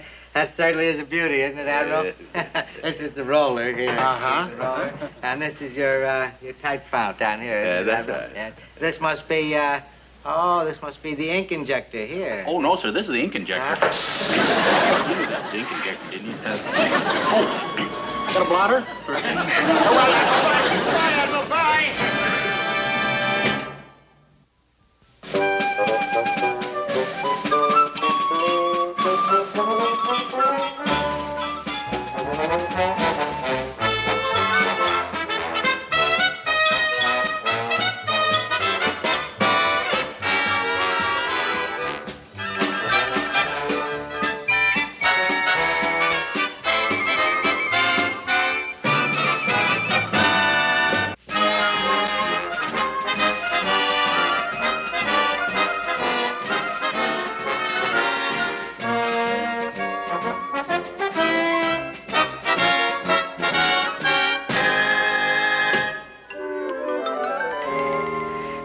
You call yourself a supply officer. According to these shipping manifests that I hold in my hand, my printing press arrived in Terratupa 3 days ago. Now, what I want to know... Captain Binghamton, sir, you'll never guess what, sir. Shut your blabber mouth. I'm trying to locate my printing press. Well, that's just it, sir. You don't have to. I found it in the warehouse, and I brought it right over here, sir. It's right outside the door. I don't care where it is. I'm telling you. Oh, it's outside the door? Well, don't just stand there. Bring. Yes, sir. He's bringing now. As for you, you put yourself on report. Here it is, sir. Oh, be careful, you nitwit. Don't break it. Don't you see it says fragile on there? I'm sorry, sir. I didn't take the time to read what it says. Does it say anything else? Yes, it says another end up is what else it says.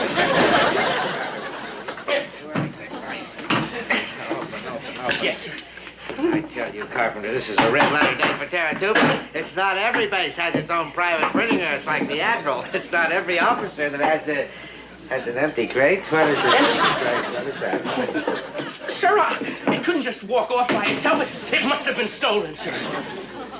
Well, give the lieutenant an oak-leaf cluster. Of course it's been stolen. What I want to know is what numbskull in his right mind would steal a printing press? Who? Hello, sing, snip, serve. Here you go, mate. That's $20. Pay the cash. Boy, I think the rest of your credit's good. Okay, men, who's next? Be a genuine war hero. Sink a destroyer for only $10. Cruisers, 25. And don't forget the special on capturing nip prisoners. 3 for $5. Hey, sir! Stash the press. Here comes the skipper. I knew it was too good to be true. Okay, men, that's all for the day. Next edition, same time tomorrow. Scat! Stuff on.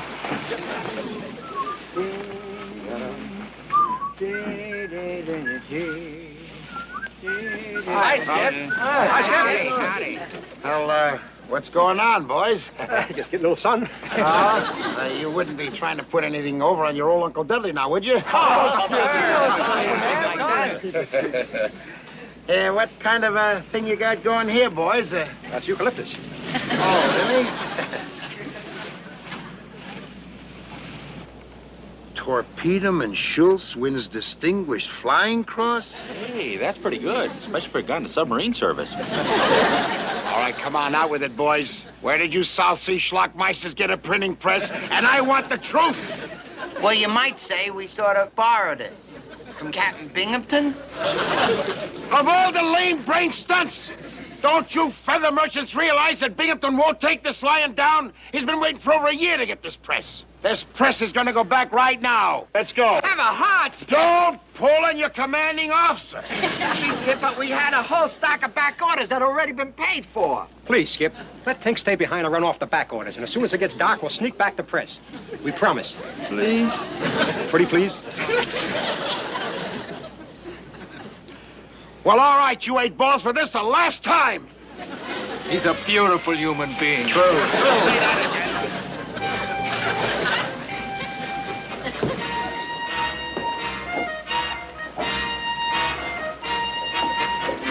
Get your hands off. But I was just... Mouth shut. The only chance is to get McHale and his press grabbers by surprise. Move out.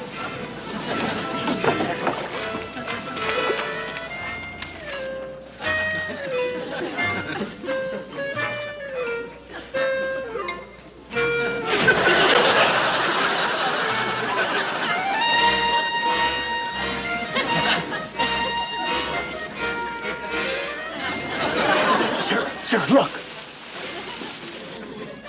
That's a beautiful sight, isn't it? One of McHale's deadbeats printing his own obituary.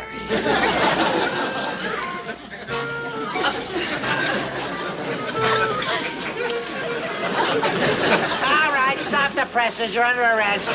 Don't shoot, I surrender! I caught you red-handed, didn't I? You're up to your grimy little elbows in it, aren't you? Where'd you get the printing press? Where? Printing press? Yes, the printing press. Oh, you mean that press? That was. Oh, I found it on the beach this morning, sir. Yeah, I'll bet it's floated up there on a lily pad, huh? All right, Horace Greeley, out with it. What's your story? I'm innocent, sir. I never saw that machine before in my life. You save that for the brig. All right, SPs, you take this ink-stained wretch away and send out a searching party for the others. What others? There ain't anybody here but me. I think he was telling the truth, sir. There isn't anyone else in sight, and the 73 is gone. Well, no matter, Carpenter. From now on, we divide and conquer, huh? We'll pick them off one at a time. And just take my little printing press here. Put the first nail in McHale's coffin. Oh, that's a brilliant strategy, sir. Sir, is there anything I can do to help? Yes, go change your blouse. You're a disgrace. Hi, Captain. Oh, McHale, well, you're early. I didn't expect you for another, 5 minutes. Oh, yeah, well, I knew you'd be in a hurry to talk this over, sir, so we came right over. Yes, sir. Now, as Bell's commanding officer, I want you to know that I'll be more than willing to hand him all the punishment he deserves. Yes, sir. Very generous of you, McHale. What did you have in mind? Let's see now. Well, there's confinement to quarters and, extra duty. And, a cut in his beer ration. Yes, sir. And we'll put him to bed without his supper for 90 days. You'll send him to bed without his supper. I'm going to kill him one of these days, McHale. No deal. I waited too long to get my hands on one of your delinquents. Oh, no, wait a minute, sir. Look, I know you and I don't always see eye to eye, but that's no reason to take it out on Tinker. Oh, now, calm down, McHale. Ease off. I mean, do I look like the sort of a man that would railroad a poor innocent sailor? Don't answer that, Parker. Now, gentlemen, I want to be fair about this, and Machinist Bell is going to have a chance to get his say in tomorrow. Oh. The court-martial will be at 0900 hours. Court-martial? For such a little thing? Well, Captain, you're going way overboard. Little thing. It's grand larceny, that's what it is. Ought to be good for about 20 years. Don't get yourself excited, McHale. Everything is going to be fair and square. Won't it, Carpenter? Oh, yes. We are going strictly by the book. Captain Binghamton is president of the court, and I am the trial counsel. No stones unturned, Captain? Well, except for my printing press, which is Exhibit A, a few eyewitnesses, a couple of officers on the court-martial board that owe me a couple of months' back pay, I would say that I've got a pretty tight case. Of course, a lot will depend on Machinist Bell's defense counsel, won't it, Mr. Parker? Mr. Parker? You mean Mr. Parker's going to have to defend Tinker? But you can't do this, sir. Oh, can't I? You check your regulations. You check your congressman. It's all within my jurisdiction as president of the court. Yeah, but, sir, I mean, Your Honor. I mean, Captain, Your Honor, sir, well, I don't know anything about law. I mean, I object. I object. You can't object. You're just an ensign. Now get out of here, both of you, before I charge you with loitering. Skip, how'd you make out, huh? Skip, what's Admiral Rogers on the scramble phone? Nah, no dice, boys. The Admiral's out of his office. He's out on an inspection tour. Just our luck. Our only chance to save Tink. No, wouldn't have done any good anyway. Binghamton's got enough on him to send him up for 20 years. Not if I could get a hold of Admiral Rogers. If he knew about this court-martial, I bet you Tink could get off with less than 20 days. Hey, Skip! Hiya, Counselor. How's it going? Here, I got it, Skip. I found a precedent case that proves that Binghamton can't send Tinker up for 20 years. Hey, let's Let's have it. Case of United States versus Seaman First Class James McGinnis, Portsmouth, 1837. Naval Board of Inquiry disallowed defense's plea to sentence Seaman McGinnis to 20 years at hard labor, and they hanged him. They hanged him. That's not as good as 20 years. I'll bone up. All right, turn up, going now. It's 15 minutes before that court-martial starts. Hey, Willie! Come up here.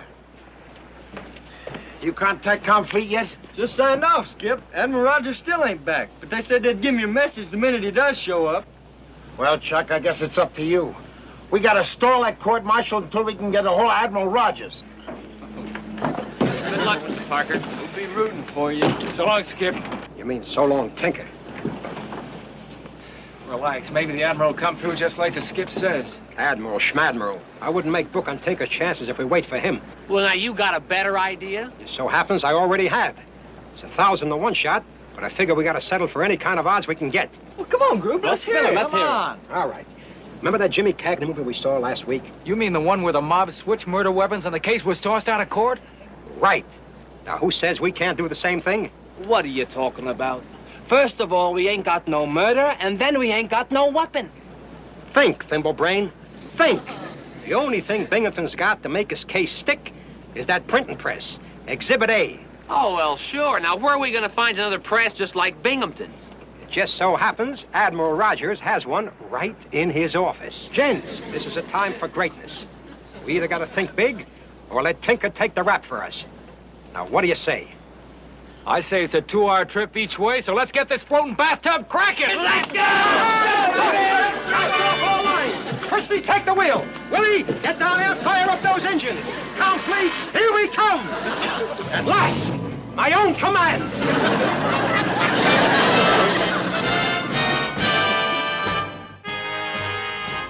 Change good.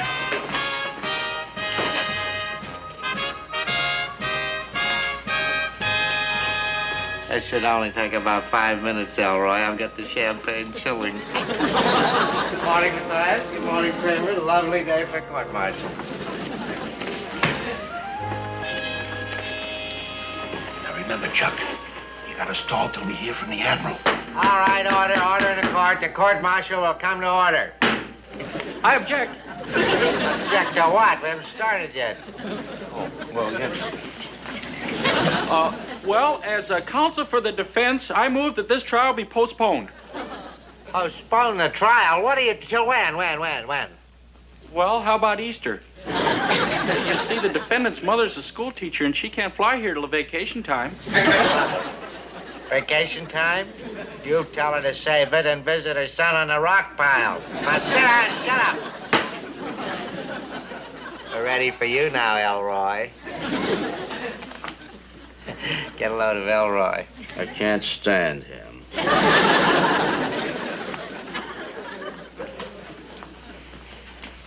This court is convened by Captain Wallace B. Binghamton, Commander, United States Naval Base, Taratuba, in the case of the United States versus Bell Harrison J., machinist mate first class, charged with the theft of printing press, serial number A777. Furthermore, it is additionally charged. Don't overplay your part, Lieutenant. Just call your first witness. We're going to call our first witness now. Will Captain Wallace Binghamton take the stand, please? Oh, that's me. Excuse me. Sir, would you state your name, rank, and serial number, please? Yes, I would. I am Wallace B. Binghamton. I am a captain in the United States Naval Reserve, and let's not waste everybody's time. Let's just... I object. Well, the witness only gave his middle initial, and we're entitled to know his full name. Two-bit Perry Mason, you. I beg pardon, sir, but counsel for the defense has the right to question, sir. Keep out of this, McHale. The B stands for Burton. You just stop there or I'll clear the courtroom.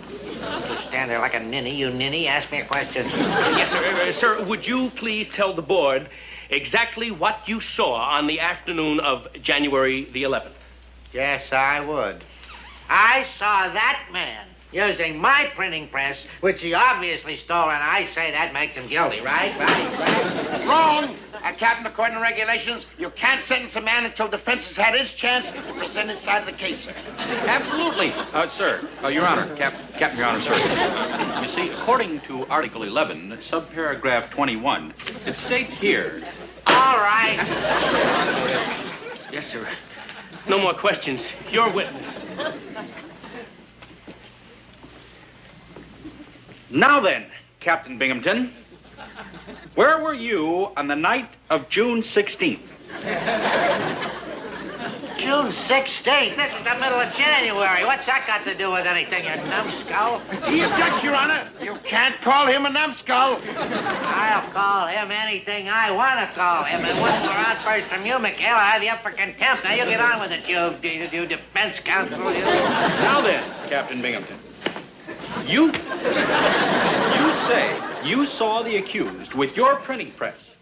But can a man with your eyesight be absolutely positive of what he sees? Of course I'm positive. Where are my glasses? What happened to my glasses? What did you... Give me my glasses, you pickpocket! Sure, it's me, Elroy. What happened to it? Don't just stand there sputtering. Find my glasses. I don't have to put up with this sort of... Attention, everybody! Order! Captain, is that what you're looking for, sir? McHale, are we the only ones here? We're not quite.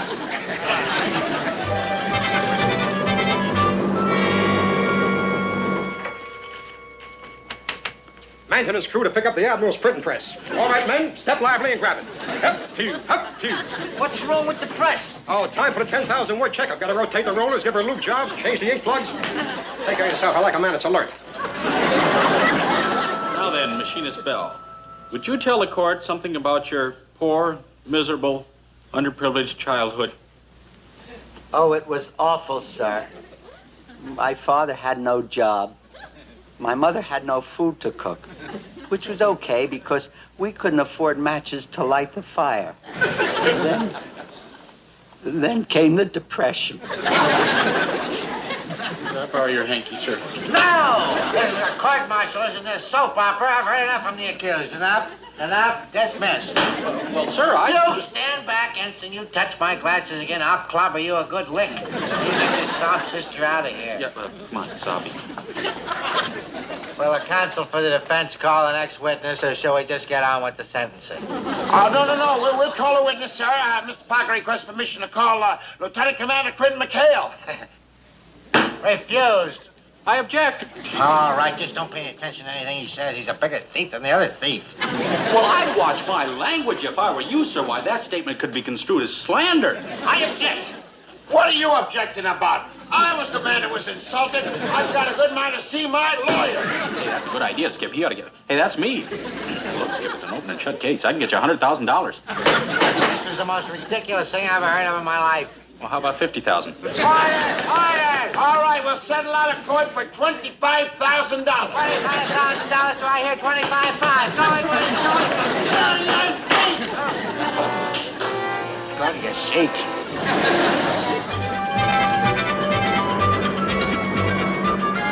And I've always found Machinist Mate Bell to be not only loyal and honest, but a dedicated and devoted fighting man. But also... This is sickening. You're dismissed, McHale. I'll see that your Boy Scout gets a merit badge right after we're through sentencing him. Now dismissed. Let's vote. I say he's guilty. Chuck, we still need time. Call Lieutenant Marshal. Who's Lieutenant Marshal? Just call Lieutenant Marshal. Guess what? We're going to call Lieutenant Marshall. Lieutenant Marshall!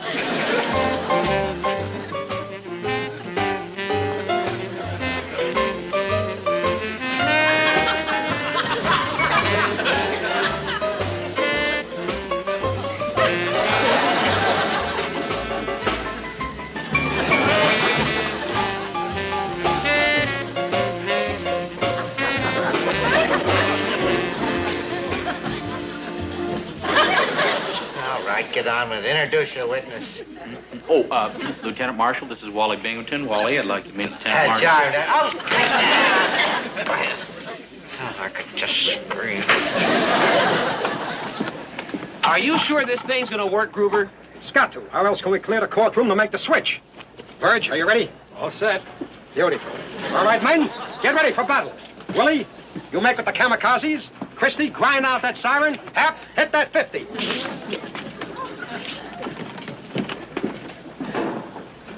Okay, go! Air raid! Air raid! Hit the shelter!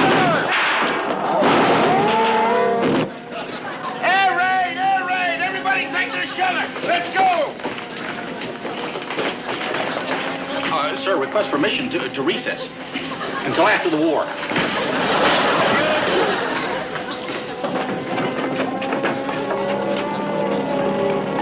Hey, fellas. Hey, that's funny. I don't see any plane. What? You can't see them? You need glasses. Hey, see me at sick bay in the morning. Let's go,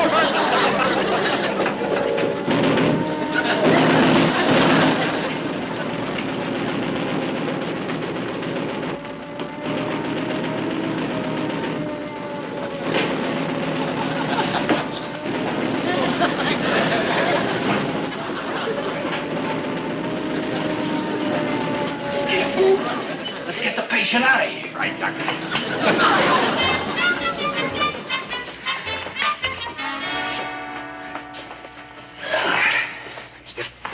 Hey, where you been?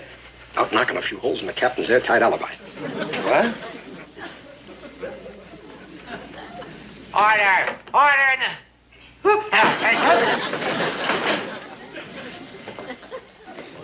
So, be seated, gentlemen.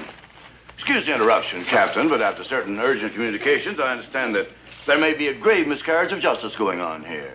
A miscarriage of justice? Oh, no, sir. I'm just court-martialing a common thief. But one look at the evidence, you'll see I'm right, sir. Permission to address the court, sir? I think I can explain all this, Admiral. You see, Captain Binghamton here is under the mistaken belief that machinist-mate Bell stole his printing press, when actually it isn't his at all. I object. What do you mean it isn't mine? You're in contempt. I don't know my own property when I see it, shouldn't I? Are you sure, Captain? Beyond any shadow of a doubt? Well, of course I'm sure. There isn't a chance in the world that this isn't my property. You can see for yourself. It's all here in black and white property of Captain... You were saying, Captain? I am taking the property Well, this is my machine. Release the prisoner. Well, Binghamton, if you ask me, we have the wrong thief on trial. I'm surprised at you, Captain. I'm a little shook up myself. You've got to come up with some answers fast, or the next court-martial you hold will be your own. Don't you worry about a thing, sir. If we come up with the right kind of retainer, why, I'm sure Mr. Parker will be glad to handle your case, sir. All right, Captain. I think we can squeeze it in.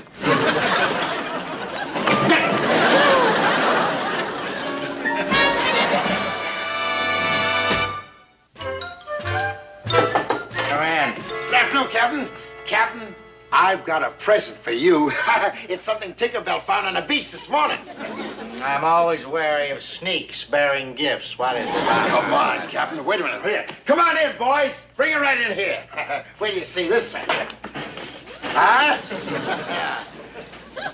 Property of Captain Binghamton. That's my printing press. I've got you red-handed right now. You're under arrest.